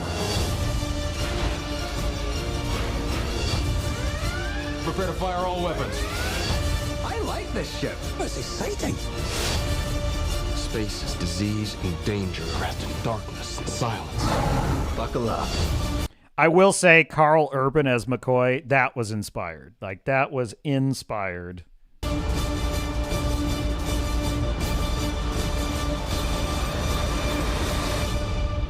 wait is over. That's a hook. That's a hook for a story that actually earns the kind of dramatic music that's going on there. Whereas that Starfleet Academy, that was just noise to me. Just absolute noise. Crowbar the Skull says, at least Uhura was hot in Star Trek 2009. Right. Now she'd be a dump truck. She would be an absolute head shaved, the cow nose ring, just absolute hog is what she would be. And everyone would be stating how brilliant and stunning and brave she is. She'd be lecturing the captain about what he doesn't know. Anthony says, I didn't hate Chris Pine or Carl Urban. I actually liked pretty much all of the cast in the Star Trek film. The first scene in Star Trek 2009 is brilliant. Like, it's absolutely brilliant. It's actually one of the more brilliant openings to a movie I've ever seen. Just if you're just analyzing story structure, it's pretty great. Let me see. First scene. And if the rest of the film had lived up to that, I'd probably have a more positive opinion. But yeah, like the ending to that scene where George Kirk sacrifices his life for his unborn son and to save his crew, like all of that was very cool. All that was very Star Trek, by the way. That was a very Star Trek opening to a film. Where it goes wrong is they just decide to completely annihilate the planet of Vulcan for no reason. Yeah, just fucking kill off all the Vulcans. Who cares? Let's have Spock and Kirk fighting and getting in fistfights on the bridge. Let's have Scotty and Tic Tac Eyes doing cringe jokes all the time. Let's have Kirk running around the ship like an idiot. Meanwhile, there's no actual science fiction concepts. There's nothing really meaningful. We start rewriting the lore. We have transwarp beaming. It's just, it's a mess. It was the beginning of the end. But the cast was good. I mean, what I will say is, yes, what was it? Zoe Saldana, she was hot as Uhura, but she in no way made me think of the original actress at all. So in that sense, she's probably the least effective casting, I think. Chris Pine, I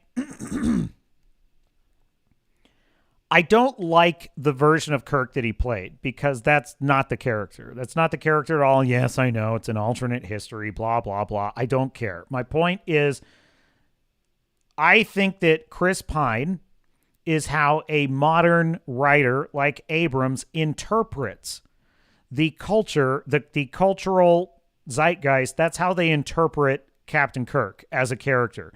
He's a dumb jock. He's he's smart enough to get through Starfleet Academy, but most of the time he has low impulse control. He's always shooting from the hip. He's always doing crazy shit and death-defying maneuvers, and he's kind of regarded by the rest of the crew as kind of a dumb jock, basically like Superman in the James Gunn Superman film. The Kirk of the original series was the top of his class. He was described as always having a book in his hand on the grounds of Starfleet Academy. Everyone knew he was going to be an incredible captain someday because he was that good and that intelligent. He was educated. He was classically educated. He was the voice of moral authority and reason on the Enterprise. He was calm, collected and thoughtful in his decision making. That's not even close to the character that they represented in 2009. So what I'm saying is their idea of that character was completely off base. It was the impression. It was an impression of Kirk is what it was. So there you go. Starfury says, I have a real soft spot for Star Trek 4. The Voyage Home? Yes, indeed. Voyage Home's a good one. I like all of the Kirk films. Obviously, Star Trek 5 had problems, but I liked Cybok. And the first film, although it's a little bit too long and too slow, the first film is a masterpiece. Like, it's an absolute masterpiece. Star Trek 6 is my favorite, of course. The Undiscovered Country and Wrath of Khan. Brilliant. Always. Now, I was going to take a look at Paul Chato. We'll see what he has to say, bagging on Star Trek Strange New Worlds, which is just a little bit glossier trash than is normal for Kurtzman. Hello, denizens of the internet. As many of you know, I stopped watching Star Trek's Strange New Worlds a few shows into season 2. Several of you have complained that I only review things I hate. That's not true. I don't hate Hawaiian pizza. I love it. Nichelle Nichols. Thank you, Anthony Timmons. Nichelle Nichols was the hottest version of Uhura. Yes, agreed. Don't go into reviewing anything to hate it. Even after hating the first 2 episodes of this season, I went into episode 3 hoping for the best, but it was the last straw. I'm not a fan of having the TV shows and movies I have loved turned into crap, and I reserve the right to vent my spleen. Still others have commented that they really love season 2 of Strange New Worlds, and that's great. I'm not going to tell you to not like it. But regardless, I'm going to say what I have to say, and you're free to listen as well as disagree. Oh, I thought this is okay. I thought this was a recent video. This is from 2 years ago, so we're gonna skip that. I was thinking he was talking about the latest, and I was curious what he thought about it, but so never mind. Skip that video, Mr. Producer. Strike that from the record. Let's do this one instead. This is Hat Tip, How It Should Have Ended. I have not seen this.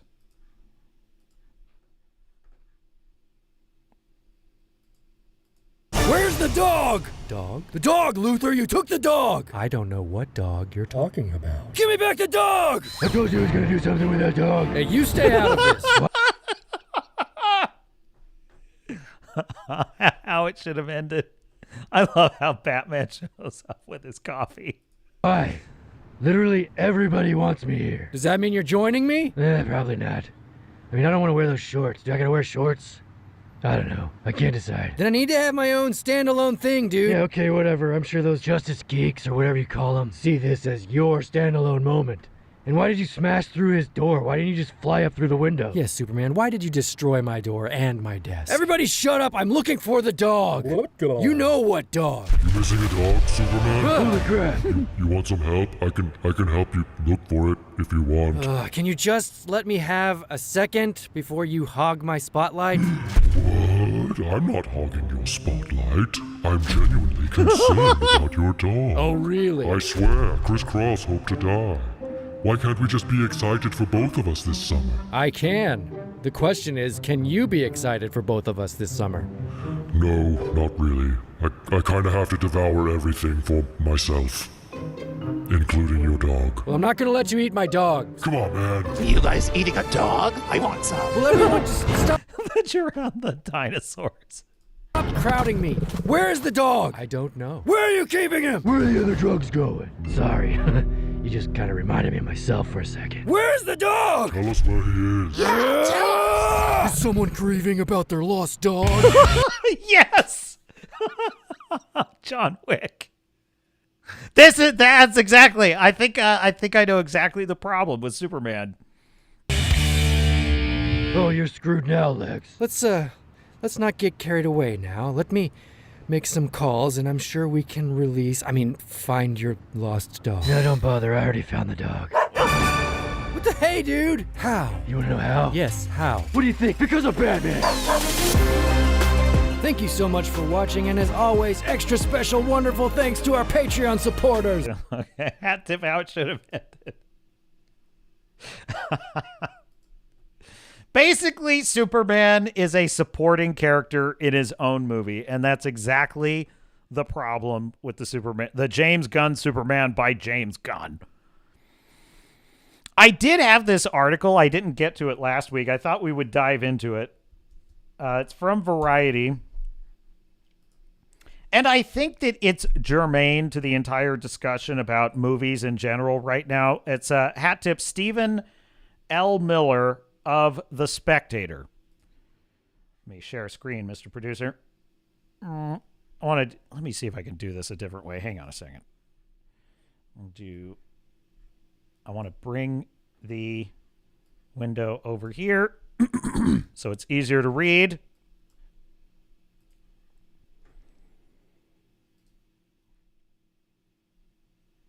And then add window.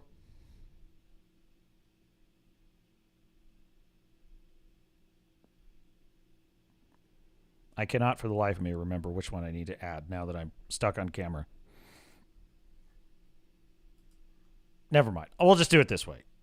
Mr. Producer. Here we go. Okay, The Spectator, Death of Superman, How Hollywood Killed the American Hero. And I can't read it because it's behind a paywall. Never mind. This is official. Oh, no.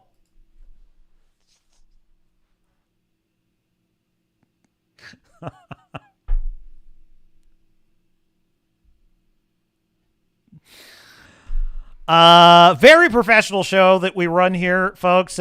Please like if you agree that the captain is a professional.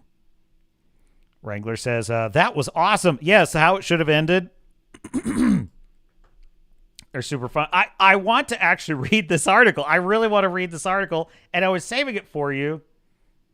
Get this one free. I will never pay for a mainstream media publication, basically ever. I just don't want them to be rewarded for anything that they do, quite frankly. What else do we have in the stack of stuff? We have an EFAP mini on Superman, so we'll do this one instead. I came with a backup plan, Mr. Producer. Never let it be said the captain is unprepared. Hat tip Mahler and the boys over at EFAP. At some points, I like the idea of what they were trying to do. However, that's like all movies. I like it more than Man of no matter how Steel. terrible. There, I said it. Yeah. True. Yeah, I do. Yeah. Fascinating. I'm actually surprised by that. I kind of had a feeling Mahler would tear apart Superman. I do not like it more than Man of Steel. I like the tone and the world more than Man of Steel. I like the world building of James Gunn's Superman a lot. I do not like the story of the film nearly as much as Man of Steel. I don't. I think my issue is like I don't hate this movie, but at least the movie itself. But like I said, how incredibly disappointing. Yeah. That you essentially have a clean slate for a universe, and you could do essentially whatever you want to do. You have all the money to do it, and this is what you made. This is exactly how I feel about not only this movie, but Avatar. This is how I feel about James Cameron's Avatar. It took him 13 years to produce the sequel. And I remember over the course of those years reading articles about how he was doing it and how much effort he was putting into it. And how he was getting he had 2 screenwriters for each of the sequel films. So he had 6 screenwriters, I guess 8 now because he's doing 4 films, but whatever. At the time I read the article, he had 6 screenwriters. 2 of them were assigned each to one of the sequels. They were all working together off of the same notes, and they were writing their scripts all at the same time. And the idea was that this way we would preserve all the continuity. We'd have a clear story arc. It would all work out. He's investing like $1 billion in producing these films. An entire decade of work. And Way of Water comes out. It's full of plot holes. It's full of odd editing choices. The pacing is all over the place. 13 years, 6 screenwriters, $1 billion spent, and this is what you produce? Really? And they're right. That's exactly that's basically what Superman amounts to. I've seen a few people saying it's a 6. That's way too high, guys. With all of the stuff that has been... Of course, it depends on whether or not you agree, but I mean, with everything that's sort of been outlined, this film is riddled with problems, and like the stuff that's good doesn't really rise to such a... See, for those thinking I'm negative, you can always go to EFAP, and you'll find out that I am an absolute bright-eyed optimist in comparison to Mahler and the boys. An extent that it can compensate for these problems. And they're not minor problems. It's this weird thing that I'm sort of seeing already in like the general response. If this was a Marvel movie, it would be rated much lower. Because it has almost all the same problems. It has quite a lot of bigger problems than a lot of recent Marvel films have done. Like, fucking Captain America 4 does not have supervillains making black holes and pocket universes that destroy the internal logic of absolutely everything in the universe. Thunderbolts has more developed characters than this. And it makes a bit more sense as a plot. James Gunn's Superman is a way better film than Captain Mothman or Thunderbolts, for sure. Like, the pocket universe is definitely zany, but it's part of the world building. So you're either going to accept that we are in a comic book world, or you're not. Look, the Marvel universe is now sacred timelines, multiverses. You can literally just destroy a universe by pruning it in the Loki continuity. So you can't tell me that James Gunn created a more ridiculous foundation for the world than what's in the MCU currently. I'm not saying either of those are good films, but I'm saying they probably hang together better than this film does. This is a bad film. And I get that it's DC and it's new and it's different and it's not Marvel and it's not Zack Snyder, but just reskin it and reevaluate it along exactly the same lines you hold every other film to. This movie is shit. It's really bad. I would probably give this closer to a 2 than a 6. And like the 2 points are just one well-acted scene, a couple of actors I like, and that might even be it. Mr. Terrific was right. I think like yeah, he was all right. I liked him. I'd I like don't know. to. I mean, yeah. I don't. That's the thing that when it comes to. I did, Anthony. I did cover the Godzilla Minus One sequel. That's earlier in the stream. We can revisit it though. We'll revisit some Godzilla Minus One. You know what? I can't. I was just thinking that I was actually thinking earlier in the stream. I was like, I want to play my favorite scene from Godzilla Minus One and just react to it and talk about it. And I can't because Toho Studios, holy shit, they will nuke you from orbit if you play anything of theirs. I played the Godzilla Minus One trailer when it first came out a couple of years ago, and like they blocked my entire stream. And it was kind of scary because then later I played, it was just a clip. It was just a tiny little sliver of a Toho Studios trailer, not the movie, the trailer.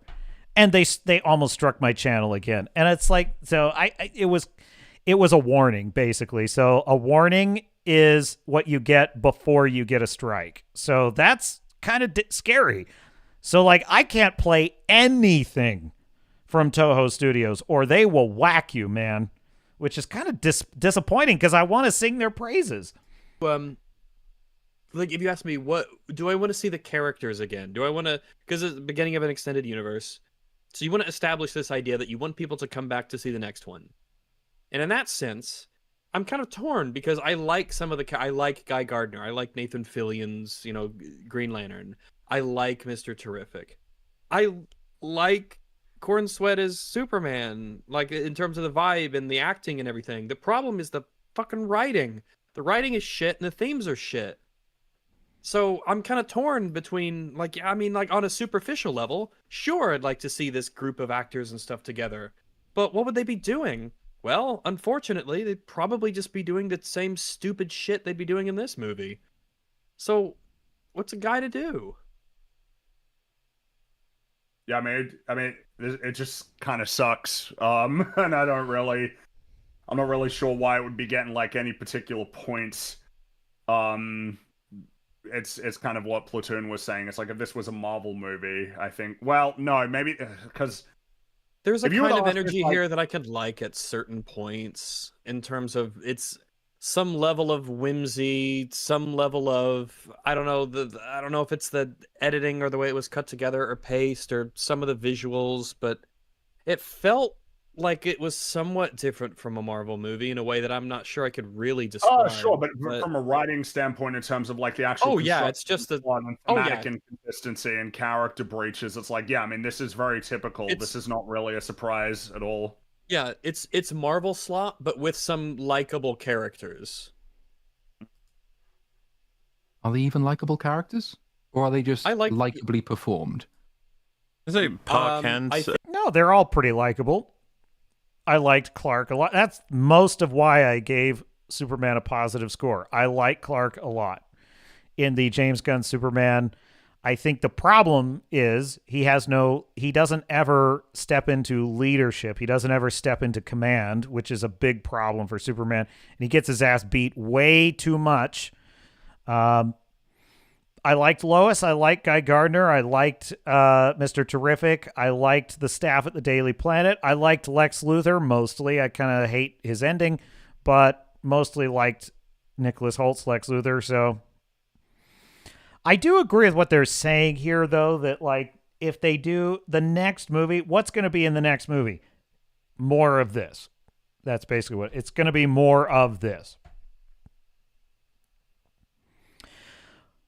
Which tells me that James Gunn is basically just doing Guardians of the Galaxy in DC. That's basically what he's doing. They are the Guardians of the Galaxy. They are the Justice Gang. They are whatever. He's not interested in telling kind of single visionary character-driven story arcs centered around a single character. James Gunn doesn't seem to like doing a single larger-than-life character like Superman, like Batman. It's a mix. I mean, if I heard tomorrow that James Gunn was doing Spider-Man, I would be so pissed. He wouldn't be, but I just would be so pissed. It would be like hearing that Taika Waititi is going to be doing Dredd. Terrific can be like Terrific had a couple of things in it that I actually just enjoyed. They just weren't not particularly like dynamic or sort of super praiseworthy, but some of his expressions, whether when people are doing shit or the way that he held himself, like I like the performance, but there's a couple of lines here and there that I just like his sort of passive aggression, the way that he delivers them. It's like, and he didn't do anything in pretty much the whole movie that annoyed the shit out of me. Let's jump ahead a little. Like stands above recent the Batman's better than this. Yes, easily. Like even when you point to DC stuff, the Batman is obviously better than this, and that only came out like 3 years ago. But I mean, compared to the recent Marvel stuff, it's like, is this dramatically better? It's like, nah. I don't even know that you could say like it's better to a degree that it's worth acknowledging that it's better. This is like Thunderbolts. It's very similar to that, I would say. It's just like, yeah, I mean, it sucks. The idea like, oh, but it's not as bad as Multiverse of Madness. It's like, yeah, I'd hope not. But I mean, it ain't much better. Like if we're talking about actually how high things can get on this scale. Oh, there's an interesting sort of set of takes on regarding the film. It's an account that was hoping to give it like a lot more praise, but didn't end up vibing with it. And I think we kind of touched on this, but they say David Corn Sweat did a great job with what he was given. I never felt like I was watching an actor, but the character he was asked to play was immature, naive, and at times outright foolish. This version of Superman feels whiny, insecure, and strangely unaware of how the world works, which is baffling for someone supposedly in his 30s. Absolutely nailed it, that quote. Wow.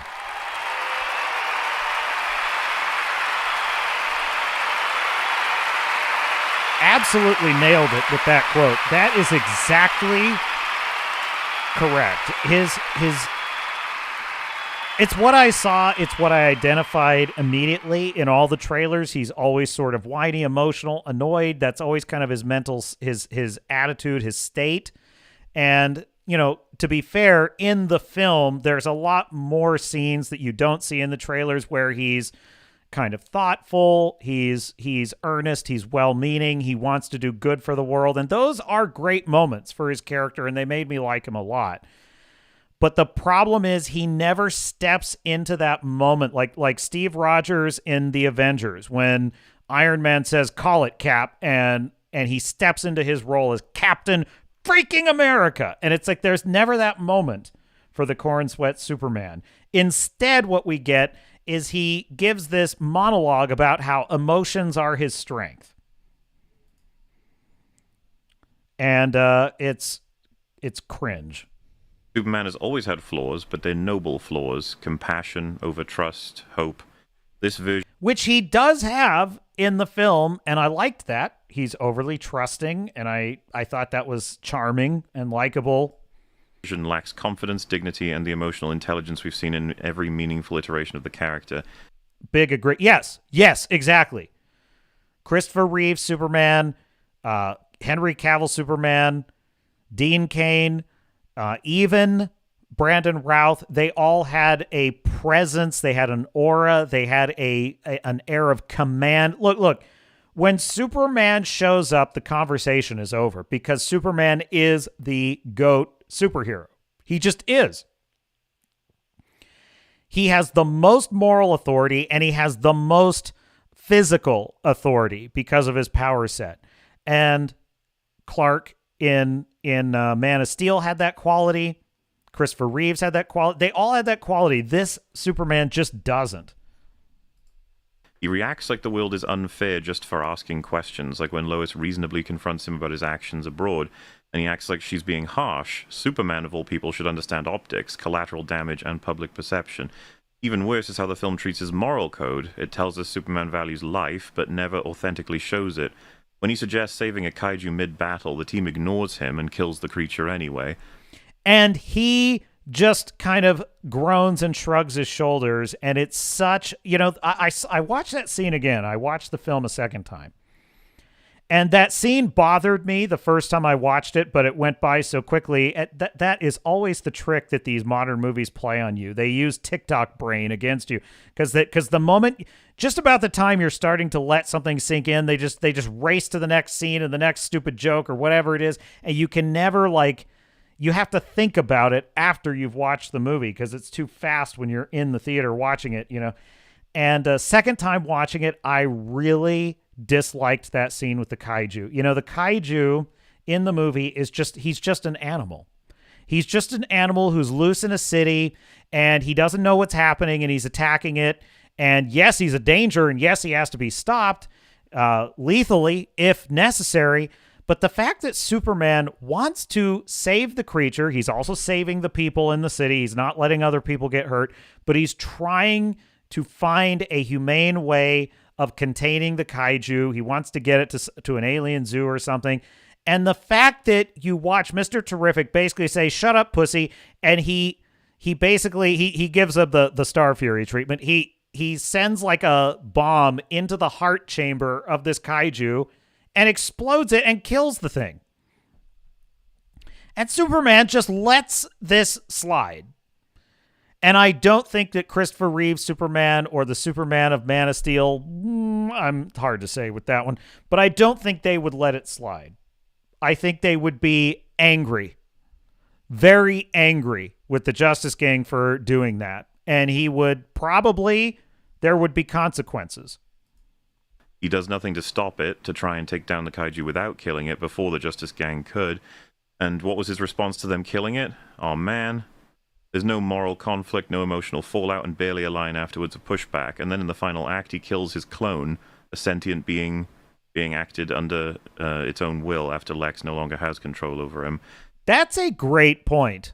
That's a great point, too. Like, the moral... There's no time at all in this film to process the moral horror that Lex Luthor cloned Clark and made he made a copy of Clark who is his slave. There's no time to process the moral horror of that, either as the audience or as the character. By throwing him into a black hole, no hesitation, no sadness, no cost, and for a character who supposedly reveres life, it means nothing. This isn't restraint, this is avoidance. The film pretends Superman is morally driven, but never challenges that claim. His values are talked about, never tested, and that makes them feel performative rather than genuine. And you know what I will say? This is probably a hot take, because I know a lot of people who dislike Man of Steel really hate that he kills Zod at the end. I don't. I think I think that it is somewhat insane to suggest that a superhero can never, ever, ever kill a villain under any circumstances, or they have somehow betrayed their moral compass. I'm not saying that they shouldn't avoid it. I'm not saying that they shouldn't have a moral code where they try to preserve life or do the just thing rather than the vengeful thing. However, in a situation where Zod is literally going to burn down the whole city, there is no way to contain him. There is no way to stop him. Superman makes the difficult choice to kill Zod, and he's horrified by what he's done. That is a meaningful moral challenge to Superman's code, because now Superman has to live with the fact that he couldn't find a way to defeat Zod without killing him, and it bothers him. It doesn't mean that he's like, okay, I guess I'll just kill everyone now. He doesn't change his mind about killing people. He just has to live with the fact that in that situation he couldn't think of a way out of it. Whether or not you think that's the right direction for the character, whether or not you think that was a good choice, it is at least a meaningful moral test for Superman in a way that his actions in James Gunn's Superman are not. Is what upsets me the most about this movie, because of how much I care about the character and the shallow nature of his morals being displayed in this iteration. Cuts me deep.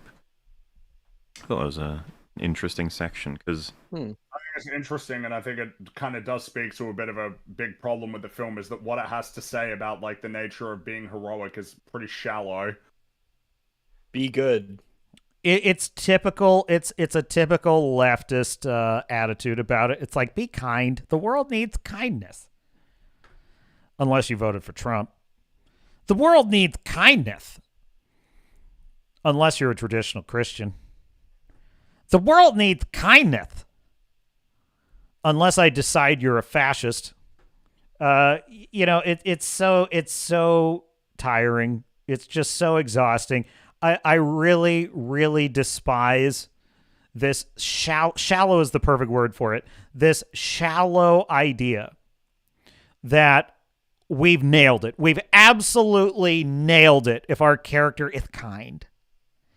Because notice how Superman is portrayed as kind, but he doesn't actually back it up with any real backbone. He doesn't do anything to save the kaiju's life, and when the kaiju is killed in contradiction of his will, he does nothing to resolve that situation with the Justice Gang. He doesn't care when he kills his clone. Joseph says Reeves, Superman, and Burton, Batman killed on the regular. Reeves, Superman, murdered, depowered Zod. That's true. He did. That's a good point. I forgot about that. Killed Nuclear Man. That's right. He did. That is a murder in the dudes. Burton, Batman killed multiple villains in every movie. Yeah.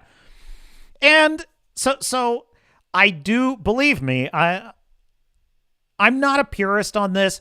I do like the fact that now Peter Parker's Spider-Man has always had this attitude, at least as long as I read the comics, the comic runs I read and the shows, is, and Batman roughly had this idea of generally all things being equal, their job is not to kill. Their job is to bring justice. And if they cross that line, then they truly do become just a criminal.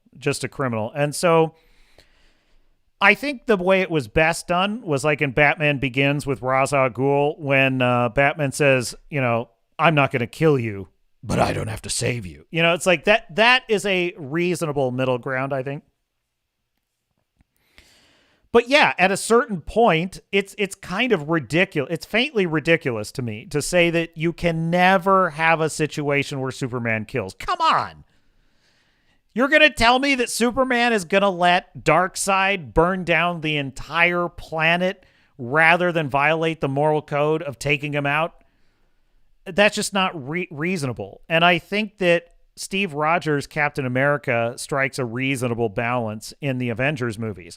He tries to avoid, killing someone, but he also, earned his stripes in actual war and occasionally had to take lives.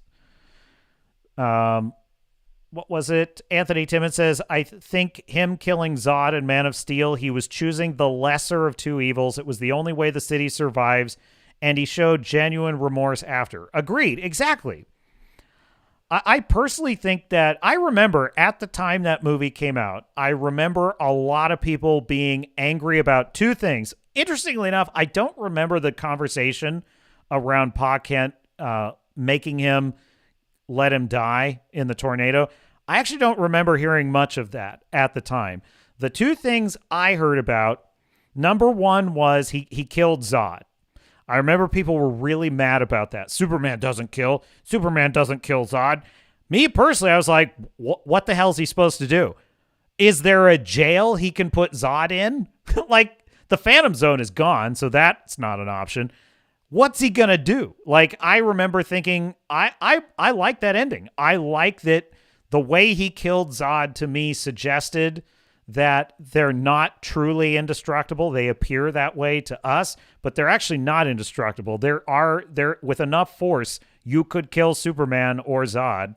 So that was an element of it I enjoyed. But I felt the proper moral weight was given to that. He basically wiped out half the damn city. Not only is Superman literally going to have to watch, he tries to get Zod to surrender. He says, Zod, don't do this. And Zod says, never. You're going to watch him burn. So Superman tried to secure a surrender from Zod. If he did not kill Zod in that moment, he was going to watch Zod murder about 10 innocent people right in front of him. But even if he allowed that to happen, there was basically no guarantee Superman was ever going to have another chance because he had Zod in the headlock. If he lets that go, what chance does he reasonably have of ever stopping Zod? If Zod gets free, it may be Superman that's in that headlock next time. And then the world is screwed because there will be no one to stop him. The moral responsibility of Superman in that moment is to take the shot. In my view, the moral responsibility of Superman is to take the shot. He may never get this chance again, even leaving aside the people that are immediately going to die. If he doesn't take this shot, it could be him next, and then the whole world goes down. So I've always thought that was a good ending to Man of Steel. I stand by that. I absolutely hate the death of Pa Kent in that movie. I think that was terrible. Now, the second thing that I remember getting tons of blowback was the absolute just wanton destruction of Metropolis. Now, to be fair, I don't remember anyone I was talking to who saw the movie who was upset about that. It was the media that was upset about that. I remember it was all these articles. It was reviewers on Rotten Tomatoes that were writing articles about how Zack Snyder just doesn't care. And all of these buildings have been leveled and all these people killed like it's no big deal. And I remember the media stirring up a lot of controversy about that. And then, of course, Batman v Superman came out, which was basically written to undo all that damage, because basically the entire moral framework of the film was that Batman is angry that Superman caused so much destruction in Metropolis, right? And but I don't remember that being a fan complaint. I could be wrong. My memory of the time was the media was upset about it. And that was how the media always was about superhero movies. The media was always harping on things they considered problematic in superhero films. And they were always praising things that they thought were enlightened.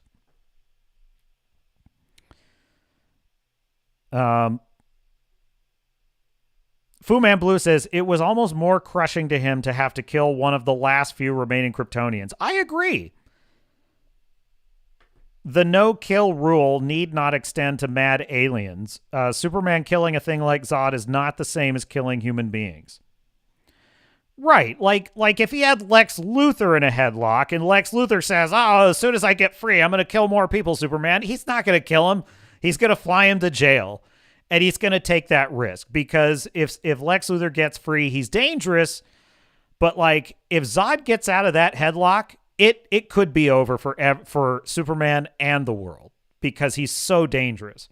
So yeah, it was a you've got to take the shot moment. It just was. And I'm not a Snyder bro. I hate Batman v Superman. It's a terrible movie. I hate the Justice League film with Joss Whedon. I somewhat like the Snyder cut of Justice League. I mostly like it. I hate Jesse Eisenberg's Lex Luthor. I hate the Jared Leto Joker. So I've got lots of problems with the Snyderverse. But Man of Steel is not, I don't have, other than the Pa Kent death, actually there's really nothing in Man of Steel I truly dislike. It is a little too dark. Amy Adams kind of boring, Lois Lane. Other than that, it's not really a lot I don't like about it. And it's aged quite well in view of it's a better Superman, I would say, than the James Gunn's. At least it is a Superman movie, whereas James Gunn's is not. We'll see if the boys have anything else I want to cover here. Good, yeah. It's like that's kind of the like that's yeah. How does a good person navigate complicated, morally, messy scenarios? It doesn't have anything to say about that. I'm really kind of disappointed, honestly, that Snyder didn't get a second chance at. Well, maybe not Snyder. I don't know if Snyder would ever be the guy to do a truly optimistic Superman. But what I would say is it's disappointing to me that Henry Cavill never got a chance to be the bright, optimistic Superman that he wanted to be within that universe. I think it was salvageable. I think the Snyderverse was salvageable. Whether or not Snyder could have salvaged it is another question, and I think that's another. Rebel Moon is such a pile of garbage that I don't know. I think Snyder needs a writer. I think Snyder's a great filmmaker, but he's not a great writer, and that's the problem. So that's a pickle, to be sure. It almost threatens to bring up that topic, sort of, but then doesn't.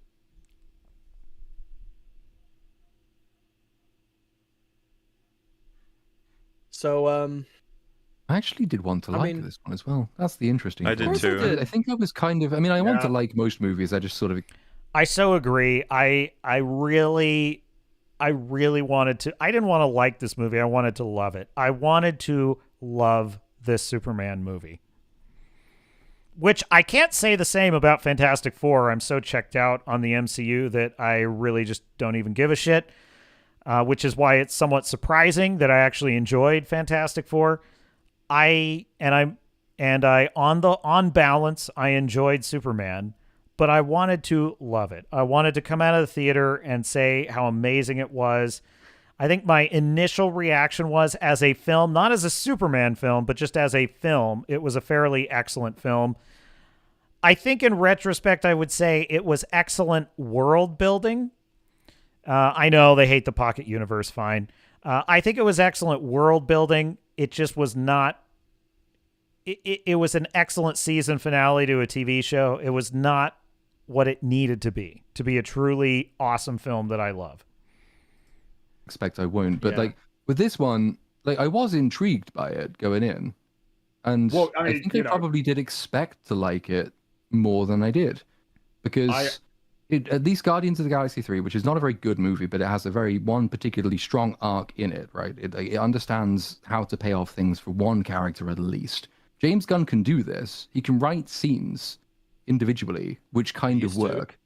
Or at least he used it. But then even there's a scene that kind of works in this movie. So I guess up to a point I was thinking, well, yeah, it is new characters, it is new brand, it is James Gunn. He has done good things in the past. Even his bad things have had some redeemable qualities. I'm at least interested in a way that I'm not for the next Marvel thing. And I would agree with that. I think I get frustrated with Gunn always posting about all of his favorite little oddball characters, and I'm like, you know what? I've got James Gunn fatigue. I've got major James Gunn fatigue. I am tired of hearing him open his mouth about all this shit. How about you just do the work, release the work, and let it speak for itself for a change? Why don't we try that? Fu Man Blue says, I still hear people misreporting that Snyder left due to his daughter's death. It was 2 years before he left. Her death had fuck all to do with him leaving. Well, that's interesting. I guess I believe if that's a myth, I suppose that's what my understanding was, but that's interesting.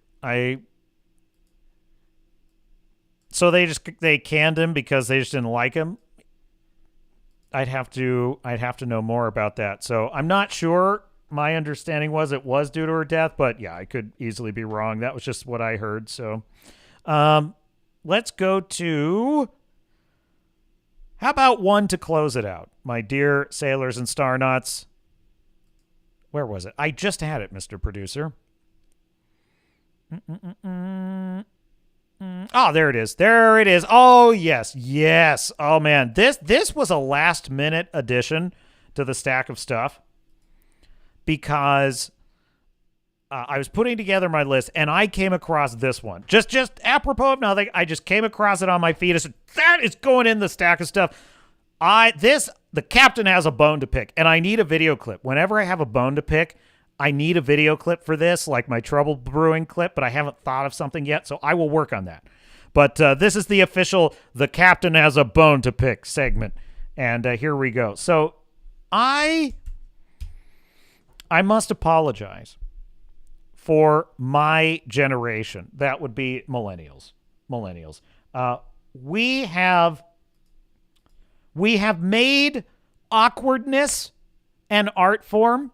And specifically, we have replaced situational comedy, interpersonal comedy, character comedy, dramedy. We've replaced all of that, clever and witty dialogue, wordplay, word games, double entendres, euphemisms, all of those sophisticated rhetorical techniques of comedy. We've replaced all of that with, I am an awkward, not fully formed Disney adult. And that's basically what all humor is boiled down to in dialogue now, as written by millennials. It's just, I'm super awkward. I said something that did not read the room, and now everyone's pointing it out. It's present in almost every video game now. It's present in almost every Marvel movie. I mean, Jurassic World had tons of that shit. Jurassic World was full of that kind of humor. And it's an oxymoron to say it because it's not humor. It's not funny. It's annoying and undermines tension. I hate it. So I came across this video and I have not seen it yet. Don't know exactly what I'm in for. Hat tip, Andy Pants Gaming.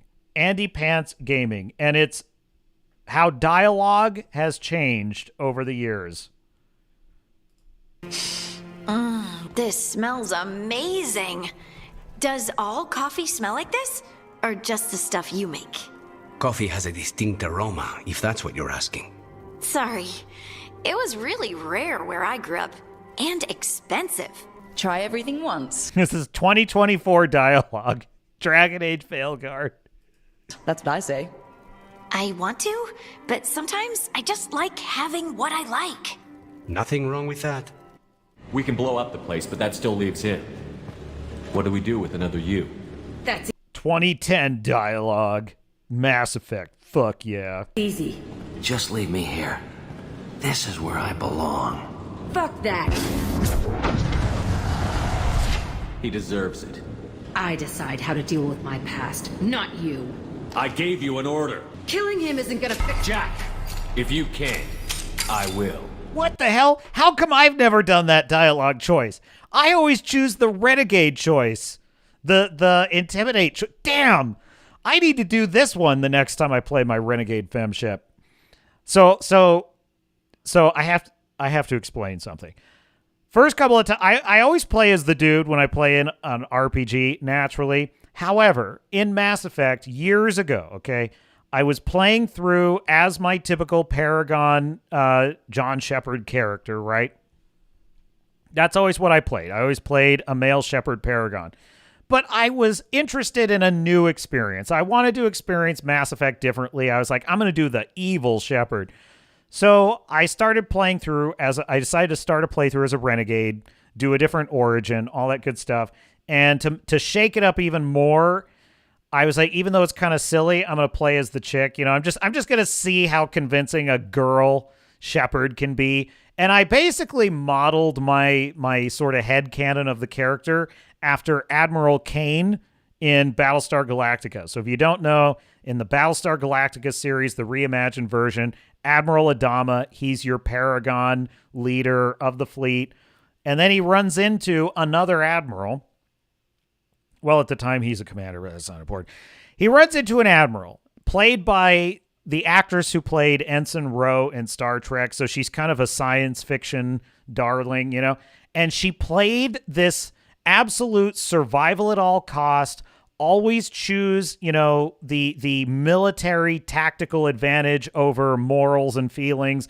So basically, she's totally ruthless. She's totally ruthless. But what was cool about her character was, you know, she wasn't doing it because she was herself cruel. She wasn't doing it because she herself wanted to rule with an iron fist. She simply viewed it as the human race has been wiped out and we have to make hard choices to survive. So she was a malevolent tyrant in her view by necessity, not because she was herself sadistic, right? That's important.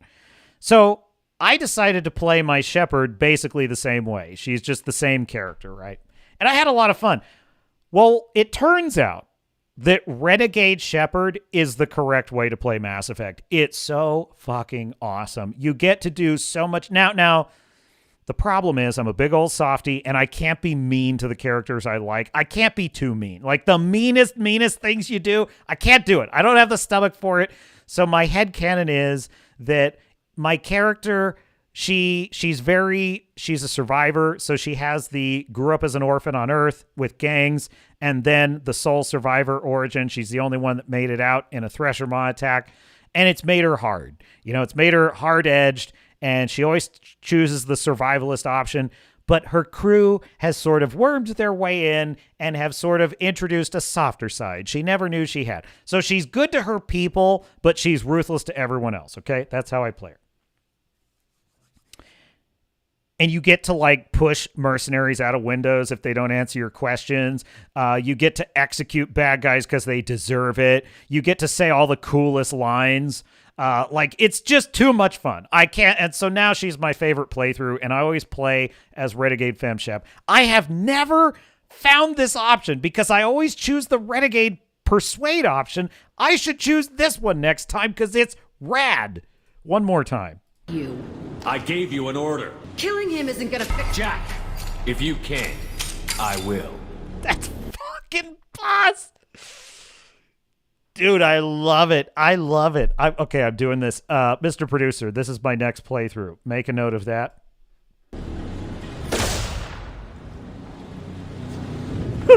Too based for modern homo cave devs. Word Out Production says peak brain rot. I can't take 24 dialogue anymore. It's awful, isn't it? It's awful. That felt good. A bullet in the head solves everything. So, Harding, what do you think?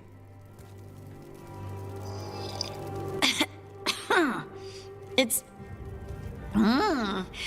delicious.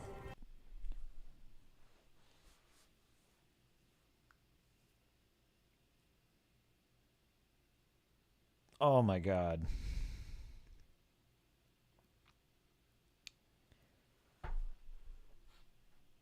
These game studios are populated with 20-something-year-olds and 30-something-year-olds who are mentally children. They don't know anything. They are illiterate and ignorant as relates history. They are illiterate and ignorant as relates politics, because all that they know politically is what their woke, wacko, communist college professors told them to believe. They have not experienced other countries or cultures. They're not curious what people they disagree with actually believe or why they believe what they believe. They live in an urban bubble where everyone thinks the same. They only care what their social clique thinks of them. They think that life experience is going to theme parks, scrolling on TikTok, and going to protests, getting tattoos and nose rings. And they are writing dialogue about what does coffee taste like, because it's their only... They're basing these dialogues off of their life experience, which is they drink coffee and order DoorDash while writing DEI wacko propaganda for a video game that, like all the other shit they participate in creating, is about to go down in flames. These companies have hired stunted, underdeveloped adults, activist wackos, and truly stupid people who have no actual creative credentials to write video games, TV shows, movies, comic books. Think about the fact that people this lacking in imagination, this lacking in curiosity, consciousness, awareness, total illiterates,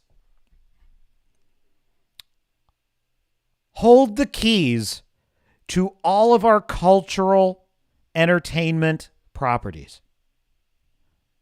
Let that thought sink in. Let that keep you awake at night.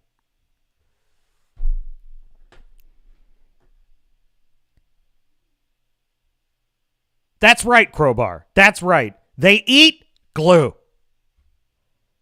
They eat glue. I cannot believe this. I cannot believe this.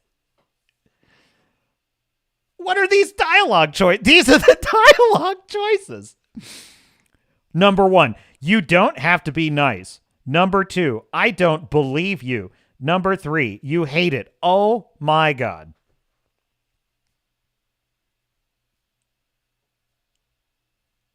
This is Dragon Age.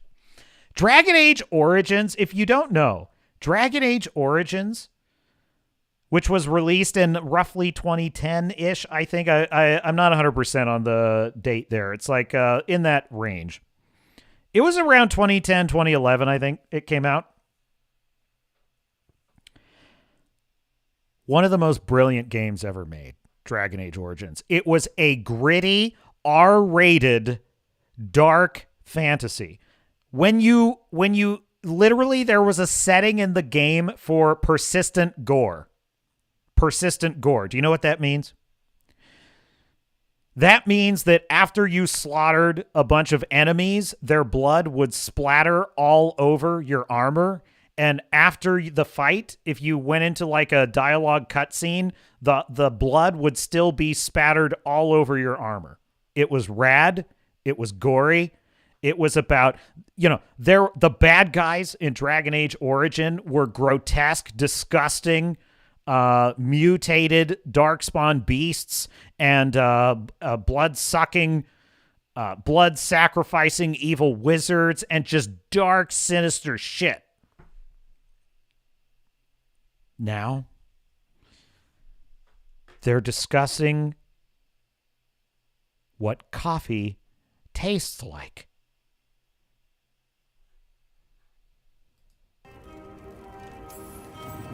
You don't have to pretend to like it.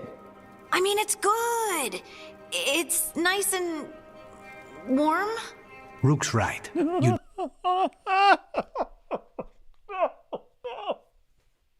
No.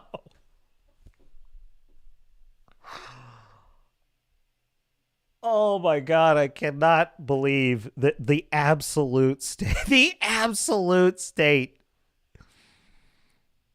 Mass Effect 4 is so fucked.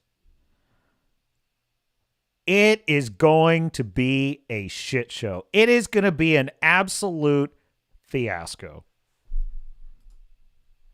don't have to pretend. I won't be upset if you don't like coffee. You really wouldn't. How is this still a dialogue? How is this still going on? What are we doing here? What are we doing? How is this still a discussion? I'm amazed that they don't have like a fantasy version of DoorDash. They gotta argue about the prices. How much do you tip your DoorDash? How much do you tip your food delivery mage? I never tip my food delivery mage. And I always give her a low rating in the satisfaction scrolls. Oh, but, sorry. It's just this thing I do sometimes. Acting so people will like you? It sounds terrible when you say it like that. I know I don't need to do it. I just do. I learned how to shove a gun in people's faces from Commander Shepard. I love that part. Fu Man Blue says this coffee is a major plot point. Shut up. This is what they think is character development. This is Disney Marvel. This is Disney Star Wars. Like it's so bad. It's gotten so out of control. The inmates are running the asylum, which is why when I watch a truly mediocre film like Superman 2025 or Fantastic Four First Steps, it's like cinema. It is Shakespearean. It is literary genius. It's a revelation. It's incredible to be sitting in a theater and feel mildly entertained and not be climbing the walls and wanting to leave early. That experience is incredible because this is what 90% of our entertainment media has devolved into. Drivel. Absolute drivel written by retards. Stupid people who eat glue. Hey, if you know this idiot, can you rein him in before I slap his ass with a singularity? So you're alive, huh? I hear it goes like that in the biz. Why don't you sit back and watch how it's done? I got some asses to kick. Conrad, let me make this perfectly clear. This is not acceptable. Oh, my foot! You shot my foot! Never. That's I always just punch him in the gut. That's a little too mean even for me. What would you do? What do you do in that scene, Stafford, eh? Do I like my coffee with extra soy? Asked Crowbar the Skull. I love extra double soy in my coffee. Oh, yeah. You know that they are like, yes, I would like a 20-ounce soy latte, and I would like just 1/4 millimeter of foam, no more than that. I'd like it to be 180 degrees. I'd like to know, is your soy, is that free range soy, and is it grass-fed soy? Soy is a plant, sir. It's ma'am. And is it grass-fed? Yes, it's grass-fed soy. Good. That's the kind I want. And cage-free soy. Also, I don't like my soy to be in cages. And also, I would like an infusion of almond butter. I'd like it melted in, but can you use the steamer and I would like it stirred with a titanium agitator stir stick. Yes, we'll have that right away, sir. Ma'am, yeah, I'm filing a lawsuit as we speak. Please hurry up. I have a very busy day at Twitter headquarters. Universal is back. Ahoy, Universal. Starfury, did the captain just say that Superman was a mediocre film? Yeah, I'm almost there, Universal. I'm almost there, guys. That's what Jeremy says. I'm almost there. But he said he liked it. I am very confused. I did like it, Universal. Universal. Oh, my God. Let me explain this for a minute, okay? As a standalone film, not taking into account that it's a Superman universe or any of that, just as a film, it's pretty excellent. It has good characters that are foils to each other, good performances, likable actors, etc. James Gunn is good at that. He's a good writer and he's talented. As a Superman film, it's very mediocre. Superman is a supporting character in his own film. Jor-El is a maniac. I think that's a bad choice for the story. I don't like that both Lex Luthor and Superman, who as characters are well drawn, are really actually pretty pathetic iterations of Lex Luthor and Superman. That being said, I thought the world building was excellent. It was a bright and warm world. It was kind of interesting. I liked the comic book fun of it. I found that David Corenswet's Superman, while lacking in leadership quality and respect, was nevertheless likable, moral, and generally a very fun character. The biggest problem with his character was he wasn't the main character. Had he been the main character, I think I would have been very happy and very satisfied. I enjoyed watching the film quite a lot, actually, and I could tell that the audience was enjoying it. That's probably owing to the fact that the characters are well written, well acted, and well drawn. However, there are serious problems with the film that have caused me to revise my score from an initial knee-jerk 8 out of 10 down to a 7 out of 10, and I'm sitting at around a 6 out of 10. I think that's a pretty fair, reliable score. It's basically a pretty good film. I recommend to go see it. It'll be entertaining.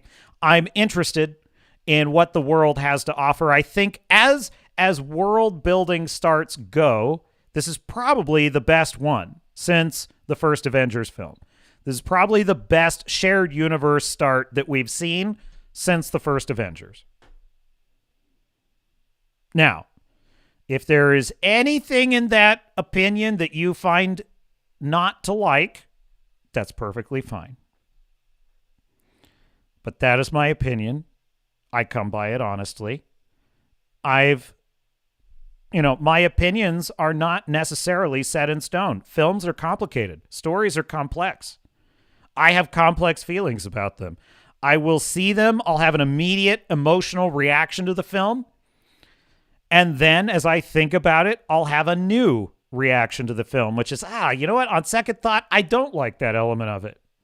Or sometimes, such as in the case of Godzilla Minus One, it goes the other way. My initial reaction is, I think Shkishkima should have died in the end. That was my knee-jerk reaction when I walked out of the film. But the more I thought about it, the more I was like, no, it was perfect that he survives at the end, because this was a story about life and its value and how it's not cheap, how it is precious, and that was the perfect end for that thematic motif. So there you have it. And it is sad that Hulk Hogan passed away. It is very sad.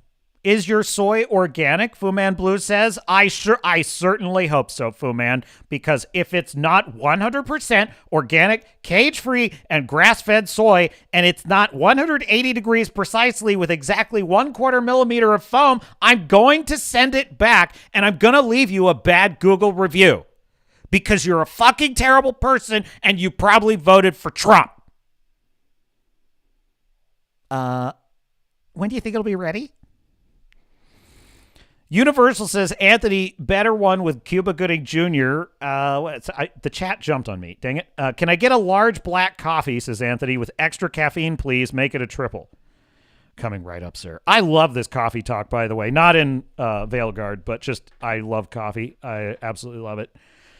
I am a willing slave to coffee. I drink it every single morning. Redoubt Production says coffee, you take it black, you take it with cream, you take it with sugar, you take it with cream and sugar, and maybe you want to go wild with some caramel, honey, or other add flavor. No shade to anyone who wants designer coffee. I'm just saying that the fact that you have complex coffee needs does not a writer make you. Universal says, I gave it a 5 out of 10, but I understand your 6 out of 10 and feel that it is merited. Thank you. You are most welcome, Universal. Good to see you. It's good to see all of my sailors and Starnauts, always. Redoubt Production says, the point of coffee is to wake you up and to keep you going. It doesn't need to be a mocha latte frappuccino with cow juice. Well, I mean, if you like a mocha latte frappuccino, there's worse things to like.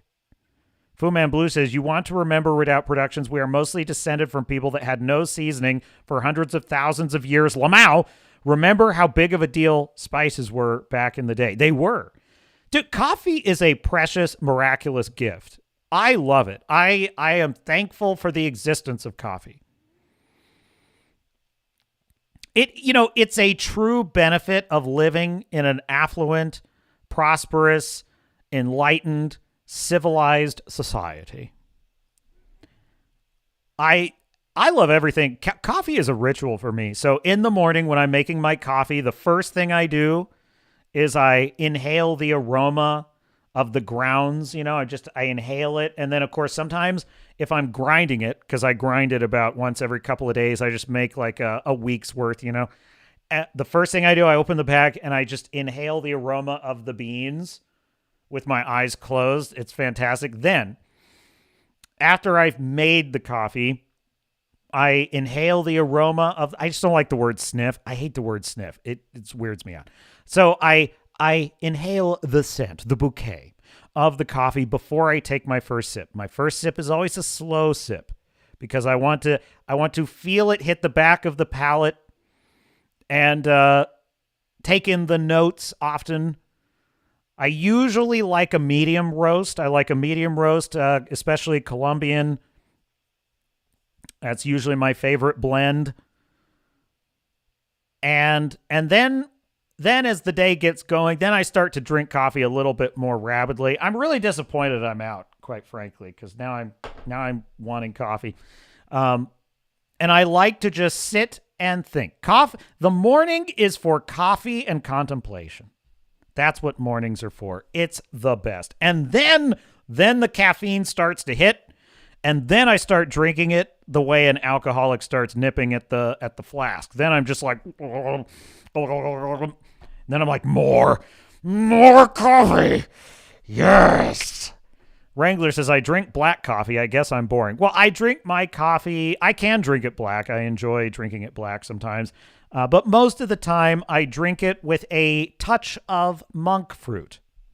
Monk fruit. As long as it is grown on a sustainable farm with local farmers who are well compensated and in soil that is organically processed. Redoubt Production says, notice how our discussion on coffee is more sincere than that video game. Well put, Captain, says Anthony Timmons. Very well put, says Fu Man Blue. My thoughts on coffee or my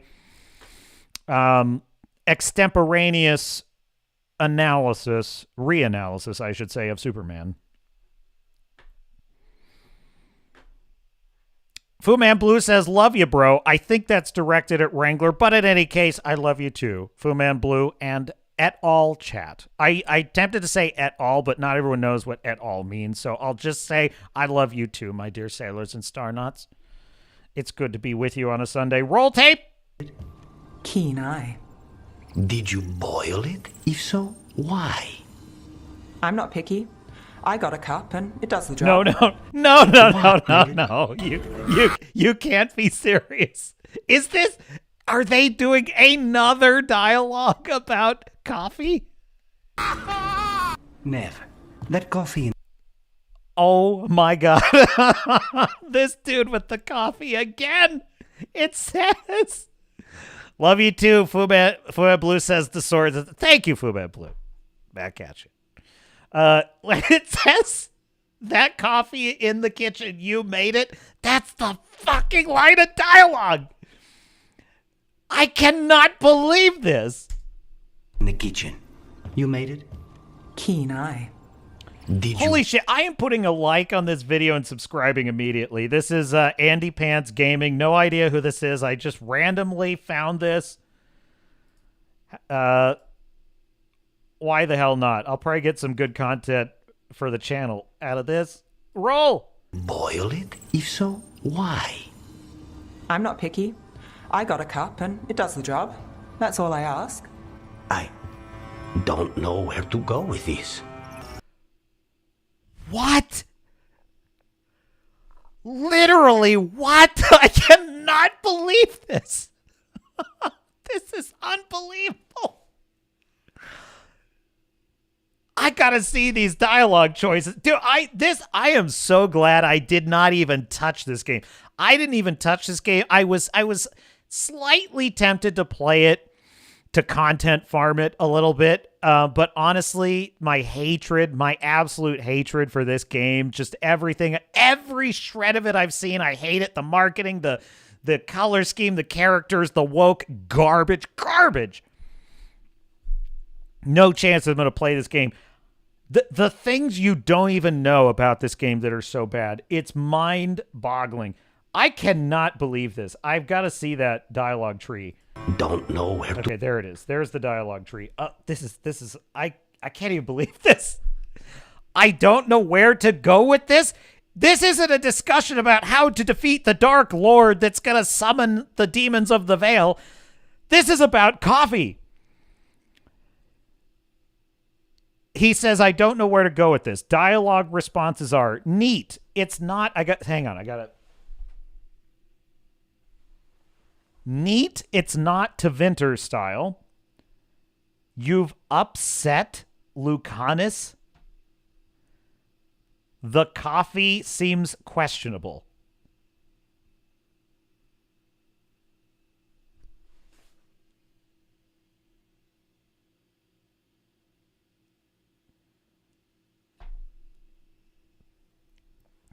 I was actually considering retiring my customary sarcastic barb that these are, quote, stupid people that eat glue.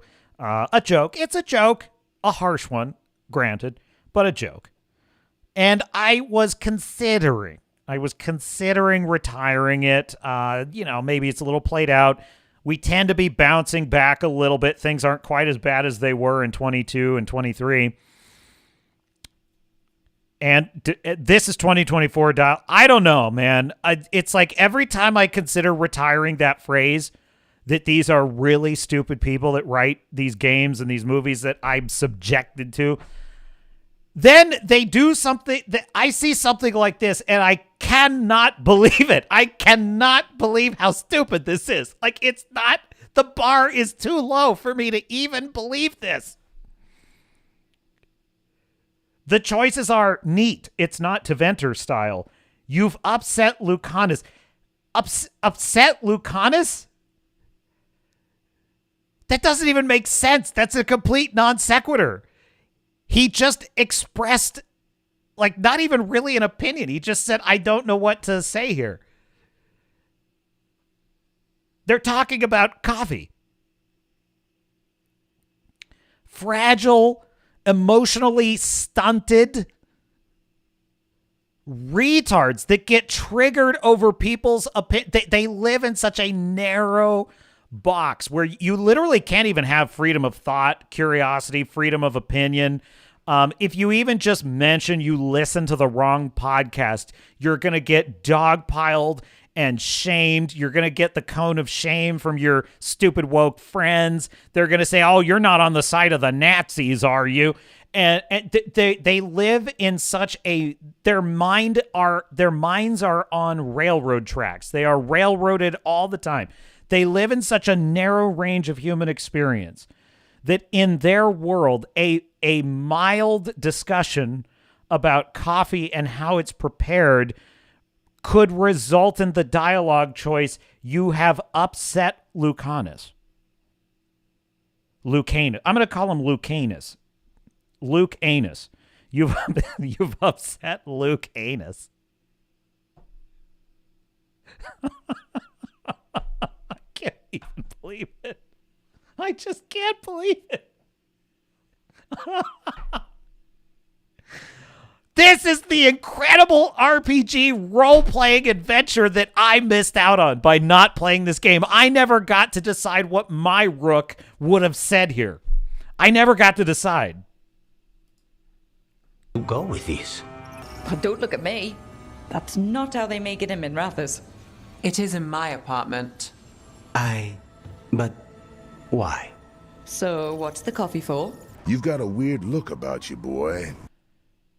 Oh, that is breathtaking. Two. Is he going to go for the hat trick? Is there a third coffee dialogue? Let it be tea. I hope it's tea. I hope the next one is about tea. Wrangler says they should do a scene with some elder gentleman from far-off exotic land waxing philosophical about coffee, and the philosophies hold clues to solving the game's puzzles. Crowbar the Skull says, regular or decaf? I don't know where to go with this. Decaf is not coffee. I'll just explain.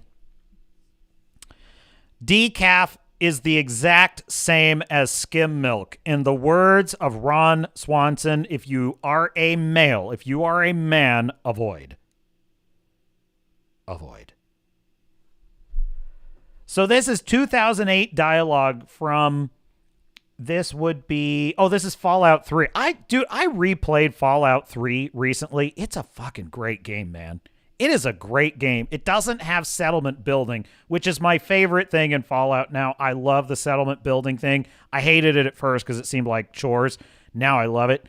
But even though I don't have settlement building, Fallout 3 is it is a masterpiece. It's such a great game. It's properly bleak, which is what Fallout should be. Fallout should be bleak. I'm sorry, but Fallout 4, I did love it. It was a little more bright and optimistic. It's too much. Fallout should be bleak. Okay, so here we go. This is 2008 dialogue. You got a weird look about you. The kind that means trouble. But if you do anything remotely stupid, you're dead. Damn. That's right. Rig the bomb to explode. So there's the unexploded nuclear weapon. There's a nuclear bomb in the city of Megaton in Fallout 3. And famously, you can choose to either disarm it and make sure it never accidentally goes off. It's a dud, basically. It's a dud that fell during the Great War and it just didn't detonate, but it's still armed. So it could still detonate. So you can either disarm it or you can rig it to blow up. And you can blow up the town of Megaton. Damn it, boy. You picked the wrong man to mess with. Now I've got to put you in the ground.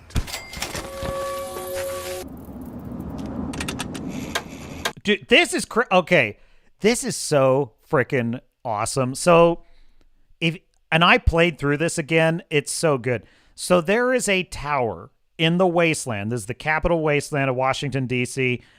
There's a lone apartment building that somehow survived the bombs and it's still standing amid the wasteland. And this really rich asshole named Tenpenny runs it. He calls it Tenpenny Towers. And he lives in the penthouse and he has a bunch of rich, well-to-do people living in Tenpenny Tower. It's a kind of compound for the wealthy of the wasteland. And he basically hires you, the character, if you accept the mission, to blow up the town of Megaton by detonating the nuclear bomb that's still there.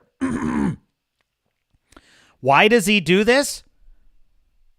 Because a shitty shanty town is ruining his view. That's fantastic. That is fantastic.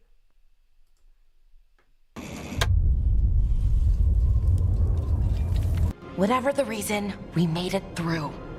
And this time, no dragon escaped. Thanks to Tosh. That's why we recruited her. Actually, Tosh uses them for themselves. Oh my God. Dude, the day that pronoun wackos are just not even relevant anymore. The day when these conversations are so laughable, no one would even dare try it. That will come not a moment too soon. Now? They asked us to let folks know, so now you do. Yeah. I appreciate it. Imagine having such a delusional, whacked out worldview that you can literally have characters who are discussing world-ending stakes. And you are going to interrupt that dramatic conversation for a freaking lecture about the pronouns you use. This is mental illness. Absolute delusional mental illness. Thank you for telling me. That's why we recruited them. So what's our next move, Rook? I didn't see that. Oh my God. So it's a fucking achievement. Tosh explored their identity with Neve and Harding's support. It's a fucking achievement in the game. Or is that a dialogue option? I honestly can't tell. It's probably both. what's our next move, Rook? Oh yeah, fine. Just a little stutter. Had it since I was a kid. Doesn't stop me from kicking ass. Hey. The dialogue options. This has got to be New Vegas. Fallout New Vegas. So he's got a stutter, and the dialogue options are, I'm sure it's not a problem. You know, I'm sure it doesn't hurt things. The other dialogue option is, are you sure? You can fucking make fun of him.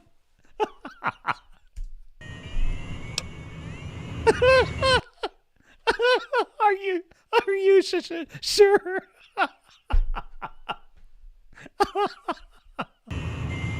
Hey, no cause for that.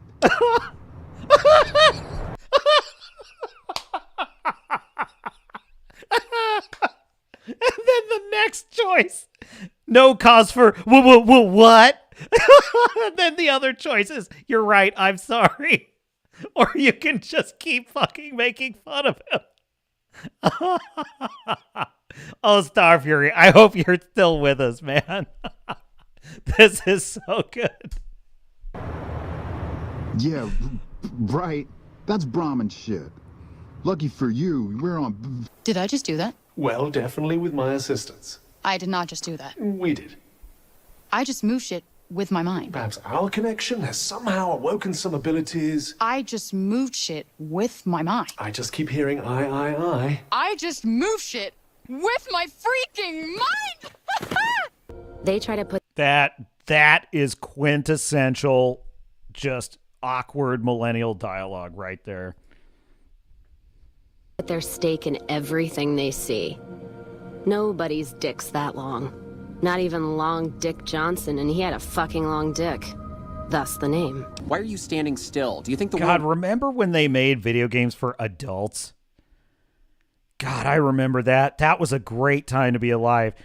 I still, to this day, I remember going to Walmart, right? When I was still in high school, I'd be browsing through the games, and, you know, there'd be maybe a racy cover or something. And my mom be like, oh my God, these are for children. I can't believe they sell games for children that are like this. I said, Mother, notice how there is a rating in the upper right-hand corner. See how that says M? See how that says M? Yeah, that's M for mature. That means the game is the equivalent of rated R. You're not allowed to buy it unless you are an adult. The game, like a rated R movie, is not for children. It is for adults. I know, but what if they still buy it anyway? What if they somehow buy it? I'm like, what if a child sneaks into a rated R movie? Should we ban rated R movies? Well, no. Sorry, Mom. I didn't mean to make fun of you like that. But I'm just saying, this is the attitude, right? This is the attitude. He used to be like, you can't have that in video. Do you know Mass Effect is rated M for mature? Did you know that? Mass Effect is rated M for mature. I will never forget that hen, that absolute conservative, pearl-clutching hen.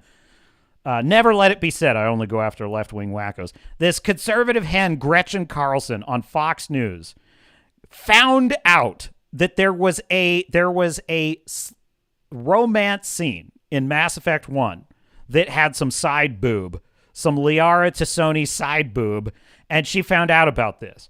And she did a whole segment on Fox News about how evil it is that, oh my God, did you know that there is full-blown, absolute, hardcore pornography in this child's game? It's like, shut the fuck up. It is not for children. It's rated M for mature. It says it on the box. They're not even allowed to sell it. Waits for you while you stand there drooling. Get back out there and get to work. Who do you think you are talking to me that way? Who the fuck do you think I am? I'm the fucking god of New Vegas Brahmin fusion cuisine, that's who. No, that doesn't even give me the credit I deserve. I fucking invented edible food. She's still holding the baby in her. This scene from Veilguard it's truly peak wokeness. This is the final form. This is the final form, the final boss of absolute woke, insane, mentally ill garbage. Is this dialogue in Dragon Age Veilguard? It's a thing to behold. On the other hand, Maker's panties. I was so proud. Oh, Ah, shit. They're still holding it. Sorry. What are you doing? Pulling a bar. the image of Barney from How I Met Your Mother putting a, self-deleting. It's so funny. Oh, okay. A barv? Tradition in the Lords of Fortune from one of our old members, Barv. Good guy, but like most of us, his plans went sideways a lot. So when this is one of this whole contrived little backstory she tells is to me the most amazing thing about the whole thing. The pronouns and all that bullshit is cringe as hell. It's how bizarre, how not a thing that is, that it's this made up contrived scenario. It's said no one ever, this is not a thing. This is not even remotely plausible. The deranged mind that had to invent this backstory to make this make sense, it defies imagination. one of us screws up and we know we've screwed up, we do a quick 10 to put it right. Pulling a barv. You cannot silence the truth. My voice must be heard. Oh, that was fun. That was fun. Oh, what the hell? Just a minute or two. A compilation of the best Dragon Age Veilguard dialogues? Oh no. Oh no. Okay. You know what the worst thing is? None of these dialogues are things that I've even encountered. Here we go. Exactly. So we're in overtime now, folks. We're in overtime. I just couldn't resist. It just started playing. We're not going to watch the whole thing. We'll just let it run for a minute. Armada Special. It's what the pirates eat when they come to port. This is too rich for me. Perhaps you could prepare some vegetables. Fine. Here, vegetables. So, I'm non-binary. I forgot about this. Oh, jeez. These wackos literally believe things that are so obviously not true that they create entire stories, entire dramatic arcs in a story in order to create the perception that they're true. Their world is a house of cards that they are constantly, meticulously, painstakingly maintaining, lest the whole thing collapse before their eyes. I can't even imagine the amount of work it must take to constantly, vigilantly, tirelessly, unceasingly be working around the clock to convince all of your fellow humanity that the obviously not true is true. It must be the most exhausting way to live humanly imaginable. A never-ending supply of drivel, absolute propaganda drivel is required just to keep this insane, whacked-out worldview on life support, lest it perish from the earth under its own weight. It requires corporate endorsements, entire celebration months, parades and protests and flags, corporate mandates, censorship, government imprisonment of anyone that dissents. Thousands and thousands and thousands of tweets and bots, reviews, carefully curated and censored entire game dramatic arcs, constantly battling the chuds, constantly writing puff pieces in the media. It requires armies and armies of slavishly devoted, crazy professors, activists, entertainers, musicians, all endorsing this worldview, all performing these insane kabuki theater nonsense rituals just to sustain something so completely, factually, obviously untrue and contrary to reality. It's mind-boggling to contemplate the scale of it. And if all of that stops for just one day, gone, human beings will go back to normal. They will return to their natural state, which is to simply look at a human being and recognize whether they are male or female.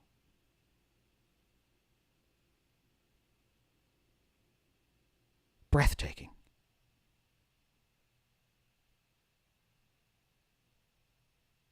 It must be exhausting. That's all I can say. What does that mean? I had big fingers. That means I don't feel like a man or a woman.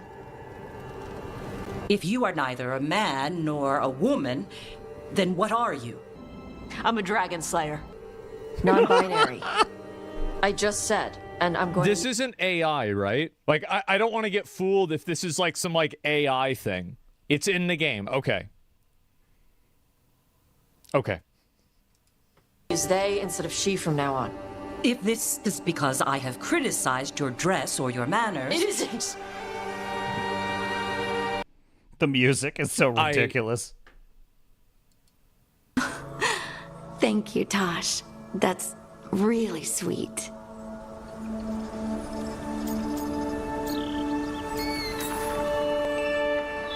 You're really nice. And, you smell good. Oh, thank you. Really good. What's so crazy about that is that if that was in real life and a guy was saying that to a girl and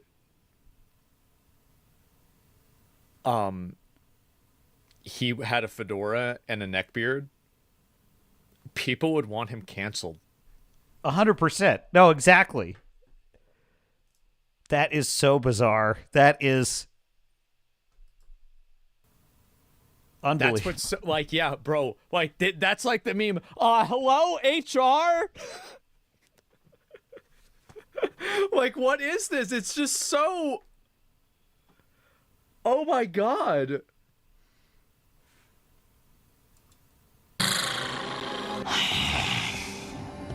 Please get there faster, Harding. These are Tumblr wackos. They are Reddit Tumblr wackos that write this crap.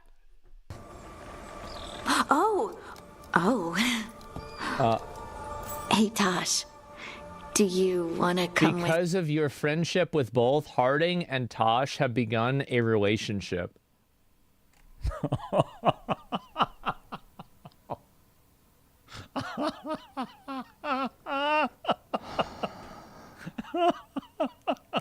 Dude, I gotta see Asmon's chat. His chat is so funny, dude. I love Asmon's chat. Does it say, "This is how your decisions matter"? Bruh.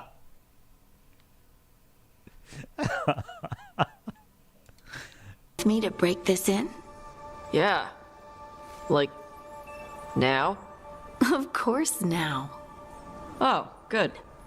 Let's go. Okay, the stomach I get, but... Oh, God. The way that they make it, they somehow manage to make everything even creepier than it needs to be. Did it really have... Hey, who ate the last breaded cheese wand?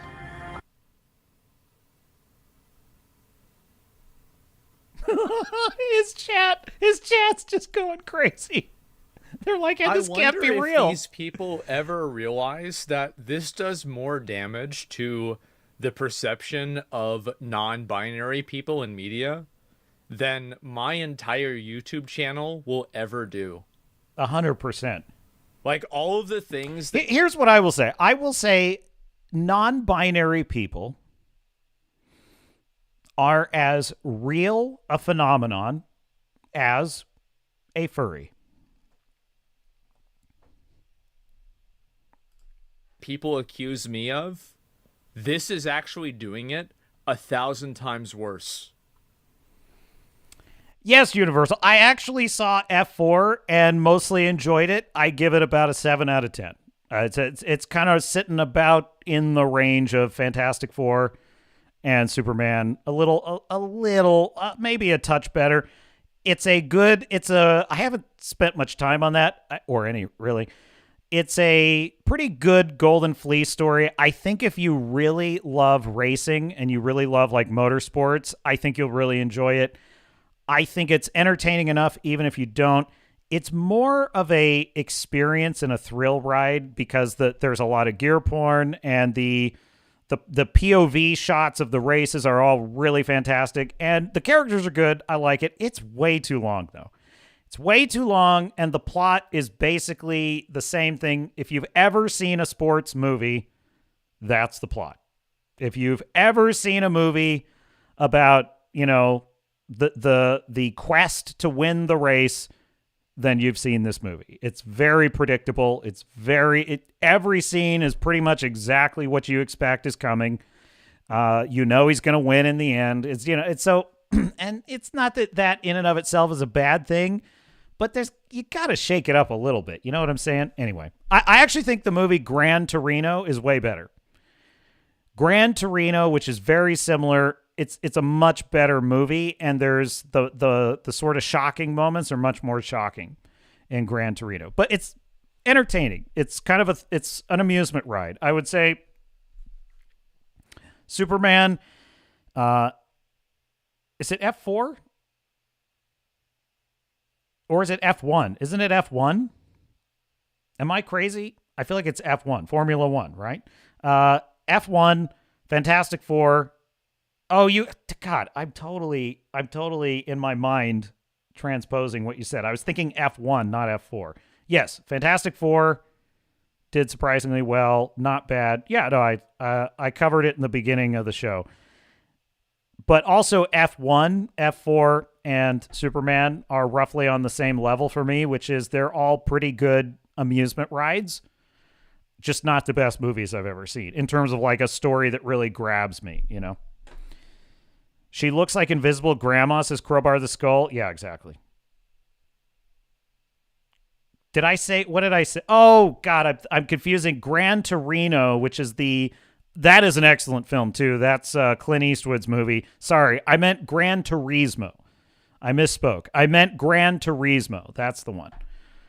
Gran Turismo, really good movie. And much better for me than F1, personally. I think it's a way better movie. Roll tape, just for the hell of it. I'm in overtime now. I just feel like watching this Asmongold video. I might as well watch it with you guys here. It's actually crazy. Like, because so pretty much like a one-to-one comparison for this would be like that golem from Dragon Age. It was it Inquisition or Origins, right? Because it's like kind of a character that's like in some ways similar to this character. Except the golem was cool. This is unbelievable. Oh no, I'm sorry. I guess I thought, well, I don't know what. It's fine. No. They're your favorite.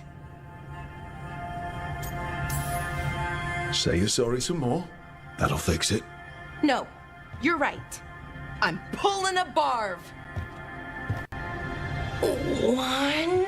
Wait, oh my God. Wait, this happens twice?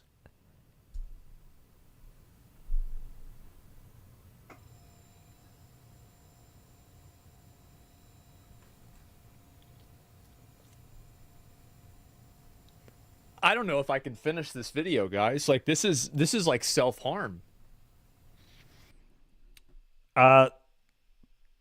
Wokeness as a viable ideology must be opposed. Like, it must be discredited as a viable ideology, which I think it is. It discredits itself more. Honestly, it does more work to discredit itself than we ever do. But, like, I just will never submit to living in a society governed by these ideas. Like, it just never. Absolutely never. It's so insanely bizarre, crazy. It's crazy. It's literally like if you were living in a world where the rules are written by someone who is legit crazy, just insane, like a schizophrenic. It would be unbearable. I am so grateful I don't live in a communist hellhole like North Korea. Like, have you taken a moment today to just be grateful you don't live in that hell? Or like a crazy radical theocracy like Iran? I am so grateful not to live under the mental servitude and slavery of a system like that. And make no mistake, wokeness, taken to its farthest extreme, would result in total mental slavery. That's what this is in this game. I'm going to punish myself for offending the rules. Oh my God. Like LA County? Oh, believe me, I know. We I lived in can't LA stop. County. We have to keep going. You ain't kidding. It's very, you know what it's like? It's living in LA is like Reaper indoctrination in Mass Effect. I shit you not. It's like, so if you don't know, in Mass Effect, the Reapers, which are the big bad villains, starship-sized machines that harvest all life in the galaxy, they have an ability called indoctrination. When they are within a certain range of organic beings, the closer you are to them, especially if you're in one, like if you're in their ship, which is essentially them, right? You are exposed to a field. It's not detectable by science or any known instruments, but it's there. And it basically, the longer you're exposed to it, the more it starts to rewrite your brain patterns until eventually you start just doing whatever the Reapers want you to do. And at first, you think it's your idea to suddenly do the exact opposite of what you want to do. But then you start to realize, wait, I'm doing things I don't intend to do. Why is that happening? But by then it's already too late because you're indoctrinated. And you're basically a mental slave to the Reapers. And And after a certain point, you just become a total zombie husk. Okay. So when I was living in LA, the fact that everyone around you thinks in these patterns, right? And they all are trying to like send the right virtue signals. I'm not saying everyone that lives in LA is like a crazy leftist. I'm just saying the mental culture, it's so pervasive that you actually start to censor yourself without realizing it. It's like Reaper indoctrination. Suddenly, you're afraid to say things that are just normal, right? And I started to realize this when I first moved to, I lived in Phoenix, Arizona for a while. And when I was there, I remember someone who was a lefty at a meeting I went to asked me whether I was conservative or liberal. They asked me if I voted Republican or Democrat because there was an election at the time. And it had been so long since anyone liberal had asked me that I was surprised and caught off guard, because in LA, you are presumed, if you're presumed to be a good person, you're presumed to be a complete and total leftist. If you are anything other than a complete 100% Democrat voting leftist, that will be shocking news to anyone that finds it out. And when they find out, they're likely to ask questions such as, what did your parents do to you? How could that have happened? Didn't you go to college? Like, you're observed like an insect. And it's like oppressive. You don't even know it's happening to you until you step outside of that bubble. And I'm telling you, all these wackos in Hollywood, you think that's a bubble? It's even 10 times that for anyone that's in the entertainment industry. Guaranteed. Guaranteed. Oh my. I actually really think this is a huge problem. Because I think this is setting back social relations by such a dramatic way. This is so harmful. I don't think human beings are particularly good at living in peace in massive societies. I don't think we're wired for that. I think we're pretty good at living peacefully in a family unit, a village unit, maybe even a town unit. I think we can form a fairly cohesive national identity in a local area, say like the size of a state, right? I think we start to get much beyond that. I don't think our brains function well in that environment, which is why, in my view, that's why democracy is so precious, because it's the most reasonable way to preserve the peace, because we all agree that we're going to disagree, but we all get a say.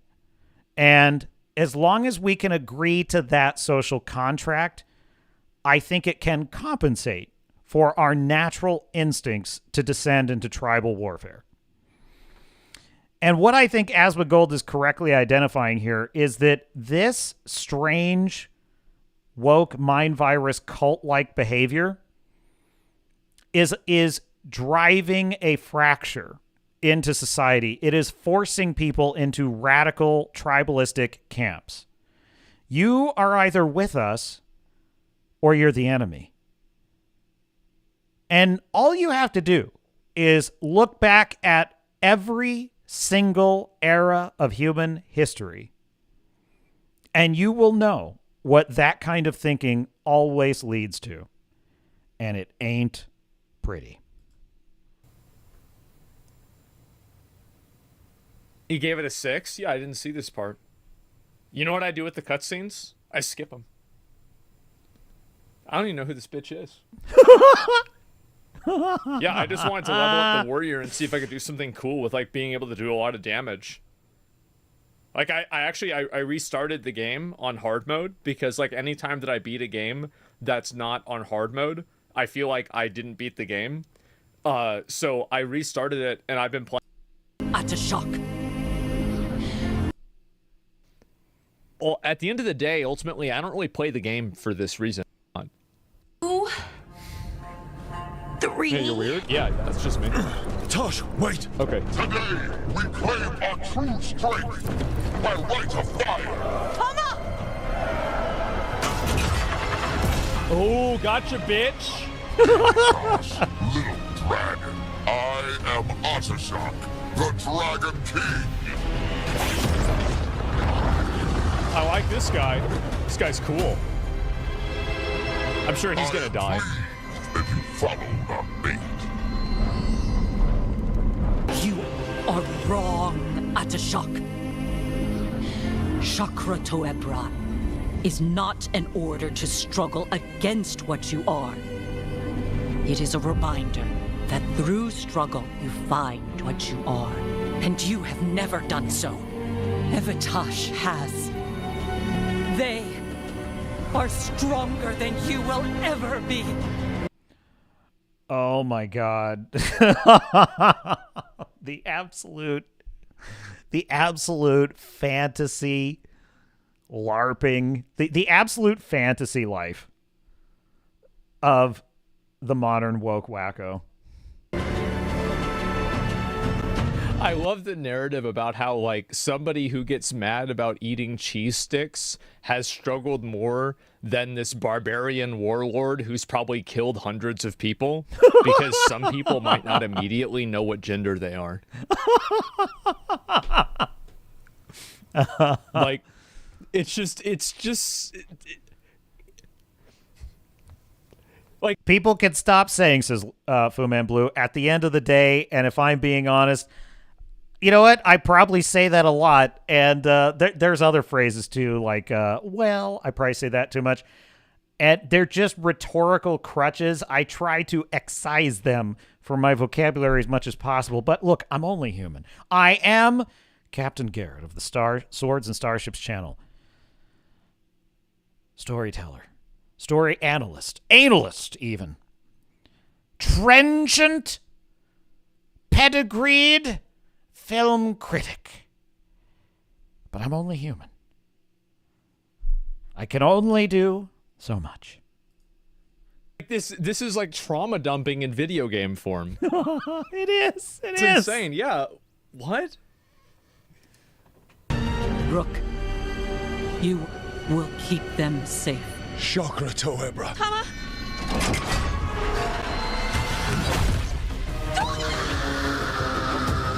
I am Ottershock, the Dragon King.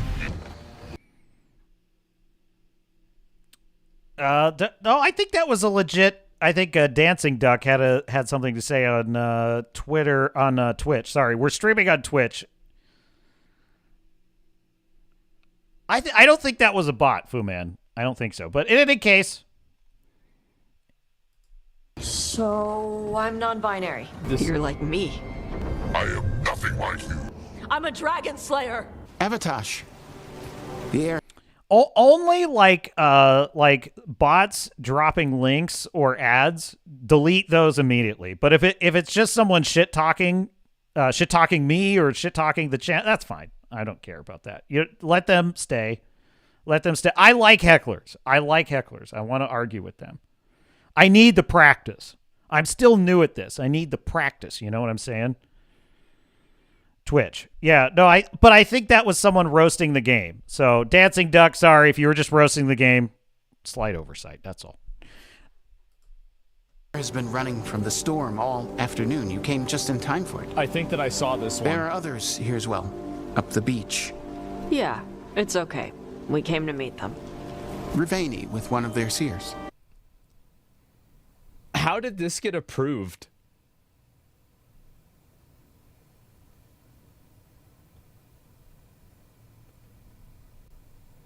Because, like, this guy's so cool. This guy's, like...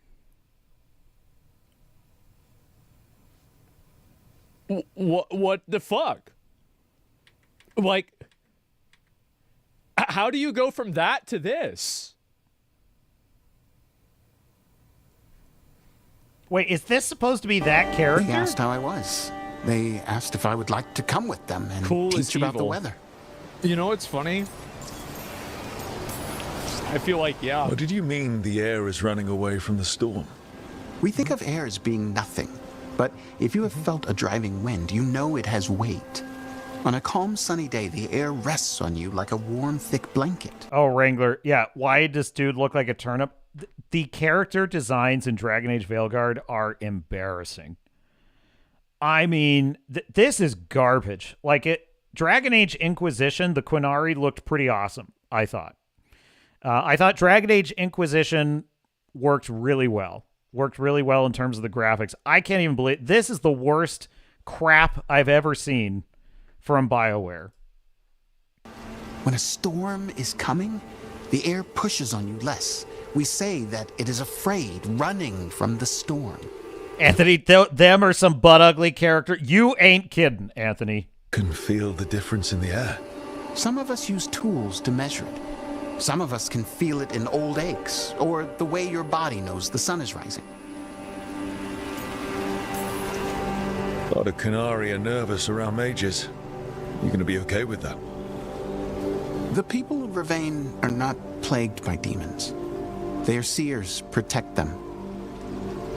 It is not the same as being under the Q, but it will be all right. And I think staying here would make me sad, now that Shathan is gone. Yeah. It's the, I think it's the modernized dialogue that really just sounds so fucking bad. Your mother's horn. It's crazy that, I thought that, Dragonflight, World of Warcraft Dragonflight was soft modern. Bro, this makes Dragonflight look like Space Marine 2. It is so... This dialogue...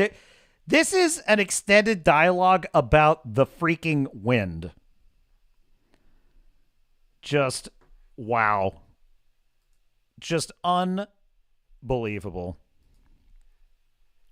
Hat tip Asmongold, hat tip Andy Pants Gaming. 2 excellent videos to send us off today. Anthony says it's like her hair is running away from its face. It's they, them, Anthony. They, them. And I will thank you to correctly identify that character. But hey, we can't... You know what? We've had a good time tonight, haven't we?